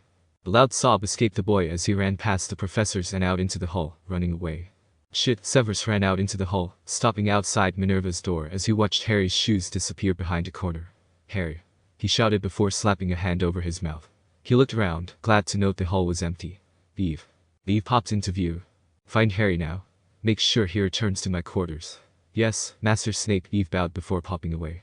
"Nice," Minerva muttered, walking up to Severus, the rolled parchment still in her hands. "When you get talking, you do know how to talk the talk, don't you? You just aren't very good at walking the walk. Honestly, Severus, would it kill you to let others know that you have a heart? Does it really offend you to say that you care for a child? Your temper will be the end of you, I swear it." Minerva shook her head, then handed the parchment to Severus. "Here. This is what Harry worked on today. I asked him to draw something important to him. I'm sure he'll want to keep it." Severus accepted the parchment, and then Minerva shut the door to her office. A pop caught his attention. It was Eve. "Eve made sure young Master Harry made it safely to your quarters," the elf informed him. "He is in his bed crying." Severus sighed, a headache forming. He felt guilt tighten his chest, making inhaling hard. Severus nodded to Eve, who popped away. Looking down at the parchment in his hand, Severus unrolled it and looked down at the drawing, frowning. It was a drawing of him Severus in a Superman outfit, a large red cape flowing behind him. It was rather well done for a child using crayons. Next to Severus was a drawing of what he assumed to be Harry, holding his hand and smiling. Severus himself wasn't smiling, but the drawing of him did look content, if that was even possible. Severus felt something break inside of him as he stared down at the drawing. He closed his eyes and pinched the bridge of his nose, sighing. Back in his quarters, Severus slowly made his way to his bedroom. Harry's sobs filled the rooms, and Severus hated the sound of it. He found Harry lying on his bed, hugging his stuffed dog, crying into his fur. Severus stood beside the bed, unsure of how to go about dealing with the sad child. "I thought you liked me," Harry cried out. "Harry, it's complicated." "But you hate me," Harry continued. "No, I do not." Harry's breath hitched as he wiped his face on the toy. "I'm a parasite." "No, absolutely not," Severus insisted. "You are not a parasite, and nor will you ever be." "Then why did you say that?" "Oh, Harry, I was being ... The meanie," Harry offered, still not looking at him. Untruthful, Severus tried not to glare at the boy. "And quite rude, I admit. I didn't mean what I said, though. I guess Minerva embarrassed me with her teasing, and I sought to keep my reputation, but I see that I was wrong." After some quiet crying, Harry suddenly said, "You don't want me. As I said, it's complicated." "Why does it have to be complicated?" "Because it is. Your whole situation is complicated. You are not even supposed to be here, but I am doing my best to accommodate for you despite the fact that I could get in serious trouble for hiding you." "But why don't you want me?" "I believe you need a better home than what I could provide. You need a proper family and ... "I don't care," Harry interrupted, his sobs growing. Severus frowned. Obviously, his words were not what the boy wanted to hear, but that was simply too bad. His words were the truth. "Leave me alone," Harry buried his face in the toy once more. "You will not speak to me in such a manner," Severus scolded. "I hate you," Harry suddenly shouted, sitting up and glaring at Severus. Severus felt as though he had been slapped. The three words caught him off guard, and he stared down at the distraught child whose eyes were growing wide. "I'm sorry," Harry said, scrambling back against the wall away from Severus. "Please don't hurt me, I won't do it again. I'm sorry. I'll be good." Severus knew the boy was falling back into old habits. He couldn't take much more of Harry's crying. A memory of something his mother would do when Severus had been in similar emotional times came to mind, and as much as he didn't want to do it, he knew it would help the hurting boy. Slowly, Severus sat on the edge of the bed, making sure to leave space between Harry and himself. Then, he opened his arms invitingly. Harry stared for a second before he flew into Severus's arms, nearly knocking the man over as he wrapped his arms around Severus's neck, clinging tightly to the man. Severus froze when Harry jumped so eagerly into his embrace, then slowly brought his arms around the boy. He held Harry tightly, resting his head against the boy's. The whole felt so natural and at the same time, awkward. But he kept his hold, knowing it was what Harry needed. After a few moments, Harry's crying long over, Harry spoke. "I don't hate you." "I know," Severus said. "I like you." Severus wasn't sure how to respond, unsure of where his own feelings for Harry were at. He just maintained his hug, waiting for Harry to loosen up on his neck. "Do you not like me because I'm a freak?" Severus sucked in a breath and immediately said, "What have I said about that word? I'm sorry. But is that why you don't like me?" "I never said I didn't like you. And you are not a freak. We've been over this. There is nothing freaky about you, Harry. Nothing. You are like me, and if you are a freak then I would be, too. Do you think I'm a freak?" Severus felt Harry shake his head against his neck. Severus wasn't sure how many more times he'd have this conversation with the boy, but he hoped the lesson sunk in soon. "Then you are not a freak. If you say that word again, you'll be getting a mouthful of suds." There was silence for a moment. "I want you to like me," Harry admitted. Severus sighed, holding Harry for a moment longer before pulling the boy away slightly. "I do ... enjoy your presence," Severus managed to say. Harry stared at Severus, his expression blinking, becoming unreadable even for Severus. How the boy did that, Severus was sure he'd never know. He almost wanted to hear the boy's thoughts. "What I mean, Harry," Severus tried again, "is that I do like you." Blank expression. Then, Harry smiled and leaned forward, initiating his own hug. Severus blinked but quickly brought his hands up to rest on Harry's back. He was happy Harry was no longer crying, but he wasn't sure where the boy's head was at currently. When they released once more, Harry sat next to Severus. Severus dragged a hand down his face, then looked at Harry. "Lunch will be ready soon," Severus said. "Why don't you go wash up?" Harry nodded and stood. "Wait," Severus said, pulling out the parchment Minerva had handed him from an inner pocket. He unrolled it and held the drawing up. "What does this mean?" Harry gave Severus a look that said, "Isn't it obvious?" "You're Superman," Harry explained. "Why am I Superman?" "Because you saved me." Severus blinked, then nodded and handed the parchment out to Harry. It's for you, Harry said. Is that so? Severus muttered, lowering his hand and looking down at the drawing. He glanced up at Harry, who was waiting nervously for Severus to say something. Thank you. Go wash up. Harry smiled and ran to the bathroom. Severus stared down at the drawing. It touched him. And it scared him. He was becoming attached to the boy. And he was not ready to be anyone's guardian. He couldn't be. After his past, he shouldn't be. Harry deserved better. He deserved a real Superman. Old friend, new friend. I am afraid I have no news on Harry Potter's whereabouts, Albus informed Severus sadly, pacing the length of his office. It has been 10 days since he ran away from his relatives, and there's been no sign of him in all this time, not on the streets, not in the wizarding world. It's as if the boy vanished into thin air. We will find him, Severus said, though his mind was thinking back to the boy coloring in his quarters presently. Yesterday had been hard on them both, with Harry suddenly becoming quiet. During dinner, Severus had asked Harry why he didn't seem as talkative, and Harry's answer was that he didn't want to hinder any of Severus's plans for the day. Harry didn't even come to him for his bedtime story. Not that the boy needed a bedtime story or that Severus wanted to read to him ... but it was still unlike the boy. Have you spoken to any of your acquaintances? Albus asked. I have not had the opportunity to speak with anyone, but I have arranged for a meeting with an old friend to discuss important matters this afternoon.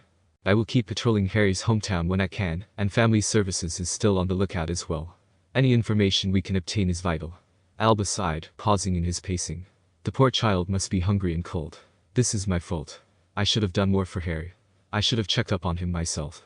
Severus refrained from agreeing with the elder man, biting his tongue to lash out at Albus, and tell him just how much of Harry's runaway problem was the man's fault. Harry should have never been placed with his relatives to begin with. Albus sighed again and faced Severus. You will report to me should you learn of any suspicious schema character. Of course. Very well. Good luck to you, Severus. When Severus returned to his quarters, he found Harry in the same place he had left him, lying on the floor in the bedroom surrounded by crayons, and the coloring book Minnie had brought for him. Harry looked up at him as he entered, smiled, then returned to his coloring. Severus sat on his sofa, studying Harry. He couldn't risk leaving the boy here alone. Nor could he risk anyone recognizing Harry should he accompany him. I finished, Mr. Snape, Harry said, holding up his coloring. It was of an owl flying in a snowstorm with a letter in its beak. Harry had colored the owl brown with hints of gray and black, shading in the trees a light coal with hints of green. Well done, Severus nodded, unsure of what else to say. Do you think I should color this next? Harry turned the page to a wizard mansion, one that resembled several pure-blooded family homes. Severus frowned, as the gate alone reminded him of where he had to go that day. Harry kept talking. Is this someone's house? It's really big. I feel like I would get lost. Do you live in something like this sometimes, or do you live here all the time? What do you think it would be like living in a big house like that? It's even bigger than Aunt Petunia and Uncle Vernon's house. Severus ignored the questions as his mind worked a plan to keep Harry safe and within his sight. His brain didn't even register the boy's words until Harry looked at him warily and asked, Am I bothering you? I'll stop. Harry lowered the book in his head, avoiding eye contact with Severus. You are not bothering me, Severus said. I did live in a mansion like that temporarily years ago, but I am much more comfortable in the home you and I visited before arriving here. Harry slowly glanced up at Severus, then said, I think I'd be more comfortable there, too. You think so? I thought you would enjoy a large mansion with thousands of rooms for playing and sleeping. With a large kitchen and all the food you can eat and a big garden to run around outside. Maybe, Harry smiled, but maybe just for a little while. I like smaller houses. How do you know for sure? You've never lived in a larger house. It's all I've ever known, smaller places. Like my cupboard. Severus sucked in a sharp breath. For a split second, he wanted to buy the boy a mansion, and never let the child see a smaller house forget a cupboard. But he knew that would be impossible. You're simply used to smaller homes, Severus argued. I think any small boy would enjoy more room to play. Severus stared down at the picture, then slid off the sofa and sat crisscross next to Harry on the floor. Would you like to see a mansion like that? Harry frowned, looked at the picture, then back at Severus. He shrugged and asked, Today. Today. I have to see a friend, and he owns a huge mansion like this one, maybe even a bit bigger. He also has a son about your age. Perhaps you could play with him while I catch up with my friend. Harry's frown grew, and he gave Severus an unsure face. Severus wondered if Harry knew how to socialize with other kids. If he had been isolated so much by the Dursleys, the boy most likely had very little contact with other children. It'll be good for you to meet another child your age, especially someone other than me and Minnie. You must get lonely in these rooms. Not really, Harry said. Regardless, it'll be good for your health. What do you say? Accompany me to my friend's place. Harry shrugged once more, looking down at the colorless picture of the mansion. Then, he looked back up and smiled at Severus, nodding. Word of advice, Severus said, try to be more verbal around my friend. He is very traditional when it comes to respecting your elders. None of this shrugging and nodding, understand? Harry started to nod, but quickly corrected himself by saying, "Yes, Mr. Snape." "Good. Let's get you dressed in something more appropriate for the occasion." Harry had no idea what Mr. Snape had just strangled him in, but he did not like it. He didn't mind the idea of wearing robes, since Mr. Snape wore them all the time, but these were terrible. There were so many straps and ties and buttons, and the cuffs and collar were done up a certain way, and the hems were braided in some weird way. When Mr. Snape had told him he would wear a robe, he had been hoping for one of the nice cottony black ones Mr. Snape always wore, not the silky, shiny stuff that made him feel like a walking ornament. How special was this occasion? Mr. Snape seemed very nervous about the whole thing, too. He rubbed the nape of his neck a lot as he paced the length of his bedroom, a frown on his face. Mr. Snape stopped by his wardrobe and leaned into it, resting his forehead on his arm, running his free hand through his hair briefly. Harry sat on his bed, waiting for further instructions, trying to resist the urge to scratch at several different itchy places. Mr. Snape finally stood straight and crooked a finger at Harry, who jumped up and went to his side. "Remember, stay with either myself or the young boy at all times. And if anyone says anything that makes you feel uncomfortable, let me know. And if I call for you, you better come running, understand?" "Yes, Mr. Snape." Mr. Snape stared down at him for a moment, then rubbed his neck again as he muttered, "What am I thinking?" Harry had to wait a couple extra minutes as Mr. Snape began his pacing again. Once the man seemed satisfied, he guided Harry over to the fireplace with a hand on his shoulder. "I know you haven't done this before," Mr. Snape began, picking up a handful of some strange powder, "but it's fairly simple. You will step in the fireplace, I will state our destination and drop the powder. Keep your eyes and mouth shut for this, alright? It might feel odd and seem a little strange, but do not struggle against it. Keep close to me and do not let my hand go. You do not want to get separated from me and end up in the wrong place, understand?" "Yes, Mr. Snape," Harry said, "but what are we doing?" "Traveling by flue." "Oh? That means through the fireplace?" Harry asked, thinking back to what Mr. Snape had explained. "Like Father Christmas." Mr. Snape snapped his head down and stared at Harry with a blank expression. Harry wondered if he said the wrong thing and hunched his shoulders slightly as he stared up at Mr. Snape. "Yes," the man finally spoke, "like Father Christmas." Mr. Snape gave Harry a gentle push, and he hesitantly stepped into the fireplace. Mr. Snape joined him, pushing Harry's elbows down against his side and taking Harry's hand in his. Then, Mr. Snape said, "Malfoy Manor," and threw down the powder. Harry gasped and clung to Mr. Snape as he felt himself flying through different fireplaces, blurred images, causing a nausea feeling in his stomach to grow. He clenched his eyes shut and swallowed, clinging tighter to Mr. Snape. Thankfully, it all came to an end when his feet collided into solid ground. He would have toppled over from the impact if it wasn't for the arm holding him up by the waist. Harry took a minute to swallow a few times, and find his footing before allowing Mr. Snape to lead him out of the fireplace and release him. Mr. Snape brushed himself off, then, seeing Harry's slightly green face, brushed the boy off as well. "Are you alright?" Mr. Snape asked in a quiet voice. Harry waited another minute, swallowing once more and taking a deep breath to expel some of the heat in his stomach before nodding. "Remember, verbal responses." "I'm okay, Mr. Snape." Mr. Snape nodded and straightened himself. Just in time, as well. A tall, long blonde-haired man stepped through a door into the large parlor, carrying a cane.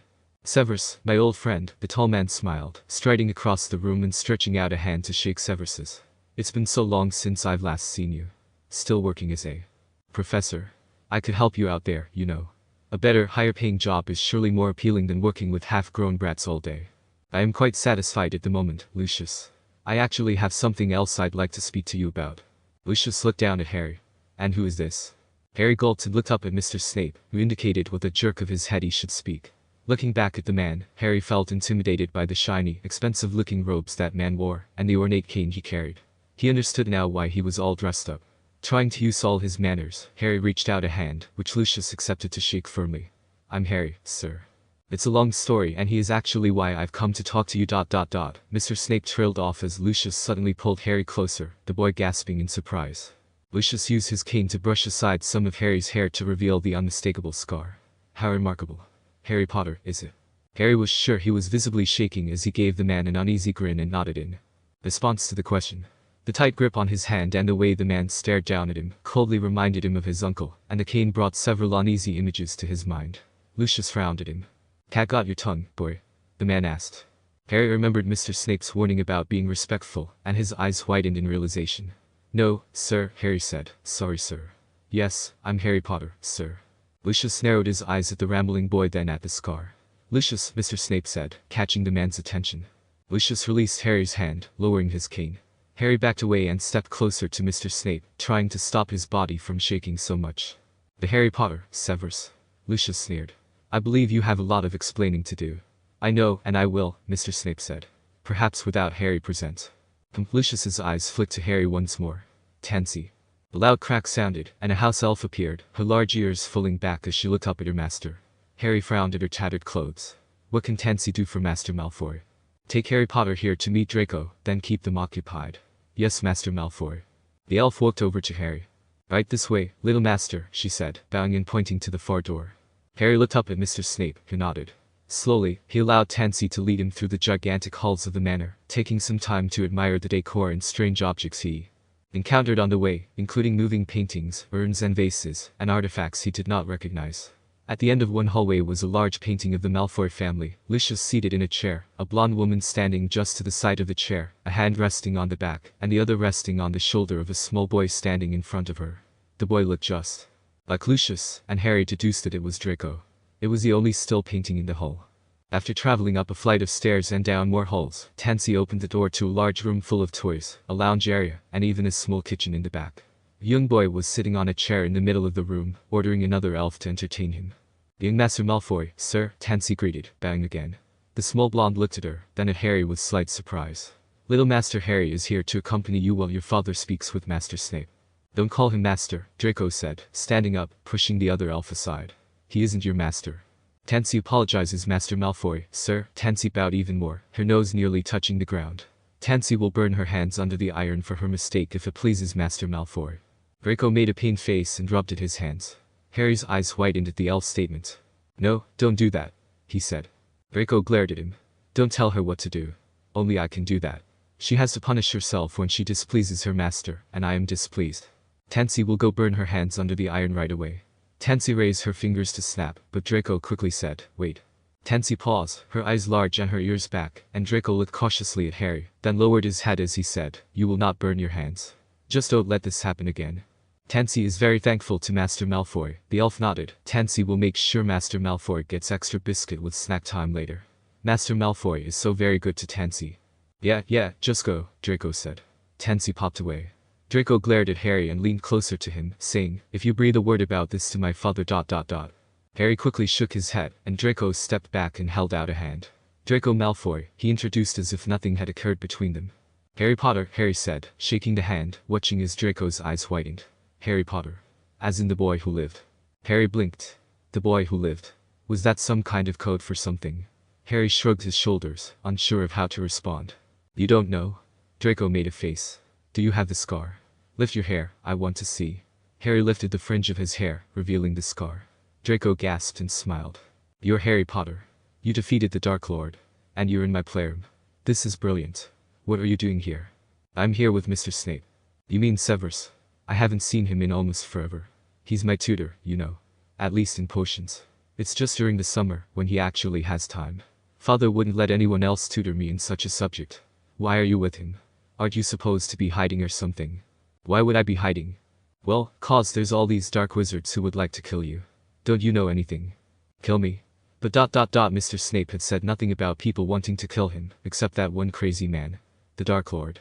All he knew was that there were people who wanted to send him back to his relatives. Why would people want to kill him? "You really don't know anything. Where have you been living, under a rock?"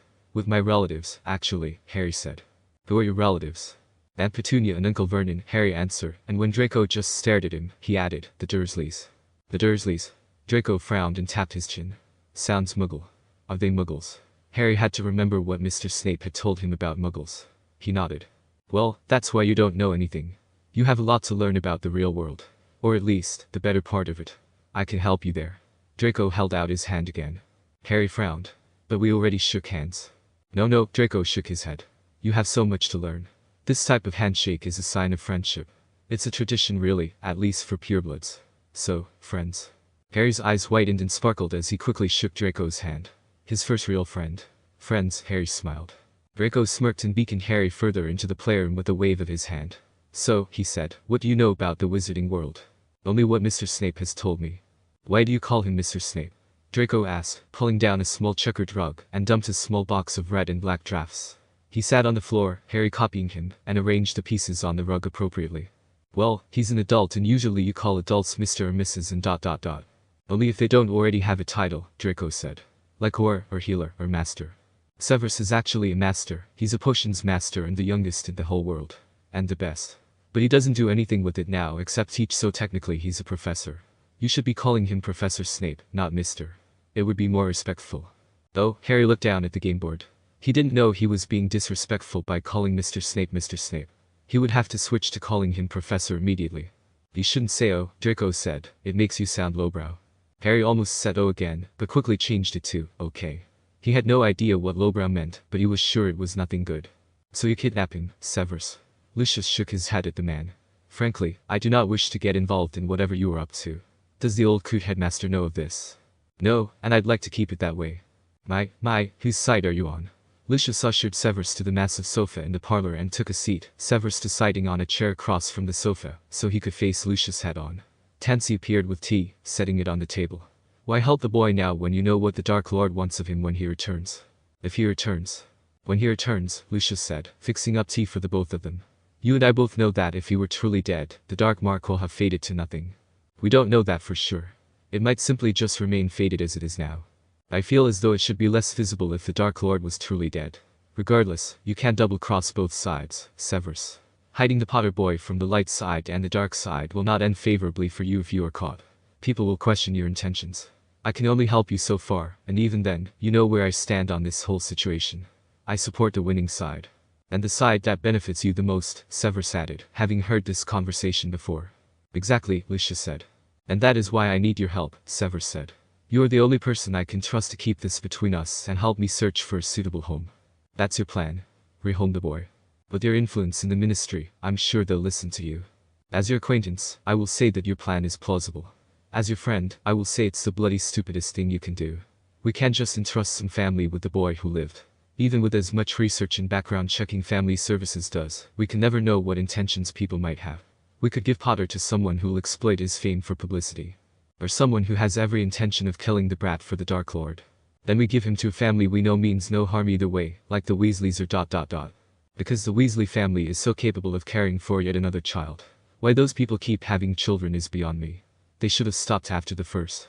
Lucius, please. Severus paused to chug down his tea in frustration, nearly smacking the teacup down on the coffee table. I can't keep the boy hidden in Hogwarts forever. It's too risky. I've had several near misses with Harry as it is. The boy is a ticking time bomb when it comes to his secrecy. Lucius looked off to the side. Well, I do know one family that could be a ... temporary placement for Potter. Just to remove him from Hogwarts until you can come up with a better situation. You do? What family? I think you already know. Severus blinked, then glared at Lucius. No. It'd be perfect. It's far away from Hogwarts, far away from Potter's hometown. No one would ever suspect them. Relations aside, if I were you, I'd be taking advantage of this. You couldn't ask for a better hideout. It's practically kismet if you ask me. I do not want my mother involved in this. Severus, we could sit here and talk all day and night, but on this matter, I've given you my advice. Your options are pretty limited, and aside from leaving him here, which you will not do, you are on your own in figuring this out. If you do not like what I have to say, then I suggest you go elsewhere for suggestions. Severus sighed. Thank you, Lucius. I will consider your words. You do not have to make up with your mother's stepfather, Lucius added. They could merely be a resource. Severus studied the design on the teacup intently, soaking in the man's words. A door opening caught both men's attention, and they watched Draco step up to Lucius's side of the sofa, glancing at Severus and then staring back at his father, minding his posture. Severus instantly realized Harry was not with him. Yes, Draco? Lucius asked, raising his brows. Afternoon, Father, Draco greeted, though he rocked on his heels anxiously. Have you seen Harry? He told me he was just going to the bathroom, and I thought he knew the way, but he didn't come back. Severus shot out of his seat and quickly left the parlor, just catching the last of what Lucius said to Draco. And you did not think to escort our guests like a well-mannered gentleman, regardless of whether he knew where it was or not. Severus felt his heart pick up speed in his chest, and he tried taking slower, deeper breaths than the short, shallow ones he was suddenly taking. Why on earth was he panicking like this? He was normally good at the poker face and body control. That boy would be the death of him. It wasn't so much the idea of Harry lost in the manor that frightened Severus, it was the knowledge of whose manor this was that did.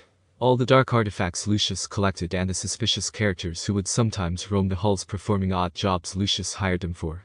Harry should have asked Draco for directions before leaving, or even asked Draco to show him the way, not just take off. Just as Severus was about to run up the first flight of stairs to where he knew Draco's playroom was when the boy in question appeared at the top of the stairs, rushing down the first steps before freezing at the sight of Severus. The boy gulped and looked down guiltily. Severus breathed a sigh of relief before he crossed his arms and glared at Harry. "Where have you been?" he growled. "I had to use the bathroom," Harry said. "I forgot where it was and then I forgot the way to Draco's room. Dobby helped me though." "Dobby?" Severus asked, his eyes flashing. A suspicious wizard perhaps. Severus had hoped Harry wouldn't encounter any more faces than just Lucius's and Draco's. "He's a house elf," Harry said. He said ... Well, he was a little weird. Severus reached up and grabbed Harry's arm, dragging him back to the parlor. "You were supposed to stay with Draco," Severus reminded him. "I just had to use the bathroom. I thought I remembered where it was." "You should have asked to be sure," Severus yelled. "You were supposed to be with someone at all time, not gallivanting around a manor alone. Something could have happened to you and none of us would have known." "I'm sorry," Harry said softly. "Were you worried?" "Yes, I was worried," Severus snapped, spinning to face Harry. The words he spoke rang through his head and he froze, realizing how much impact those words had, not just on Harry but himself. "I didn't mean to make you worried, Mr. Snape, Professor Snape." Severus didn't say anything. He was overwhelmed by the feelings that overtook him a moment ago. Lucius stepped out into the hall, Draco at his side. Severus closed his eyes and willed his growing anger to calm down. He hadn't meant to lose his temper with Harry, but he was not used to the emotions the boy was starting to bring out in him. "Everything all right out here?" Lucius asked. "Everything's fine," Severus said. "We should be leaving. Thank you for your hospitality, Lucius, and your help." "Any time," Lucius said, shaking Severus's hand. "Heed my advice, Severus. And do not grow too attached to ... something you do not intend to keep. It'll do no good for your health. Or his." Severus sighed as he withdrew his hand, looking down at Harry. "I'm sorry I didn't show you the way to the bathroom," Draco apologized. "It was rude of me as your host." "That's okay," Harry said. "I should have asked for directions." "I guess you have to leave now," Draco said. "Maybe we can finish our checkers game another time." "Maybe," Harry said, a bit upset about leaving his new friend. Draco smiled and held out his hand. Harry blinked and tilted his head. "Another handshake?" he asked. Draco's smile morphed into a smirk. "You have so much to learn." Severus allowed a small smile himself, waiting for Harry to shake Draco's hand in farewell, before leading the boy to the fireplace to flee back to Hogwarts. Harry waited inside the bedroom as Mr. Snape finished his conversation with the older, long-bearded man, Albus. Harry had a vague image of the man from when he had been invisible in the kitchen after his flashback episode. Harry was curious as to what they were talking about out in the living room. Sliding off his bed, Harry tiptoed to the door, pressing his ear against it. "I've spoken with a couple acquaintances today, including Lucius Malfoy," Mr. Snape said. "No one seems the slightest bit aware of Harry Potter's disappearance. And if they are, they gave me no indication of their knowledge." "It is good news for the most part," the elder man's voice said. "I shall look into Harry's case of family services. Hopefully, they have a lad." The noise was suddenly cut off, and Harry frowned. Did the older man leave? Harry slowly touched the doorknob and tried to twist, but it remained locked and did not budge. Harry pressed his ear against the door once more, but when he was met with silence, he sighed and walked back to his bed, picking up his stuffed dog and lying down with it. At least he was out of those terrible robes. Harry used his stuffed dog as a pillow, closing his eyes. He thought back to his time spent with Draco. They had started a game of checkers, Draco having to teach Harry how to play the game. Once he understood, they talked about the differences between their living situations, Draco's rich life, compared to Harry's street life and then his time with Professor Snape. Draco seemed intrigued by Harry's story. And then he just had to go looking for the bathroom. It took him a while to find where he had seen the bathroom on his way up to Draco's playroom. And then he couldn't find his way back. That's when he had met Dobby, who seemed to have a connection over him being at Malfoy Manor. The elf kept insisting that he leave at once. He finally found the stairway that would lead down to the parlor, but he had run right into Mr. Snape. His stomach twisted as he remembered the look Mr. Snape had given him. Worry, then disappointment, and then fury. Mr. Snape had been worried about him. He had never had an adult worry about him before. He didn't want to make Mr. Snape worry all the time. 10 minutes later, the door opened, and Mr. Snape made a beeline right for Harry's bed, crossing his arms and staring down at the boy. "What?" Harry asked, sitting up. "Eavesdropping?" Mr. Snape asked, raising an eyebrow. Harry's eyes widened, and he hunched his shoulders guiltily. "How did you know?" Mr. Snape flicked his wrist at the wall, and Harry could see through the wall and into the living room. "Only I could see through them," Mr. Snape explained. "Oh, I mean, I didn't know." "Obviously. Do not let me catch you doing that again." "Yes, Professor Snape." "Professor Snape, Mr. Snape frowned, a curious expression on his face. What happened with calling me Mr. Snape? Draco said it was rude to call someone something that wasn't their title. Since you're a professor, I should call you Professor Snape, not Mr. Snape. Draco has a point. Mr. Snape sat on the edge of Harry's bed. But I'm afraid I hear enough of Professor Snape from my students on a daily basis. Besides, you are not a student of mine yet. So, you don't want me to call you Professor. You may call you what you wish, but I'd like to tell you your options. I believe we've moved past the Mr. and Professor. Draco calls me Severus. Would you like to do the same? Harry thought about it. Draco did call Mr. Snape by his first name, but Harry wasn't sure he was comfortable with calling Mr. Snape by his first name. It just didn't seem right. Harry shook his head. No? Then what do you wish to call me? One name crossed Harry's mind, but he quickly disregarded it. He was sure Mr. Snape would oppose. He wasn't sure what he wanted to call Mr. Snape. It's all right, Mr. Snape smiled and stood. You can think about it. It's almost dinner time, and then after, you'll bring me your Manx Mouse book. Harry smiled at the idea of a bedtime story. He cheekily asked, but I thought reading wasn't a nightly ritual. It's not, Mr. Snape answered. I didn't read to you last night. Harry laughed as he jumped off his bed and followed Mr. Snape out to the dining table. Sick. Severus looked over at Harry once again to see the boy still poking at his food. Harry had hardly taken 3 bites of his lunch. Severus had just returned from his morning lecture and had planned to start Harry's math lessons after lunch.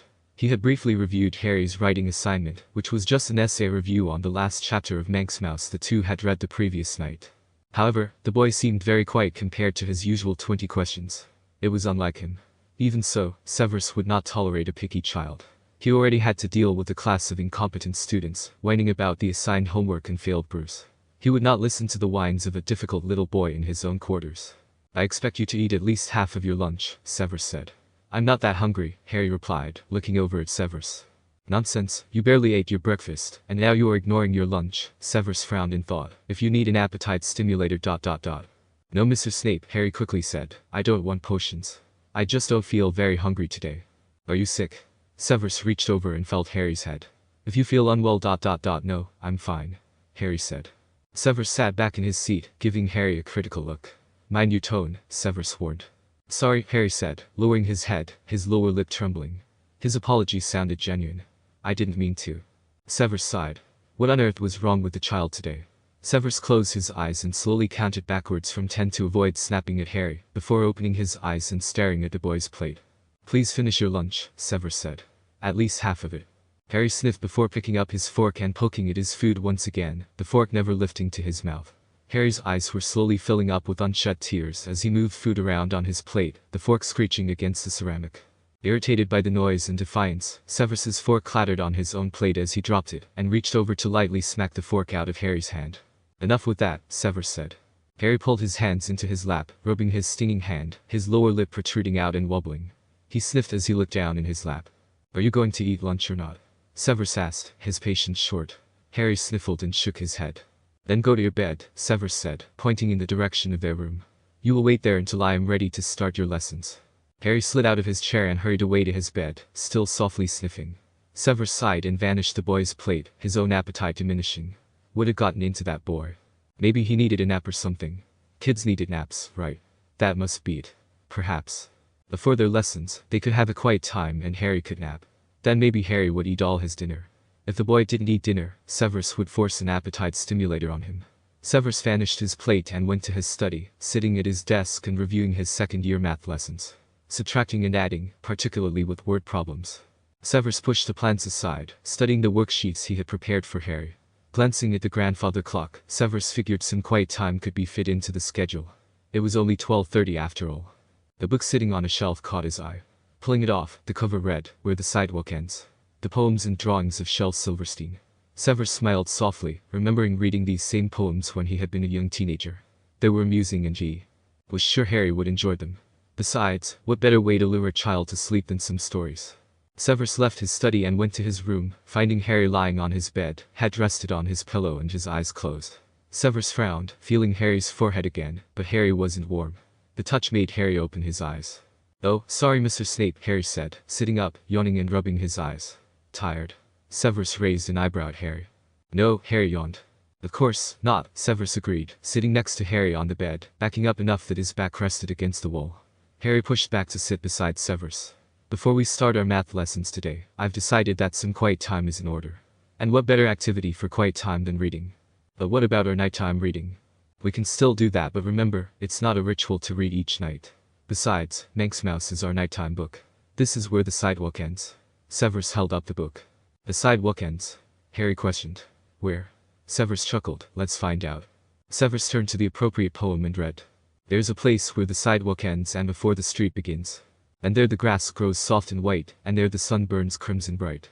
And there the moon bird rests from his flight to cool in the peppermint wind. As Severus read, Harry leaned against the man's side, smiling up at Severus then down at the book, reading along silently to words he recognized.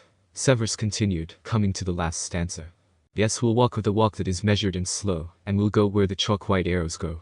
For the children, they mark, and the children, they know, the place where the sidewalk ends. But if there's a place where the sidewalk ends, Harry asked, looking at the picture of two children looking over a ledge, would we fall off the world? Severus smiled down at Harry's innocent and naive question.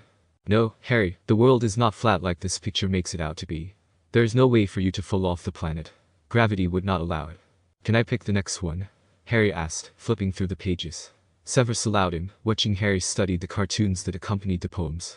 Harry came across a poem with money drawn to the side, the title, Smart. Read this one, Harry said. Excuse me. Severus raised an eyebrow expectantly. Please. Better. Severus cleared his throat. This ought to make a good introduction to your math lessons. Severus read. My dad gave me $1 bill, cause I'm his smartest son. And I swapped it for 2 shiny quarters, cause 2 is more than 1. And then I took the quarters and traded them to Lou. For 3 dimes I guess he didn't know that 3 is more than 2. Just then, along came old blind Bates and just cause he can't see. He gave me 4 nickels for my 3 dimes, and 4 is more than 3. And I took the nickels to Hiram Coombs down at the seafood store. And the fool gave me 5 pennies for them, and 5 is more than 4. And then I went and showed my dad, and he got red in the cheeks. And closed his eyes and shook his head too proud of me to speak. Harry laughed out loud at that, Severus smiling. He lost money, right? Harry asked, smiling up at Severus. He did, indeed. In the United States, the dollar bill is the highest currency value out of what we just read in this poem, pennies are at the bottom. So he gave up all that for nothing. Yes, he did. And I expect you to be much smarter than our narrator here, understand? Yes, Mr. Snape, Harry smiled. Can you read another one, please? Yes, I can, but just a couple more, Severus skimmed through the pages. Let's see, which one looks good. True story is a funny one, how about the girl who doesn't take the garbage out? Or ... this one the boy turns into a TV set, and this one a brother tries selling his sister ... What about this one? Harry pushed his finger in between a couple pages, and Severus opened the book to it, seeing the picture of a girl tucked up tightly in bed, peeking out from under the covers. He smiles, remembering how relatable this one was to him as a teen not wanting to attend some classes. Harry read the title, Sick. Can you read that one? Yes, I can, Severus said. This is actually one of my favorites in this book. I'm sure you'll enjoy it. I cannot go to school today, said little Peggy Ann McKay. I have the measles and the mumps, a gash, a rash and purple bumps. My mouth is wet, my throat is dry, I'm going blind in my right eye, my tonsils are as big as rocks. I've counted 16 chicken pox. And there's one more that's 17. And don't you think that my face looks green? My leg is cut, my eyes are blue. It might be asthmatic flu. I cough and sneeze and gasp and choke, I'm sure that my left leg is broke. My hips hurt when I move my chin, my belly button's caving in. My back is wrenched, my ankle's sprained, my appendix pains each time it rains. My nose is cold, my toes are numb, I have a sliver in my thumb. My neck is stiff, my voice is weak, I hardly whisper when I speak. My tongue is filling up my mouth, I think my hair is falling out. My elbow's bent, my spine ain't straight, my temperature is 108. My brain is shrunk, I cannot hear, there is a hole inside my ear. I have a hangnail, and my heart is what? What's that? What's that you say? You say today is ... Saturday, goodbye, I'm going out to play.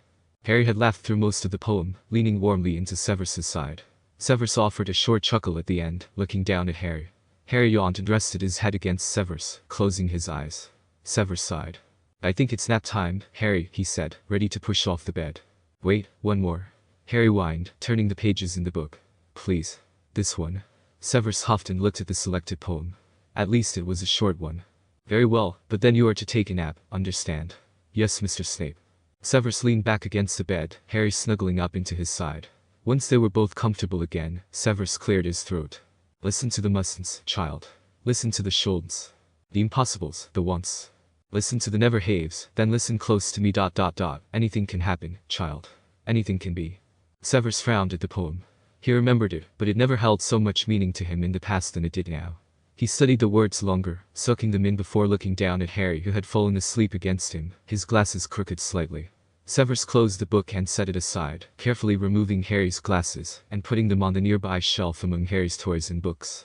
Then, he studied Harry, thinking about the last poem he read. Anything can happen, anything can be ... Why those words struck him so harshly, Severus didn't know. He found himself sitting with Harry longer than he intended to, just watching the boy sleep against him. Slowly, Severus carted a hand through Harry's unruly hair. When had he gotten so attached to James Potter's spawn? How had it happened? Severus wondered if their unique bond had a role in it. Perhaps it was the bond that was making him feel suddenly so protective of the boy at his side. Yes, that had to be it. He was being influenced by some kind of poorly studied magic. And it was this magic that made him lean down toward Harry, his lips inches away from Harry's mop of hair. Severus paused, feeling slightly awkward now as he carted his fingers through Harry's hair some more before he pulled himself up. Maybe he needed some sleep too. Oh well, he had too many things to attend to. Sleep would have to wait. Severus adjusted Harry down on the bed, making sure the boy was on his back with his head on the pillow. He stood off the bed and tucked Harry in, picking up his book and leaving the room. An hour and a half passed before Severus went in to check on Harry. He had finished grading his 3rd and 4th year homework assignments, and figured it would be a good time to start Harry's lessons. He was not surprised to see Harry's eyes wide open, staring straight up at him. Well rested, I presume? Severus asked, crossing his arms as he looked down at Harry, who remained under his blanket. It's time for your math lessons. I don't feel good, Harry said, pulling the covers up over his chin slightly. He hadn't put his glasses on, and his green eyes sparkled up at Severus. You don't? Severus raised skeptical eyebrows. He studied Harry's face. The boy hadn't felt warm earlier. He wondered if it was possible for Harry to have worsened while he napped, but he thought it should be the other way around. Sleep was the best medicine, after all, as was laughter. He remembered the poem he had read earlier, and how the narrator had been trying to get out of going to school. Would Harry attempt to pull something like that? You're being honest with me, correct? Severus asked, crossing his arms, smirking slightly. This wouldn't happen to be a case of instamatic flu, would it? Harry smiled under the blanket and shook his head. But perhaps you have the purple bumps. Severus leaned over Harry, checking his face. And my, do you look green? Is it a chicken pox I see? Do I count 1, 2, 3 ... Severus tapped each side of Harry's cheek, then his nose as he counted, making the boy giggle. Is your brain shrunk? Can you hear me? Severus whispered into Harry's ear, and Harry laughed louder, pulling away from Severus's ticklish breath on his ear, and covering his face more with the blanket. Wait, I think I see those purple bumps. Hold still and let me check you over, Severus said, pulling Harry back towards him and running ticklish fingers down the boy's arm in a mock exam. Harry laughed even harder, then coughed harshly before leaning over the bed and vomiting on the floor, startling Severus, who stepped back. Harry coughed and started sniffling, hiding his face under the blanket. You weren't kidding, Severus said. Sighing, he pulled out his wand and cleaned the floor. He sat on the edge of Harry's bed and pulled the blanket away from Harry, who winded him. Severus laid a hand over Harry's forehead. The boy was warm, but he couldn't tell if he was warm from being under the blankets or from a fever. Severus summoned a thermometer and stuck it under Harry's tongue, leaving to his lab to grab a fever reducer and antiemetic potion. When he returned, he read the thermometer. 101. 2 Fahrenheit. Not too bad. A fever reducer should have that down in no time. Did you feel sick earlier, Harry? Severus asked as he summoned a spoon and measured out an appropriate dose for a small child, starting with the antiemetic. Harry nodded. Why didn't you tell me? I didn't want you to be mad, Harry whimpered, a tear trailing down his cheek. Why would I be mad that you were sick? Severus asked, then felt stupid for doing so. He held out the spoon to Harry, who turned his head away with a whine. None of that, young man. You need this and another potion. It will make you feel better. You don't want to throw up again, do you? No, Harry cried, but it'll make me sick. The potion. It's yucky, Harry sniffed. It'll make me sick up. No, it won't. I promise. You can trust me. Don't you trust me? Harry looked at Severus with a sad face, but he nodded. Take this from me, okay? It'll make you feel much better. Harry reluctantly opened his mouth and took the potion, making a face as he swallowed. Severus quickly poured out a dose of the fever reducer and Harry accepted it, softly crying. Severus set the potions aside in case he needed them again. He looked down at Harry, resting a hand on the other side of the boy to lean into. Did your relatives get mad at you when you were sick? Harry nodded. What would they do? Aunt Petunia would yell at me for in an endang during Dudley, then she would put me in my cupboard and tell me to let it run its course. She would sometimes give me soup if I had to be in there a long time. Severus bit his inner cheek, hoping Harry couldn't feel the anger radiate from him. That will not be the case here, Severus said. If you are ever unwell, injured, or even coughing, I want you to come straight to me, understand? Okay? Sleep now, Harry, Severus said. I will check on you in a bit. No math. I would think you would know that we can't do your lessons when you are sick. Harry smiled, then rolled over on his side and closed his eyes. Severus waited until he was sure the boy was asleep before leaving the bedroom. He couldn't understand how someone could despise a child to the point they would refuse medical care for a sick kid. Children were pathetic when sick, especially the small ones. Even when sick, Harry was laughing and smiling. Severus went into the kitchen and began making soup for Harry for dinner. He'd use a heating charm on it later. 2 hours later he heard Harry tossing and turning. Mr. Snape. Harry's voice echoed in the rooms. Severus jumped out of his study and into the bedroom, where Harry had kicked off his blanket, sweat dripping from his forehead, tears dripping from his eyes, his face scrunched. Severus rushed over to Harry, feeling the boy's head. He was burning. Grabbing the thermometer off the shelf, Severus managed to get Harry still for a minute to accept the instrument. 102.8 Fahrenheit. I hurt, Harry sobbed, coughing, my head hurts. I know, Severus summoned a fast-acting fever reducer this time, hoping to bring Harry's rising fever down faster. A moderate dose for the boy should bring his fever down immediately. Severus poured out the potion on the spoon and held it out to Harry, who pulled his head away. No, I'll get sick, Harry said. No you won't, I promise. I don't feel good. My stomach hurts. I know, but you need this, Harry. Please, take it. Harry cried harder but opened his mouth for the potion. Once Harry had swallowed it, Severus pulled out a pocket watch and waited a minute, watching Harry pull his pillow off the bed. He felt awful for the boy, just awful. The potion should have taken effect by now. Severus picked up the thermometer, and Harry held it under his tongue. 104.2 Fahrenheit. Damn it, Severus thought, rushing to his bathroom and running a washcloth under cold water. He ran back to Harry and draped it over the boy's head. Harry whined and kicked his legs. Mr. Snape. I'm trying, Harry, let me get you another potion. Severus jumped back as Harry sat up and vomited on the floor once again. Severus should have gotten a bucket, and he cursed his oversight. Now what? No potion, Harry wiped at his eyes, his cloth on the floor. Severus flicked his wand to clean the mess. He grabbed a handful of hair as he tried to think of what to do next. This was no ordinary bug, and Harry wasn't keeping his potions down. Leave, I need water, Severus demanded. The glass of water popped on the shelf by Harry's bed, and Severus allowed Harry to sip, summoning a bucket for the boy to spit into to rinse his mouth. He took the water away when Harry tried drinking it, making Harry whine. My body hurts, Mr. Snape. I'm sorry, honey, I don't know what to do, Severus said, unaware of what he had called Harry. Severus left the room, leaving a crying Harry, and threw powder in the fireplace. Poppy. The green flames flickered for a minute before the Medowitch appeared. Severus, what is it? I have an infirmary full of sick students, can this wait? No, I have a sick kid here, Severus said. I need your help now, he's dehydrated and can't keep any potions down.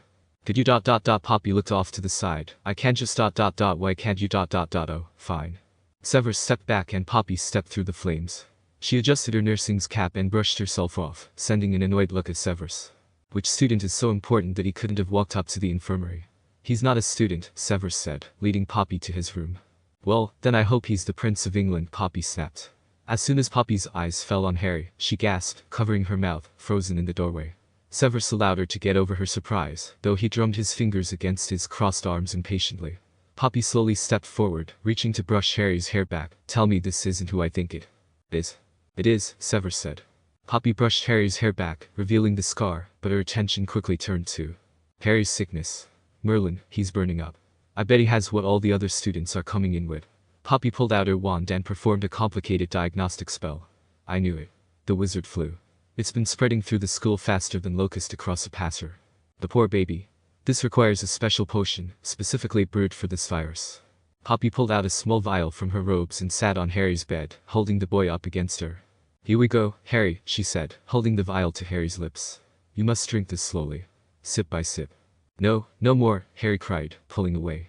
I'll sick up. You will not, I promise, Poppy assured. This has a special anti-nausea in it. Harry clumped his mouth shut, pushing away from Poppy. Severus stepped forward and sat next to Harry, who buried his head in Severus's chest. Severus adjusted the boy so he sat against him. Poppy will heal you, Harry, he said softly. You have to take the potion. You can drink it slowly, okay? Stay with me? Harry asked, looking up at Severus with glassy eyes. I'll be right here, Severus said. Harry nodded and sniffed before bravely sitting up and opening his mouth for Poppy, who poured in the potion little by little. It took 10 minutes to drink the entire tiny vial, and when they were done, Harry quickly fell asleep against Severus, his head on the man's lap. Severus adjusted Harry so he was lying straight on his bed and covered him with a blanket. Poppy stood in front of him. He'll need a second dose, Poppy said, handing another tiny vial to Severus. but it needs to be given with food. I recommend adding it to a bowl of chicken noodle soup. He'll need it first thing in the morning. I'll make sure he gets it, Severus said, putting the potion on Harry's shelf, making sure not to move too much under the boy. How did you know? I want to know why, Poppy demanded, her hands on her hips. I had to, Severus explained, carting a hand through Harry's hair, scratching the scalp lightly. His relatives are horrid to him and he ran away from home repeatedly. Blood wards or not, he can't go back to his relatives. That is what Albus wants. How long? Poppy asked, looking down sadly at Harry. How long has he been here? Since last Tuesday. About a week. You can't hide him here forever, Severus. Albus should know. Despite his insistence with the blood wards, ultimately, he wants what's best for Harry. And if you are what is best for him. This is temporary, Severus said, frowning at Poppy. I am looking for a suitable home for him. When I find a good family, that is where he will go. Poppy stared at Severus, a look of disbelief in her eyes, as she watched Severus's hand move from Harry's hair to the boy's back, rubbing soothingly as Harry stirred slightly. The boy sighed, falling into a deeper sleep. She bit back a smile and shook her head. I think Harry has found a suitable home, she commented. But do what you will. I suppose you don't want me to inform Albus. Please, Severus said, I just need time. Take all the time you need, Poppy smiled. She reached into her robes and handed 2 more small vials to Severus. And you will need these. Take them a few hours apart. What are these? For the flu. Someone had to bring the virus to Harry, seeing as he has not left these rooms, and has not been in contact with the students, I'm assuming. That leaves you. I am perfectly fine, Severus snapped, though he took the vials, knowing it was a losing battle with the matron. Just in case, Poppy said, holding up her hands. She moved out of the room. I'll see myself out. Let him sleep. It's the best thing for him. He'll probably sleep the whole night. I also recommend letting me examine him for a physical at some point. I'm sure I can find a place for him in my schedule. Good evening, Severus. Severus nodded, his eyes never leaving the child's sleeping face. He had never felt so worried in years. What was Harry doing to him? He decided he should probably rest as well. He carefully slipped out from under Harry, replacing the pillow under Harry's head. After a quick dinner, he retired early for the night. Harry woke up early the next morning, feeling much better. He yawned and stretched, looking over at Mr. Snape's bed. Mr. Snape wasn't there, but harsh coughing from the kitchen told him where Mr. Snape was. Harry frowned, slipped his glasses on and slid out of bed, walking to the kitchen. Mr. Snape was stirring soup in a hot saucepan on the stove. The man covered his mouth with his elbow as he coughed violently again. He then picked up a small vial and poured the entire contents in the saucepan. Then he picked up another vial and sipped from it. Mr. Snape turned off the stove and summoned a bowl, pouring the soup into it. He turned and startled at seeing Harry watching him. Sorry, Harry quickly apologized. Severus waved his apology off and stepped forward, feeling Harry's forehead. You don't feel warm, Severus said. Are you feeling better? Yes, Mr. Snape, Harry said. How are you feeling? Are you okay? I'm fine, Mr. Snape said, giving Harry a rough push to the dining table. You need to eat every last drop of this, understand? I am going to lie down for a while. It's bad enough that I've had to cancel my classes today. The least I can do is rest. Try and work on reading your history book, and we will discuss more this afternoon. Mr. Snape coughed once more, retreating to the bedroom. Harry felt sad for Mr. Snape. The man had worked hard making him feel better last night, and even brought another person into their quarters to help him. Harry decided he would do as Mr. Snape asked once he finished his soup.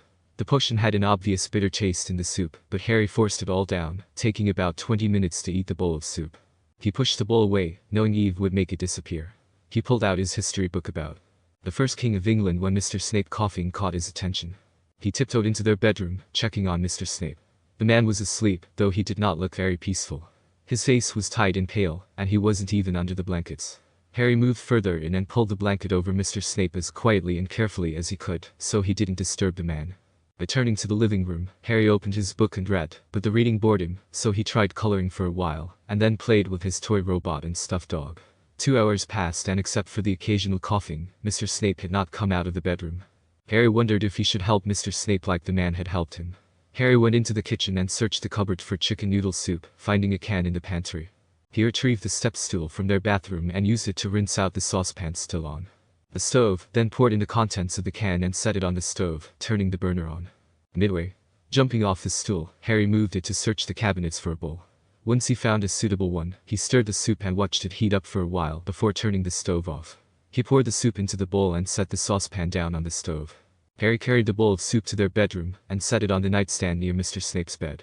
He realized he had forgotten his spoon and ran back out to the kitchen, opening drawers until he found the one that had utensils. Grabbing a spoon, he ran back to the bedroom. "Stop running," Mr. Snape scolded, catching Harry off guard. Mr. Snape was sitting up on the bed, holding the bowl of soup in his hands. "Sorry, Mr. Snape," Harry said, walking up to the man and handing over the spoon.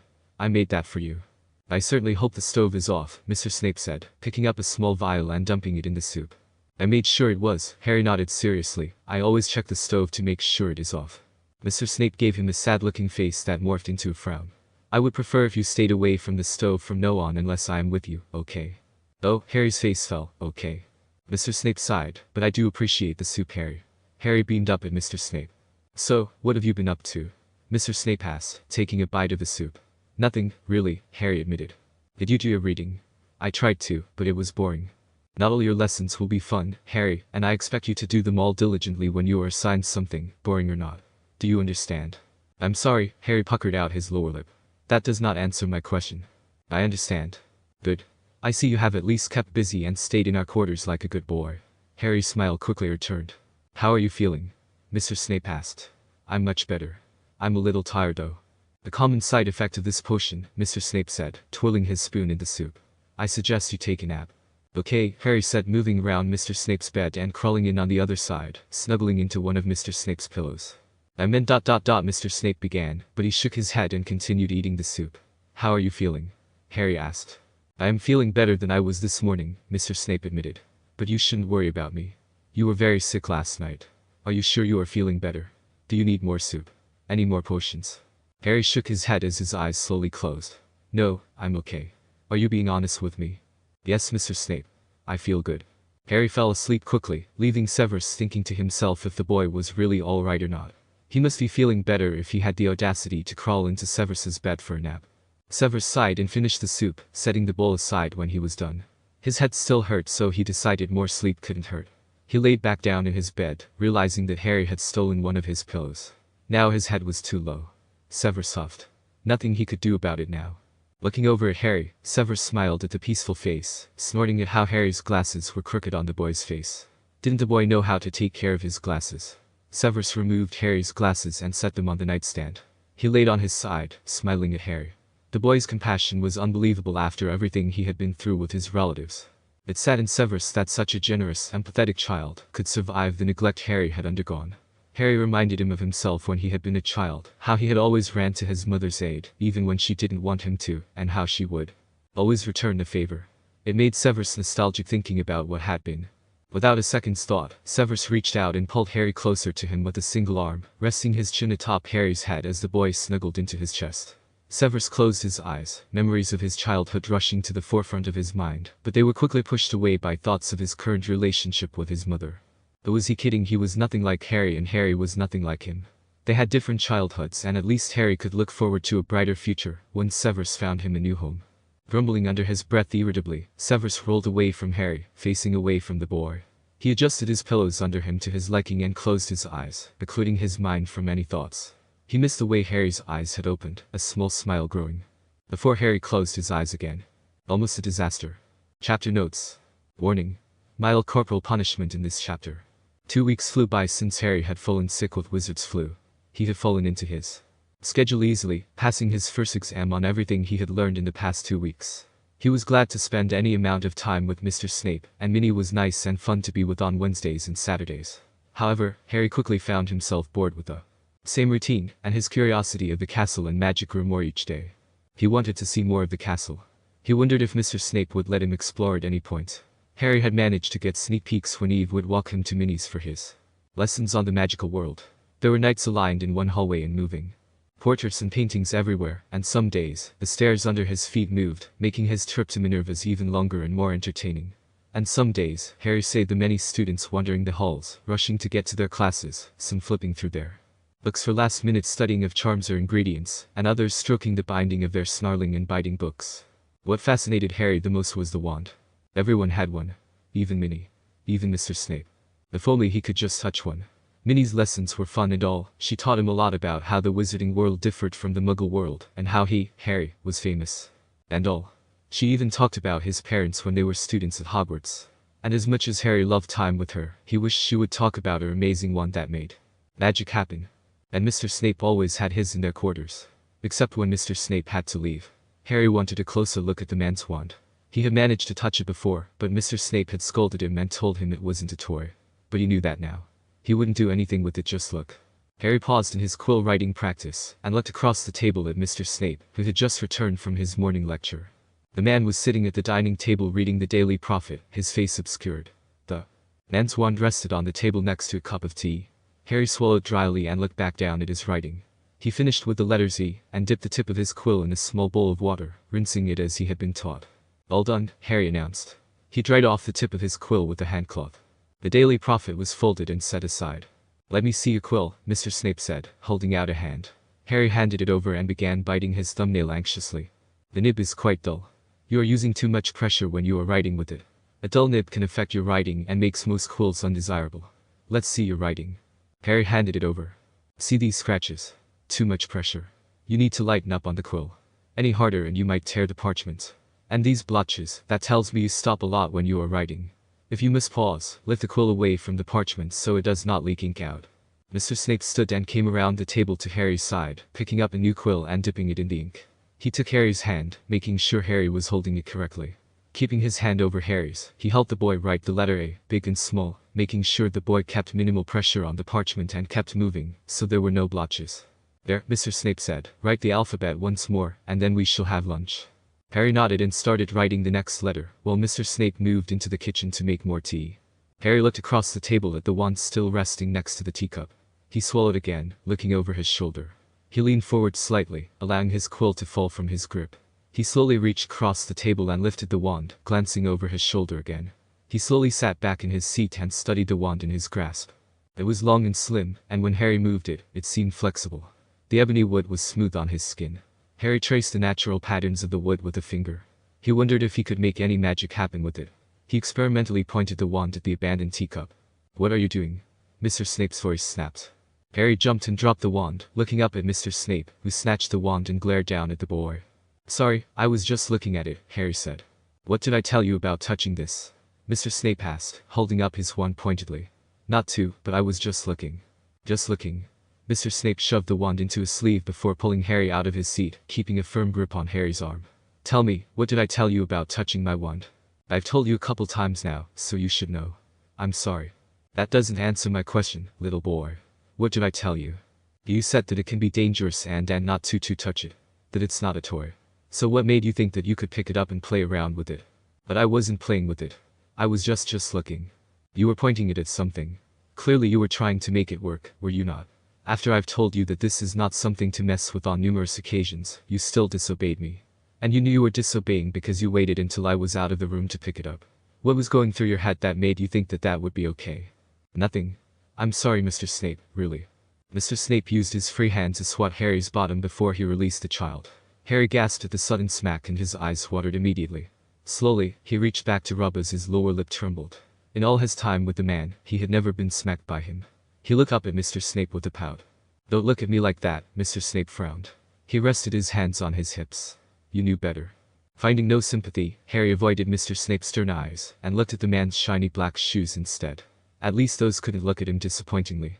He wondered if Mr. Snape would realize he was too much trouble and ship him off back to his relatives. The thought made him cry harder. Enough already, Mr. Snape scolded, though his tone was softer. I smacked you once. I told you that would happen if you touched my wand. You knew that. This is hardly something to carry on so about. I'm really sorry, Harry cried. Don't send me back. Send you back. Back where? To Uncle Vernon and Aunt Petunia. I never said I'd ever do such a thing. Calm yourself. Mr. Snape kneeled in front of Harry and gently patted the boy's shoulder. You are never going back to them so long as I can help it. Calm down, deep breaths, that's it. Harry slowly did as Mr. Snape said, trying hard to take deep breaths. But all I do is not listen and Stop it, why are you working yourself up so? I told you I'm not sending you back. That is something you never have to fear. More deep breaths. And out. And out. After a few more deep breaths, Harry managed to calm himself some. The sting in his bottom had already faded, and he wiped at the remaining tears on his cheeks with a sleeve. I see we still have some inner insecurities to work through, Mr. Snape said, reaching around Harry to pat his back. I'm sorry. Your fears are nothing to apologize for, they are beyond your control. We will work on them. As for my one. I'll never touch it again. It is for your own safety, young man. Mr. Snape reached out and dragged a thumb along Harry's cheek, wiping away a stray tear. At the small action, Harry lurched forward and wrapped his arms around Mr. Snape's neck. The man didn't even hesitate as he wrapped his own arms around Harry, gently rubbing the boy's back. After a moment, Mr. Snape asked, "Are you calm now? I apologize for bringing up such emotions in you. You could never get in enough trouble for me to want to send you back to those horrid people. You are a good boy, but you are also a child, and children make mistakes. And they must learn from them. Understand?" Harry sniffed and nodded. A knock at the door caught their attention. Harry looked at Mr. Snape, wondering if he should go to the bedroom and shut the door. Mr. Snape stood and pulled out his wand, giving it a flick at the door. The wood became transparent, and on the other side of the door stood Lucius, little Draco standing at his side. Mr. Snape frowned and walked over to the door, opening it slightly. "Good afternoon, Severus," Lucius greeted. When Draco remained silent, staring down moodily at the ground, Lucius used his cane to tap the boy's thigh. Draco gave his father a sideways glance before looking up at Mr. Snape. "Good afternoon, Severus," Draco greeted. "How do you do?" "Well, Draco. And you?" "I am well." Draco looked at his father and received an approving nod. "I apologize for the intrusion," Lucius began, "but I thought we could discuss a few things over lunch." "Of course," Mr. Snape said, opening the door to the older man. "Please, come in. I assume Professor Dumbledore knows you are here." "Under the impression that I am catching up with an old friend, yes, he does." Lucius walked into Mr. Snape's quarters, eyeing Harry and the red-trimmed eyes. "I am not interrupting anything, am I?" "No, we were just finishing up."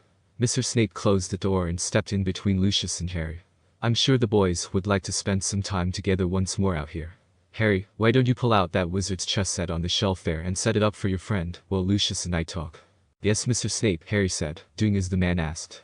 A couple times, he and Mr. Snape had played wizard's chess, so he knew some of the basics. Draco sat himself on the sofa, watching Harry set up the game. "I'll ask Eve to bring us what is being served in the Great Hall today. The boys can eat out here while we talk privately." "Excellent," Lucius smiled, following Mr. Snape. "I believe I may have a solution to your problem. The adults disappeared in the kitchen, and Harry finished setting up the game. "This is bloody awful," Draco muttered from where he sat cross-armed and slouched on the sofa. "Father has boring business to take care of, and I get dragged along for it." "Do you want to play?" Harry asked, gesturing to the board he just finished setting up. Draco rolled his eyes and looked down the hall at the closed doors. He slid off the sofa and walked toward the bedroom, opening the door and glancing inside. "We can play something else if you'd like," Harry suggested, following the blonde boy. Draco closed the door, finding nothing interesting the bedroom. He tilted his head at Harry. "You share a bedroom with Severus?" "Well, there's no other bedrooms here." Draco walked to the next door and opened it, seeing Mr. Snape's study. Harry looked over his shoulder, afraid Mr. Snape would catch them or Lucius. Harry looked back at Draco, seeing the boy shut Mr. Snape's door. "What are you looking for?" Harry asked. "The door," Draco answered, moving on to the next door. "It was here during my last visit." "What door?" Draco didn't answer. The blonde stepped into Mr. Snape's potions lab, scanning the far walls. Harry gulped and looked over his shoulder, wondering if he should get Mr. Snape. But surely the man would not want his conversation interrupted. Maybe he should keep an eye on Draco, since the boy seemed to have his own agenda. "We're not allowed in here," Harry said. "We're not doing anything," Draco replied. "We're just looking for the door." "I don't get it, what door?" "There's no other doors." "There's always another door. Hideaways and pockets in the castle, secret tunnels and shortcuts. You'll see what I mean." Draco crawled on the floor near some shelves against the wall. Nothing. He stood back up and looked around, Harry watching him anxiously. "You could help, you know," Draco said. "But I don't know what. It's just a door. Have you ever been in this room before?" "A couple times." Harry thought back to the few times Mr. Snape had let him aid him in the lab, chopping and prepping ingredients while the man worked on cool potion stuff. "I've never seen any other door in here." "That's because it only shows up now and then. Severus explained it to me. Said I shouldn't be crawling into rooms like that. But I was fine, and it only goes away when you're not around. Help me see if it's back. Just look for a door." "Okay," Harry said, glancing around and feeling the wall. A thought hit him. "Draco, do you have a wand?" "No." "Why, do you?" "No. I was just wondering." "Don't you know anything?" "We don't get wands until we are 11. "Oh, I mean, why 11? "Because we go to Hogwarts then. Besides, we couldn't control a wand now anyway." "I've tried." "Did you ever try?" Yes. But Mr. Snape caught me. Adults are so annoying. They don't let us do anything fun. They just expect us to be good and polite and boring. They never want us to experience life. Right. "Hey, look," Draco exclaimed.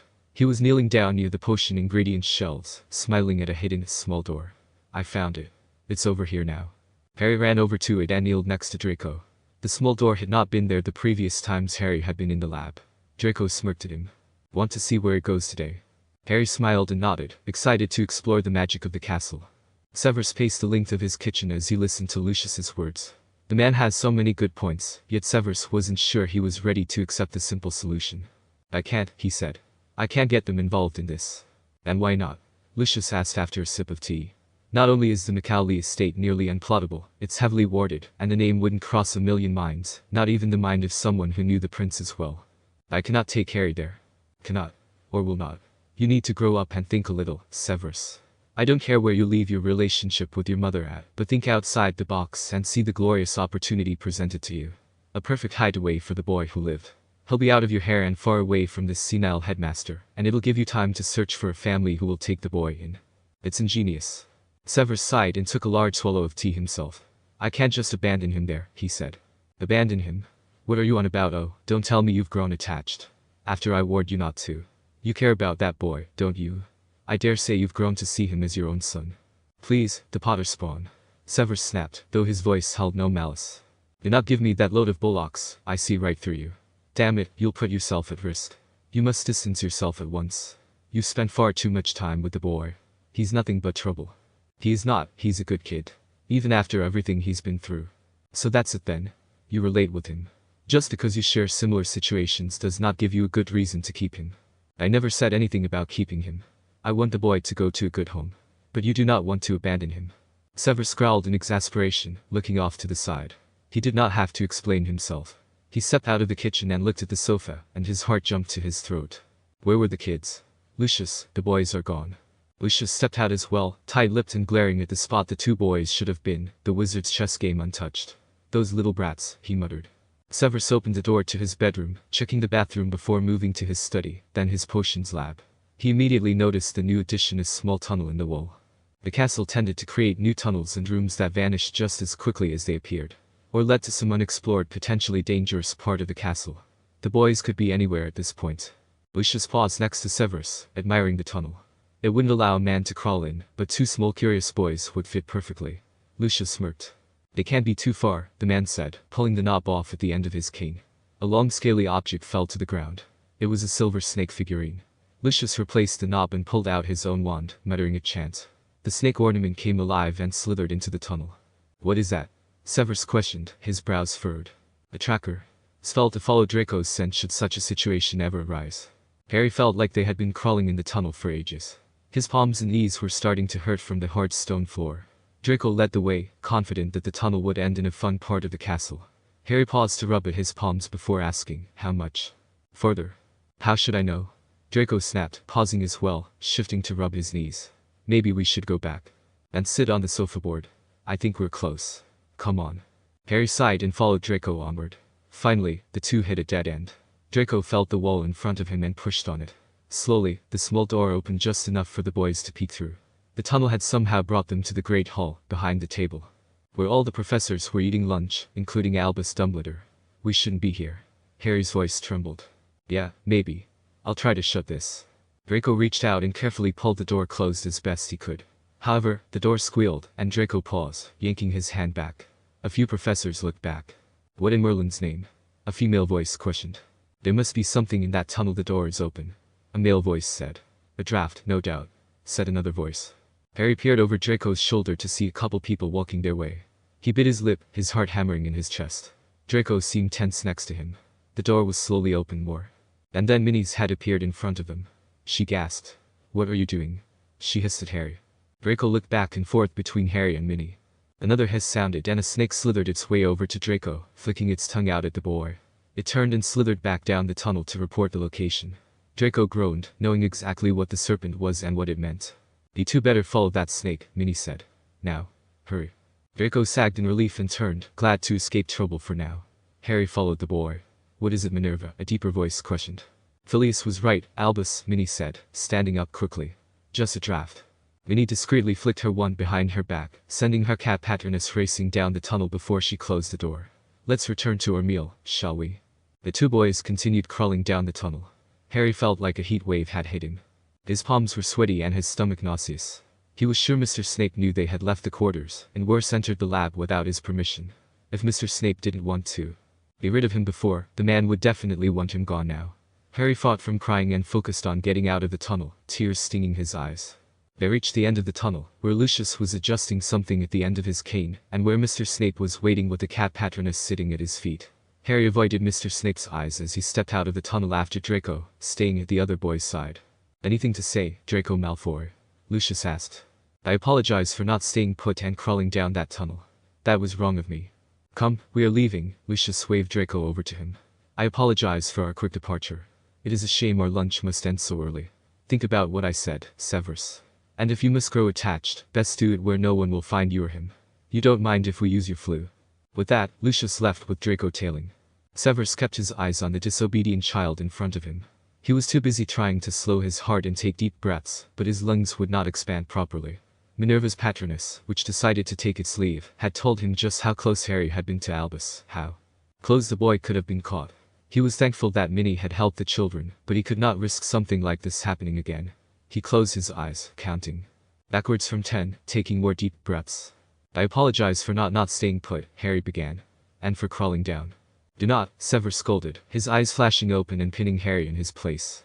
"I do not want to parrot. I want to know what made you think crawling down that tunnel was a good idea. What made you think that coming into my lab without me would be tolerated?" "Well, I don't know," Harry said, a couple tears gliding down his cheek. "I was trying to stop Draco, but he—" "You could have been seen," Severus interrupted, the fear of that fact alone stirring up his temper. He stalked toward the silently crying child. "You could have been seen by the entire school and by the one man who has the power to send you back to your relatives and keep you there permanently. Is that what you want? No? If it wasn't for Minerva, you wouldn't be here right now. Do you get that? He could have seen you. I didn't know where the tunnel would go. Which is exactly why you should never have gone inside it in the first place. You should have told me what Draco was up to or something." Severus ran a frustrated hand through his hair, rubbing the back of his neck in the process. He forced out a deep breath of hot air. Closing his eyes and pinching the bridge of his nose, he said, "I'm too angry to deal with you right now. Go to a room. Sit on your bed. Do not move or touch anything. You can consider yourself grounded." Harry sniffed. "I'm really sorry." "Go." Harry shuffled his way out of the lab. Once the boy was gone, Severus shut the door to the tunnel, knowing it would disappear in time. He shook his head and left his lab, closing it behind him and this time, placing a locking charm on it. He wanted to walk to his study and lock himself inside for a while when he heard Harry's loud sobs. He groaned, knowing he would never outlast Harry's tears. He allowed a minute of Harry's pitiful cry to soften his heart before he detoured to his bedroom, slowly approaching Harry's bed. Harry was crying into his pillow. Severus kneeled by the bed and rested a gentle hand on the child's back. "Calm yourself," he said. "You're working yourself up into a fit." "Do you want to get rid of me now?" Harry cried. "I don't recall ever saying those words. I told you I'm bad. That doesn't make me want to get rid of you. Calm down." Deep breaths. "As I said earlier, you're a good boy. It's just I could have lost you today. Do you realize that?" Harry looked over at the man. "I don't want to lose you, and what happened today scared me." "Really?" "Yes. And it's made me realize that perhaps you shouldn't stay here any longer. I have to leave." Harry sniffed loudly. "Wherever you go, I go," Severus smiled. "I promise you that. We might not live together like this, but I would still see you almost every day. Sound fair? It's for your own safety, Harry. So neither of us loses the other." Harry sat up on his bed and wrapped his arms around Severus's neck. Severus slowly stood, lifting Harry with him and holding him tight in his arms. Relief flooded through the man as he held the boy, knowing Harry was safe in his arms. Lucius might be right about one thing, as much as Severus hated to admit it.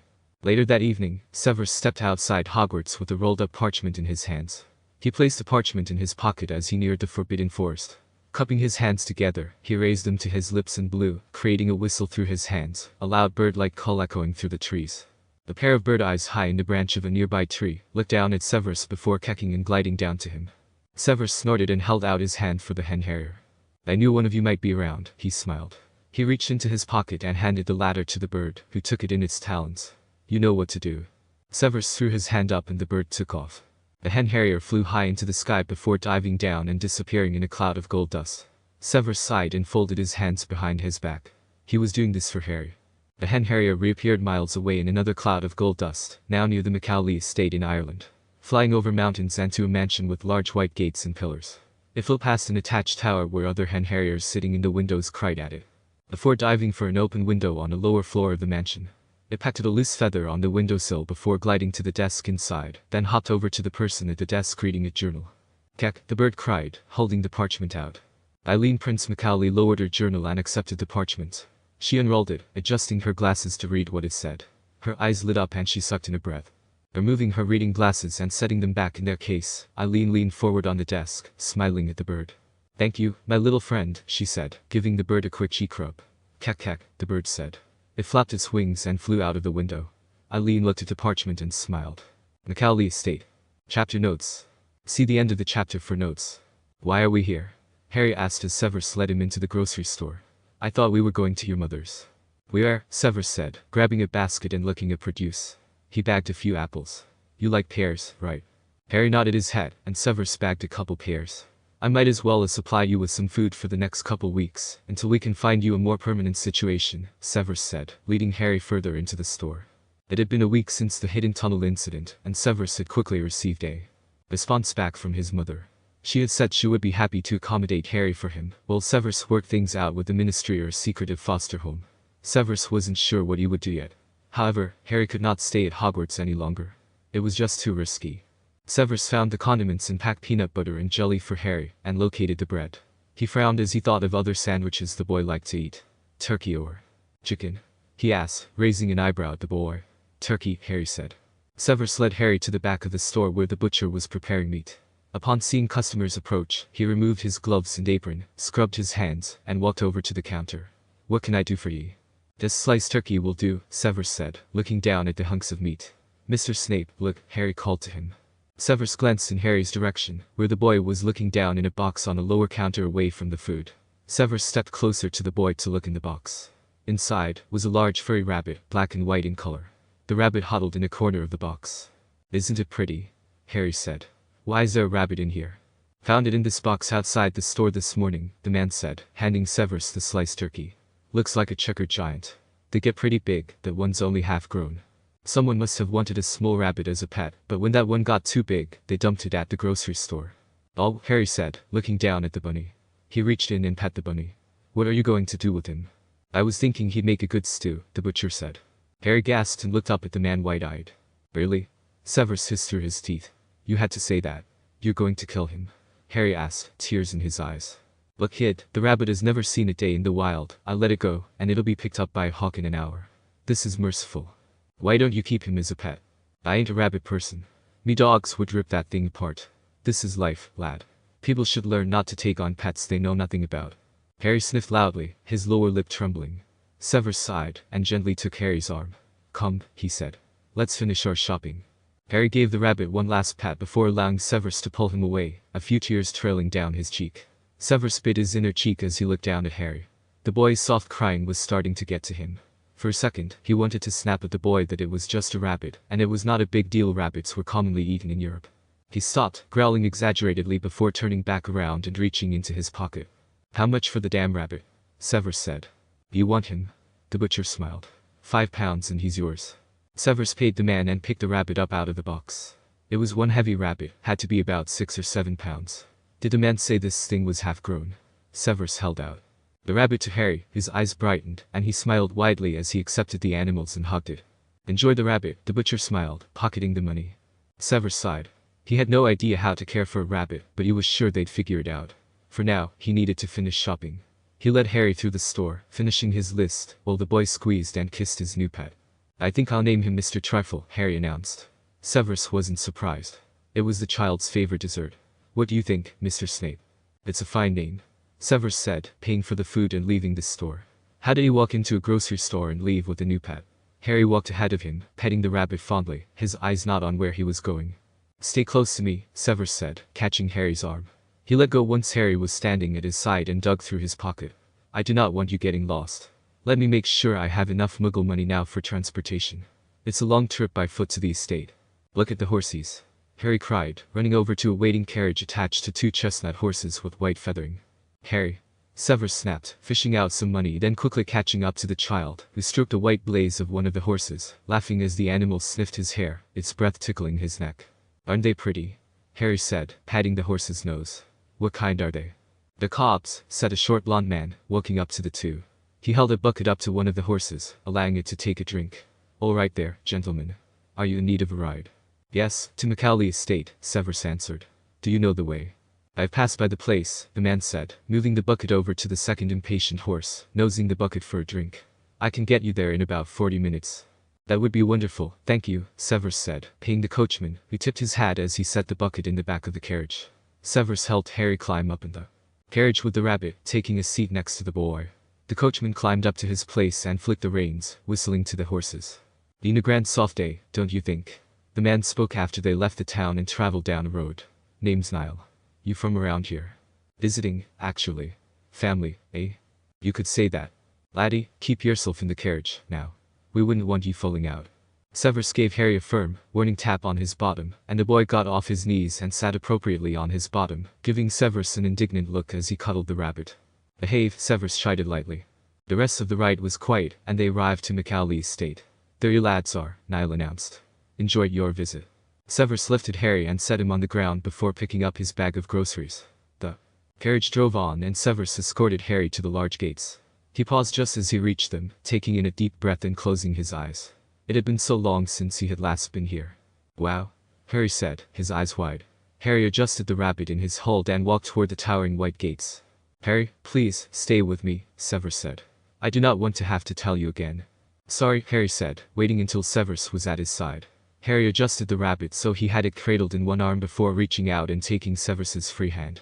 Severus looked down in surprise at the boy's action, but if it kept Harry close, he would allow it. He tightened his fingers around Harry's and led the child through the magically opening gates. Severus walked with Harry inside, following the stone path up to the door. Green pastures surrounded the manor, with some land fenced in to keep the horses in. A fountain garden in front of the manor misted the two as they neared the front door. Loud cawing from a high tower of the manor caught Harry's attention. Several hen harriers stared down at the two newcomers, some eyeing the rabbit in Harry's grasp hungrily. The rabbit tried to kick out of Harry's hold, but Harry let go of Severus's hand to firmly grip the bunny. It's okay, Mr. Trifle, he assured the black and white rabbit. I won't let them take you. You're safe right here. Severus used the door knocker to announce their presence. The door opened quickly, revealing an older woman with streaks of gray in her tied-back black hair, her black eyes as piercing as Severus's. Harry blinked up at her, looking between Severus and the lady curiously. The lady was almost 2 heads shorter than Severus, but that did not stop her from wrapping her arms around the man in a tight embrace. Severus, the woman greeted. Oh, it is wonderful to see you again. Severus did not return the hug, instead, he looked annoyed. The woman did not seem to care. She pulled back and smiled at Severus. I have dinner on the stove, Peter is in his study, but he will be glad to know you've arrived safely. And you must be Harry.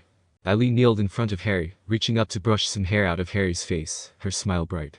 Harry, this is my mother, Eileen, Severus said, remaining formal.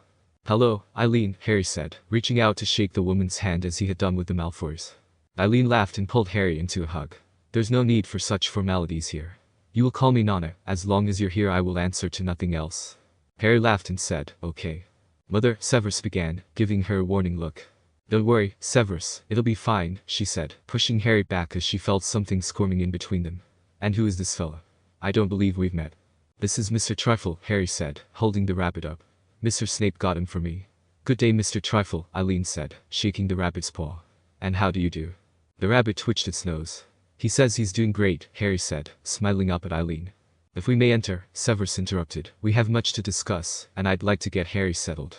Of course, Eileen held the door open for them. Severus gave Harry a gentle push inside the large mansion. Harry stared excitedly at how large the living room alone was. It wasn't quite as massive as Malfoy Manor had been, but it felt homier and the personal touches from the painting and decorations on the wall to the vases of flowers told Harry that people actually lived in it. This is amazing, Harry said, spinning with Mr. Trifle as he admired everything. I'm going to stay here. Yes, you will, Eileen said. At least until we find a more permanent solution. Or so says Mr. Snape. Eileen smirked at Harry. Harry frowned as he looked around. Where is Mr. Snape? He asked. Just putting the food away, Severus said, rejoining the three. He looked at Eileen. I want to thank you for allowing Harry to remain here. Of course, Eileen said, frowning at Severus. But I would like to hear the whole story from the beginning, if you do not mind. I want to understand why exactly you are hiding him from Albus Dumbledore. I will, in a moment. Let me show Harry to his room. Which one did you say? The guest room across from yours. We set it up just for Harry. Although I was unaware of the rabbit. I hope that won't be a problem.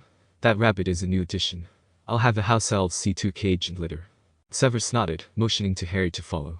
Harry eagerly walked up the spiral stairway and down a long hall, passing several rooms. At the end of the hall were 2 rooms across from each other and another stairway. Severus escorted Harry into his new room, a large bedroom with a windowsill, desk, wardrobe, attached bathroom, and a queen-size bed. Brilliant, Harry said, setting Mr. Trifle down on the bed before hopping up on it. This is my room. I'm sure you're glad not to have to share with me anymore, Severus smiled. I didn't mind it, Harry admitted. I've never had my own bedroom before. Just my cupboard and then my own bed, and now I have a whole room. It's so big. I'm glad you like it, Severus said, sitting down on the bed next to Harry. He absently stroked the rabbit's fur as he thought about his next words. I'm not sure how long you will remain here, but I can assure you that I will find a home that will give you your own bedroom just like this one. And you will visit me, right? Harry asked. Of course, Severus said. As often as I can. Harry nodded and smiled, lying flat on his new bed. Mr. Trifle shuffled over to him, and Harry picked up the rabbit, holding him up in the air. Mr. Trifle says this is the best room ever. Severus smiled and pulled out 2 toy-sized suitcases from an inner robe pocket. He used his wand to restore the cases to their original size. I need to speak with Mother. Will I do so? Unpack your bags and get settled in. The house elves should be bringing a cage for Mr. Trifle soon. I don't want him in a cage. The cage will just be for when we must leave him home alone, and it will be where his litter is. Besides, he may like to take naps in his own little place with a nice comfy bed. Oh, Harry said, hugging Mr. Trifle. I mean, okay. Severus nodded and left Harry in the room, heading back downstairs. Severus Peter Mcgonagall greeted with a soft smile from where he sat on the sofa next to Eileen. It's been so long since I've last seen you. Did you grow your hair out? It looks longer. Peter was a scruffy older man with narrow spectacles and a square face. He was close in height to Severus, if a bit shorter. Perhaps, Severus said, sitting in a chair across from the sofa. We have a lot to talk about. Severus began with Albus's request of finding a runaway Harry in a winter storm and scaring the boy into staying put at his relatives'. However, the storm had interfered with plans, and he had been stuck with the boy, in which he learned a lot about the child's awful home life. Severus explained how he had gone back for Harry and took him to Hogwarts for the time being, then how Harry had almost been found out by Albus. And that was how he ended up needing their help. We will be glad to house him for as long as you need, Severus Peter said. Thank you, Severus said. I know this isn't the welcome home you've both been looking for, but it means a lot to me for your help. Mr. Snape. Harry called from the mezzanine in the house, looking down at the 3 in the living room. I've finished packing. And you were right, Mr. Trifle likes his cage. There's the wee troublemaker, Peter announced. He waved to Harry. Come down so I can get a look at you. Harry ran around the floor to the stairs, only walking when Severus warned him to slow down. He walked down the stairs and over to Peter. I'm Harry, Harry said, smiling at Peter. And I'm Papa, Peter said, ruffling the boy's hair. I hear you're quite famous in the wizarding world, huh? Harry shrugged, laughing at Peter's enthusiasm. You don't know. Peter raised his brows. He stroked his beard as he looked at Harry thoughtfully. A modest celebrity, it must be. You know what every celebrity needs. Harry shook his head. A little Turkish delight, Peter said, standing and guiding Harry toward the kitchen with a hand on his shoulder. I'll show you where that is. Peter, please, Severus said, though he didn't move from the chair, don't spoil his dinner. He'll be alright, Sev, Eileen said, sitting up on the sofa.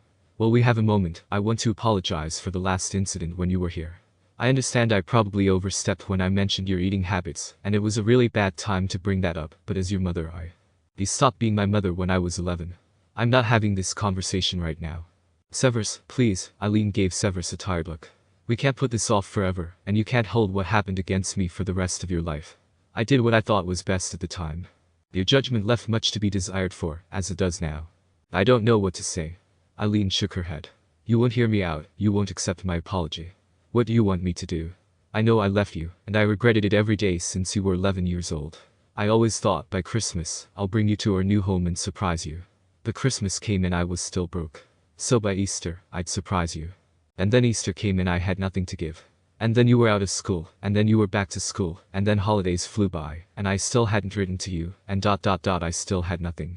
And when I thought I'd write, I was afraid to. Eileen dragged a hand down her face. I didn't know what you would think of me. After all, I did abandon you, and I admit to that. I am by far the worst mother. But I just hope that one day, you'll let me make up for it.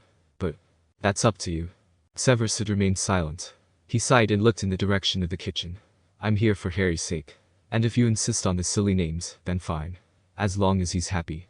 Eileen closed her eyes, her face tensed and pained. She breathed out a long breath before offering a small smile. Are you sure you want to find a new home for him? He seems very attached to you and you've been together for quite a few weeks. I am just Mr. Snape to him, Severus said, standing, Eileen following his lead. We have a connection which I will tell you about later. but he needs a home where he has a normal family, not a lonely spy. Eileen nodded her head. If you're so sure you are just Mr. Snape to him. Positive. Severus walked into the kitchen, finding both Harry and Peter halfway through a container of Turkish delight. He rolled his eyes while Eileen scolded Peter. He should make Peter put Harry to bed that night.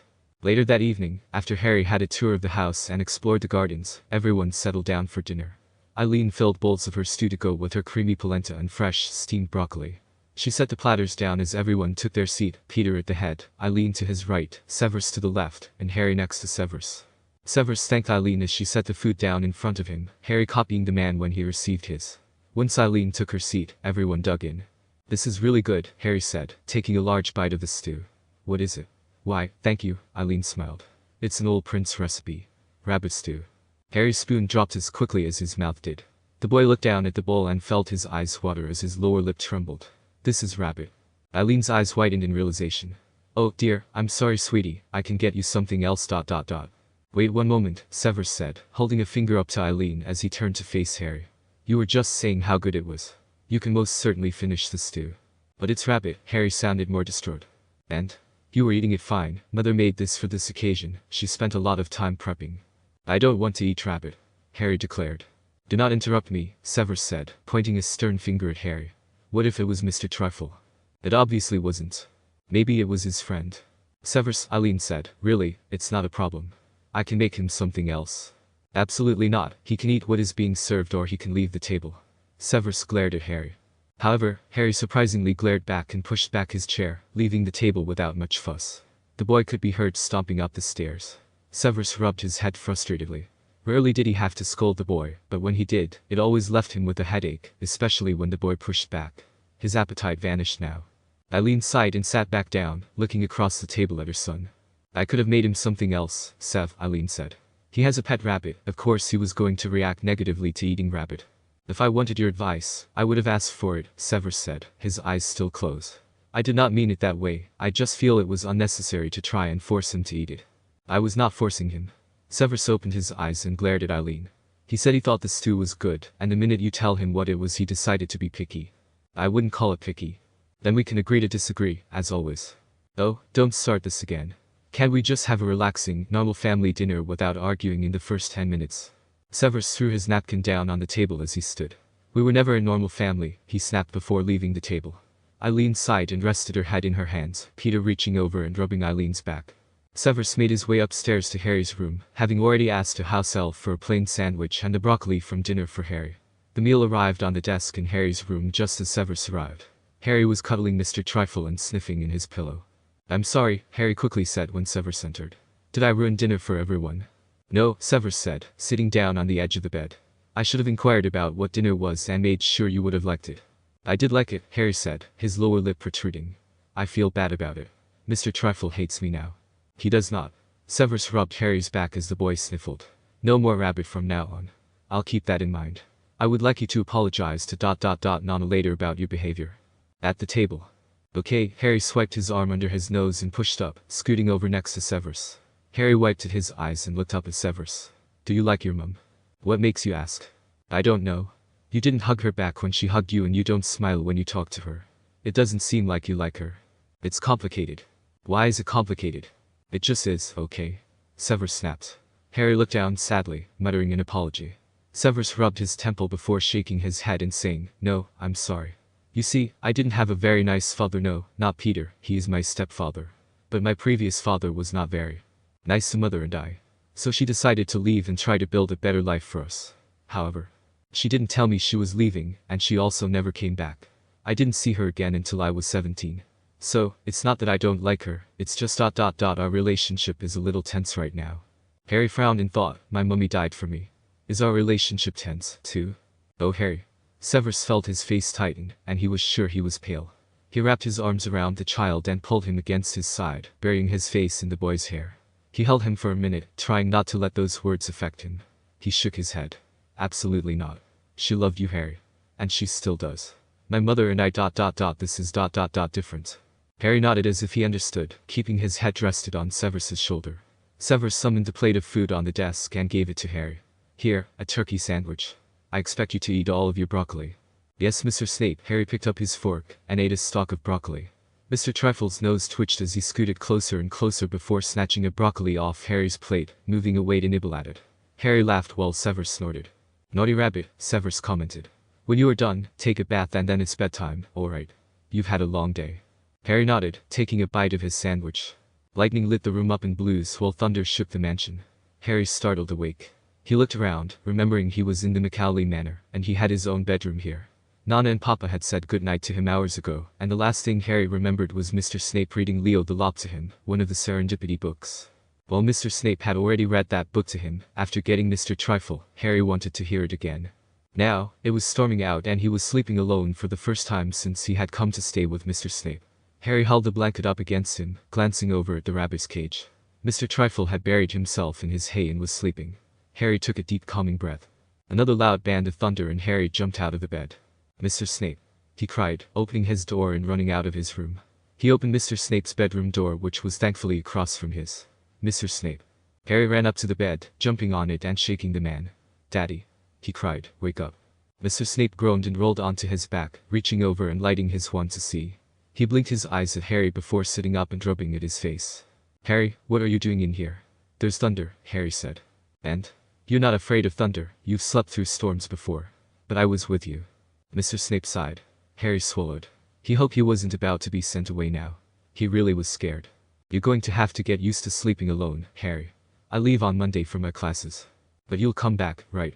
"Not every night, but I guess for the first week, I will be here each night to make sure you are settled and used to your own bedroom, okay?" "I would like that." "You left Mr. Trifle all alone. You don't think he might need company during this storm?" He was sleeping under his hay.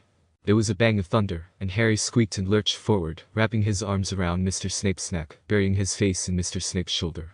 Mr. Snape was surprised by his reaction, but the man wrapped his arms around Harry comfortingly. "You're safe, Harry, there's no reason to be afraid. It can't hurt you. The lightning can. Not while you're in here. Trust me. I want to stay with you." Mr. Snape sighed, but he rubbed Harry's back soothingly. "Alright, but just for tonight." "Really?" Harry asked, pulling back to look at Mr. Snape. "Yes, really," Mr. Snape said, brushing Harry's hair back and planting a kiss on Harry's forehead. Harry smiled, but Mr. Snape's eyes widened. It was the first time the man had ever kissed him affectionately. Mr. Snape blinked. Why don't you lie down, then? Keep to your side." "Yes, Daddy," Harry said softly, crawling under the blanket. "What did you call me?" Mr. Snape asked quickly. "Mr. Snape," Harry answered, meeting Mr. Snape's narrowed eyes. Mr. Snape tilted his head at him, an unreadable expression on his face. Then the man nodded and turned over, and Harry smiled happily at the man's back, snuggling into his pillow. Chapter and notes. That's a couple more chapters tomorrow, and we'll be caught up and having regular updates of once to twice a month. It's the best estimate I can give for updating. I work on several other fanfictions as well, so usually I update a story a week, so definitely once a month for sure. Thank you everyone who is enjoying this story and following me on Severus's and Harry's adventure.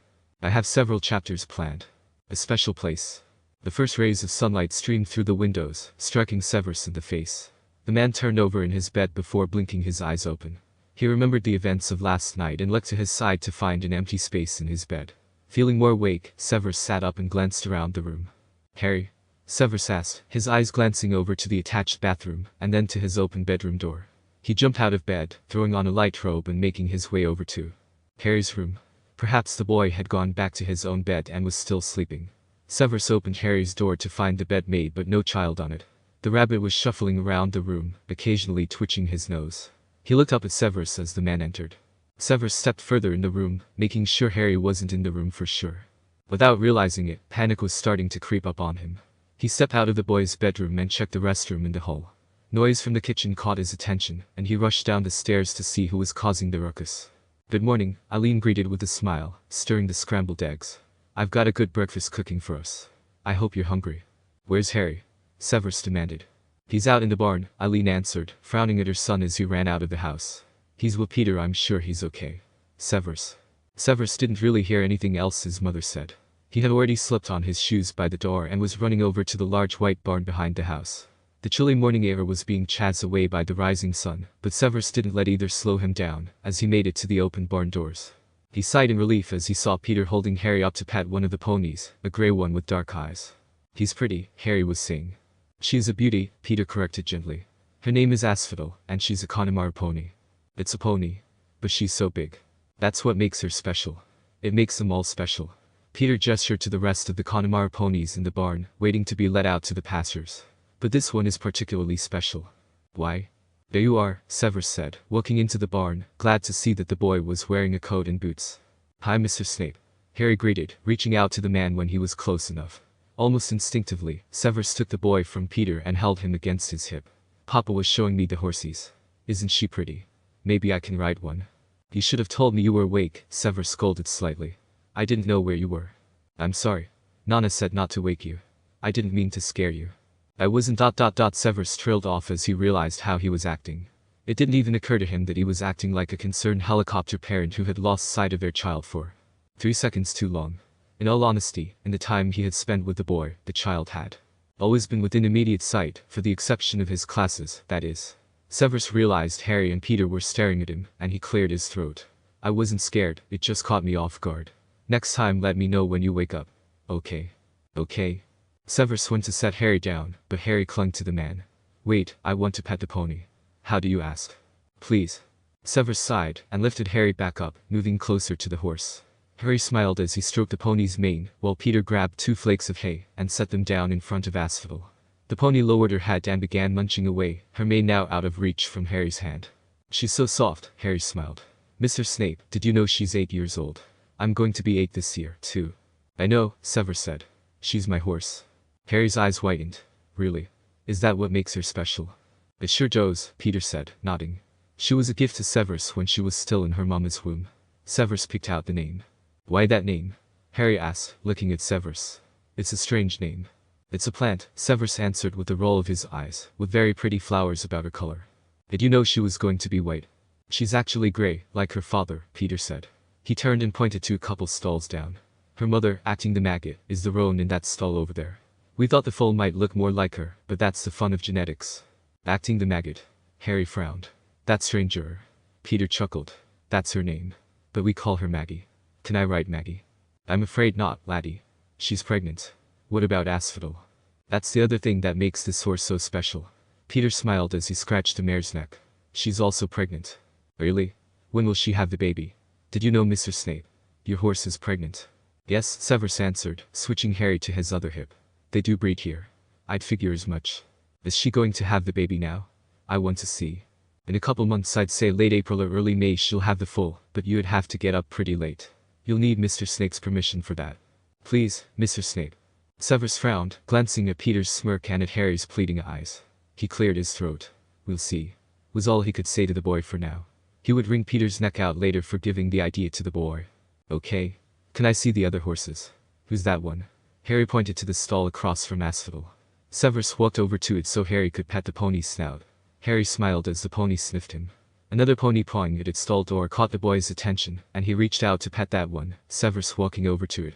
After greeting each pony and memorizing their names, Severus was finally able to get the boy out of the barn, taking his hand and leading him back to the house. Peter stayed in the barn to finish up feeding and some other chores. A low growl caught their attention on their way back to the house. Harry froze and looked back at the barn. 2 red-colored dogs came from around the barn. They were taller and leaner and looked much faster than any of Harry's Aunt Marge's dogs. Harry gulped and tugged on Severus's hand. The dogs barked and charged forward. Mr. Snape. Harry screamed, hiding behind Severus when the man spun around. Severus held out a hand, ready to command the dogs back when he blinked and smiled, squatting down as the dogs pounced on him, jumping up to lick his face. Shandy, Finn.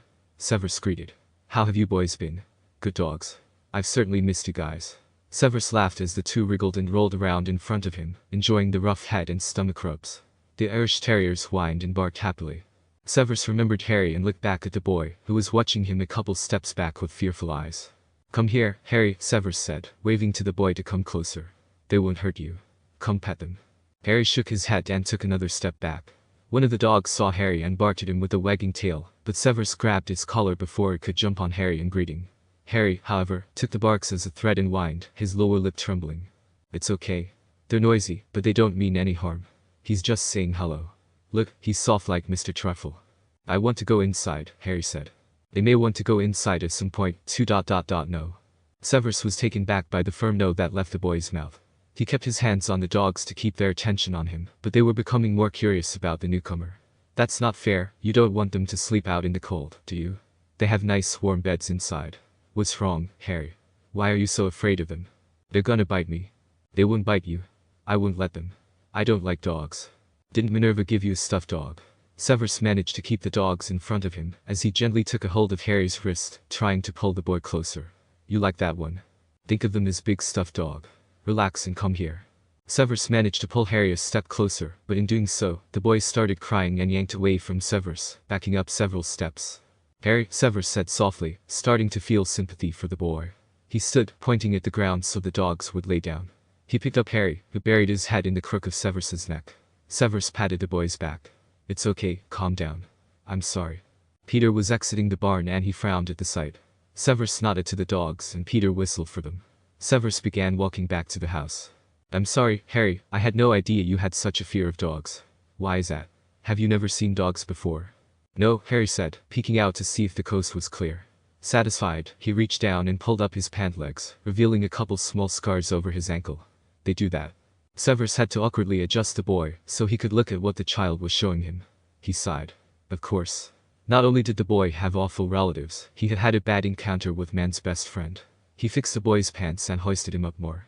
Mean dogs do that, Severus said. These ones will not. You didn't even know it when they came in last night. I was sleeping. I don't like them. Severus dropped the subject at that, feeling bad for the two dogs that might end up being isolated from the family for a bit. He carried the boy inside and helped him remove his coat and boots before slipping off his own shoes. He left on his lightweight robe and followed the smell of eggs, sausage, and toast. Breakfast is ready, boys. Eileen called. Harry ran into the kitchen happily, but Severus grabbed the boy's shoulder and led him into the bathroom to wash his hands. He did the same. Once they were both clean, though still red-eyed in Harry's case, they settled down at the table, and Eileen dished out to everyone. Before filling a plate for Peter when he finished outside, Eileen allowed Severus and Harry to begin eating breakfast, while she filled 2 bowls with kibble and sprinkled scrambled egg on top. She set the bowls down on the floor. Severus loudly cleared his throat. Eileen looked over at him, and the man shook his head. Eileen frowned, and Severus jerked his head at Harry. Understanding dawned on her as she took in Harry's still puffy eyes, and she gave him an apologetic look. She held up a finger too. Severus in a one-moment gesture, then summoned a coat and walked outside with the dishes. Where's Nana going? Harry asked. She's going outside to feed Shandy and Finn, Severus answered honestly as he continued to eat his breakfast. Harry looked back at his own breakfast, picking through it. Peter and Eileen returned, chatting amiably. They joined Severus and Harry at the table, Peter complimenting Eileen and digging in hungrily. Severus took the moment to thank his mother for breakfast, Harry copying him. What gentlemen I have at the table today, Eileen smiled, winking at Harry. It is really good, Nana. Are you a professional chef? Now you're just flattering me. I learned from my mother, memorized all her recipes, I did. Maybe you and I can pick out some dinners to make together, Harry nodded, smiling around his jam-covered toast. And then, we could play some gobstones. What's gobstones? Harry asked. Oh, no, Peter said, fighting a smile. Here we go, Severus rolled his eyes while Eileen gasped dramatically. Now we must play a game of gobstones, Eileen decided. I declare tonight to be a gobstones marathon. The boy and I against the professors. We'll need a team named Harry. Why don't you think one up? Mother was the captain of the Hogwarts gobstones team, Severus told Harry, who still looked confused. She was one of the best players, not that that is saying much. Gobstones is a children's game, hey. The game which you once enjoyed, Severus, Eileen said calmly, as if she hadn't thrown a hex napkin to stick to Severus's face at her son. She smiled at Harry. It's an underappreciated game that children and adults can play that can be very fun and complex, when you don't want revolting liquid spat on you. It takes strategy, much like Quidditch or chess. Doesn't it, Severus? And yet, Severus said, successfully removing the napkin off his face, even a 4-year-old can play it. As I said, it's a game for all ages. How do you play? Harry asked. Have you ever played marbles? No. No? Eileen looked to Severus. Having met his relatives, Severus glared down at his plate. I'd say the boy hasn't played many games in his life thus far.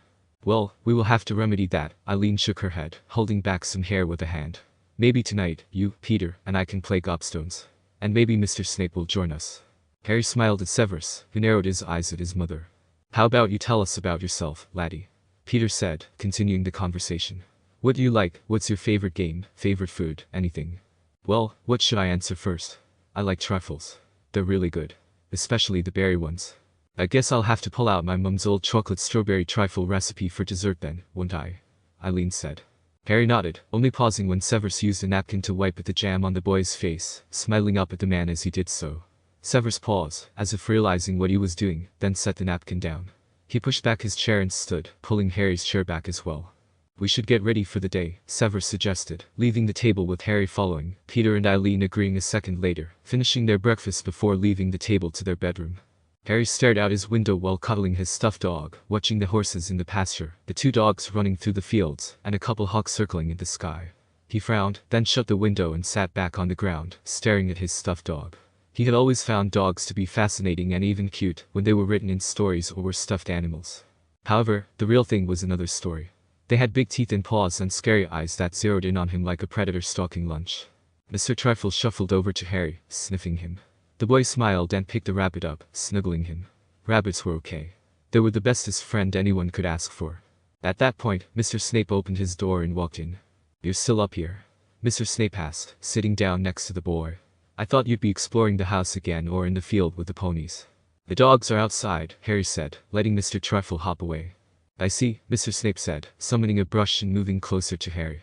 "I thought I asked you to brush your hair." "I forgot," Harry admitted, letting Mr. Snape brush through his knots, wincing slightly. "I brushed my teeth. See?" Harry smiled brightly up at Mr. Snape, who snorted and angled the boy's head forward once more to finish brushing. "So, I see. I need to finish grading some essays before I head back to work tomorrow, and you need to get more acquainted with Nana and Papa. After this, you can join Nana in the living room and spend some time with her while I work in my old study. Okay?" Once Mr. Snape finished brushing the boy's hair, he led Harry downstairs to Eileen, who was working on the couch with parchment spread out of the coffee table in front of her. A hen harrier stood on the arm of the couch with a roll parchment in his beak. "Is that Kieran?" Harry smiled happily, running up to the bird that gave him a sidelong look. "It sure is," Eileen smiled, scratching her bird under the beak. "He and I bonded pretty quickly when I first arrived here. He's a sweetheart." Harry stroked the bird's head before Kieran dropped a parchment in his mouth and made a keck noise at Eileen. "Oh, yes." Eileen picked up the dropped parchment and handed it back to the bird. "Please take that to Linnea at Durmstrang Institute." Kieran dipped his head before flapping his wings and flying out a window that opened and closed behind him. Mr. Snape settled Harry on the couch next to Eileen and reminded him to behave before he left the two alone. "Why do you use a bird for mail?" Harry asked, swinging his legs. "It's what we do in the magical world," Eileen said, putting a hand over the boy's legs to stop him from kicking. She piled some parchment on top of each other. "Most wizards and witches use owls, but the Macauleys are special. They've used these special hen harriers for generations." "Why is everything special here?" Eileen laughed, ruffling Harry's hair. "Everything is special here. And those birds are not normal hen harriers. They are part phoenix. It's a long story, and Peter could explain it better, but they live here 24/7, and they are very devoted and bonded to the family." "Cool." Harry smiled, picturing a flaming phoenix in his head. "Very cool. But do you know what's cooler? Gallagher's Fantastical Summer Camp. It's a day camp for young wizards and witches up to 12 years old here in Ireland. There's even some night activities and volunteer options for older teens as well. There's swimming and crafts and sports like Quidditch. Papa oversees the trail riding, and he provides the ponies, of course. He's co-manager with Mr. Gallagher." "What do you do there?" "I am a camp counselor. I oversee a group assigned to me. Right now, I'm building some charts of different activities we could introduce this year that I'll share with the other counselors for feedback. Do you have any ideas that you would like to do in the summer?" "I don't know," Harry shrugged. "I've never been to a camp before." "Well, we will have to remedy that as well, won't we?" "So, is it your job? The summer camp thing?" "Yes, it is. Otherwise, I tend to the house and barn when Peter isn't here. And I volunteer at the local library in my spare time.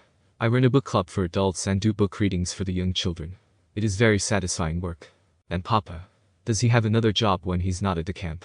"The camp is only open in the summer. Papa is a professor at Durmstrang Institute. Like Mr. Snape." Harry smiled. "Exactly like Mr. Snape. Except Mr. Snape teaches potions and Papa teaches history." "History? That's boring." "Not the way he teaches it. He makes it very exciting and engaging, and the students learn a lot about the history of magic." "Now it sounds interesting. Will I have him as a professor too?" "Probably not. Peter works at Durmstrang, not Hogwarts. Another magic castle." "Yes, another one. There are many all around the world. I had no idea the magic world was so big."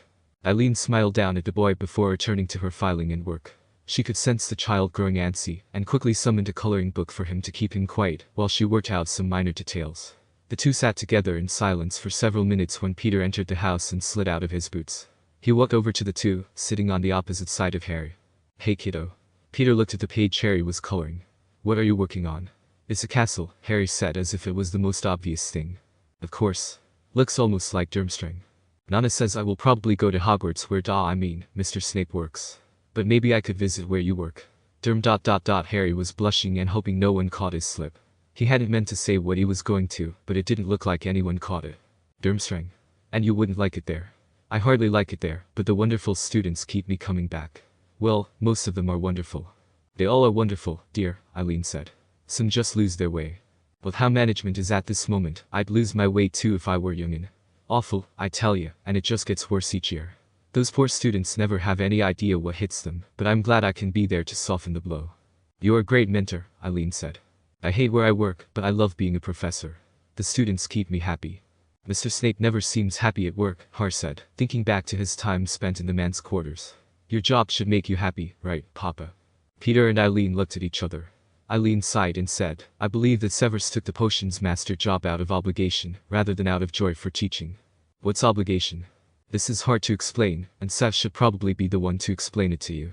I think he does care for the students. In fact, I know he cares for them. He just needs someone to help him feel less lonely sometimes. Harry nodded.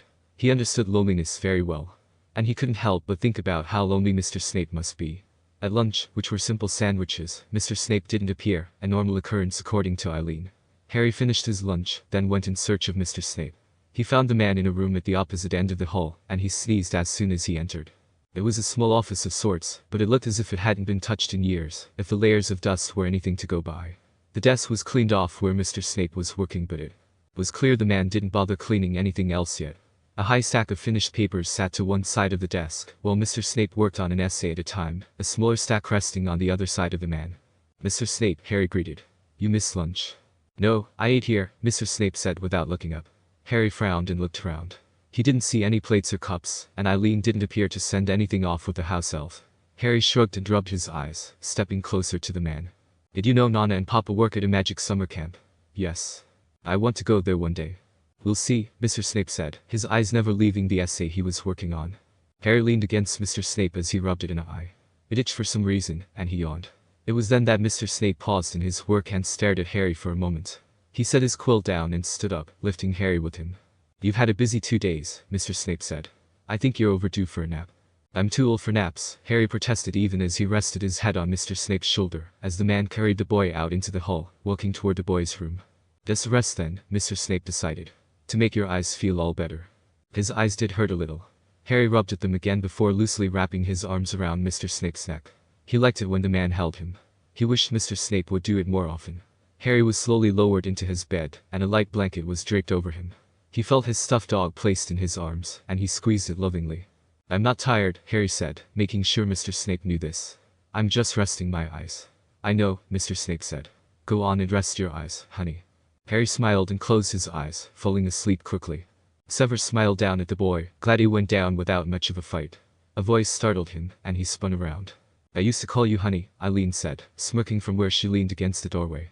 I said Harry, Severus said, walking out of the boy's bedroom and shutting the door behind him. Sure you did, Eileen said, walking beside her son. He's a good boy. You should enlist him in the school here. He needs to be around kids his own age and should be learning. He's very eager to learn, you know. He's been seeing Minerva for the past month. I see no reason to stop his lessons with her. And I have a schedule he can follow here with you and Peter. As much as I would love to homeschool the boy and spend all the time in the world with him, don't you think it's a little unfair that he doesn't get out and see the world, make some friends, get out of his comfort zone? It might help curb some of his fears, like that with the dogs. He was bitten by a dog in the past.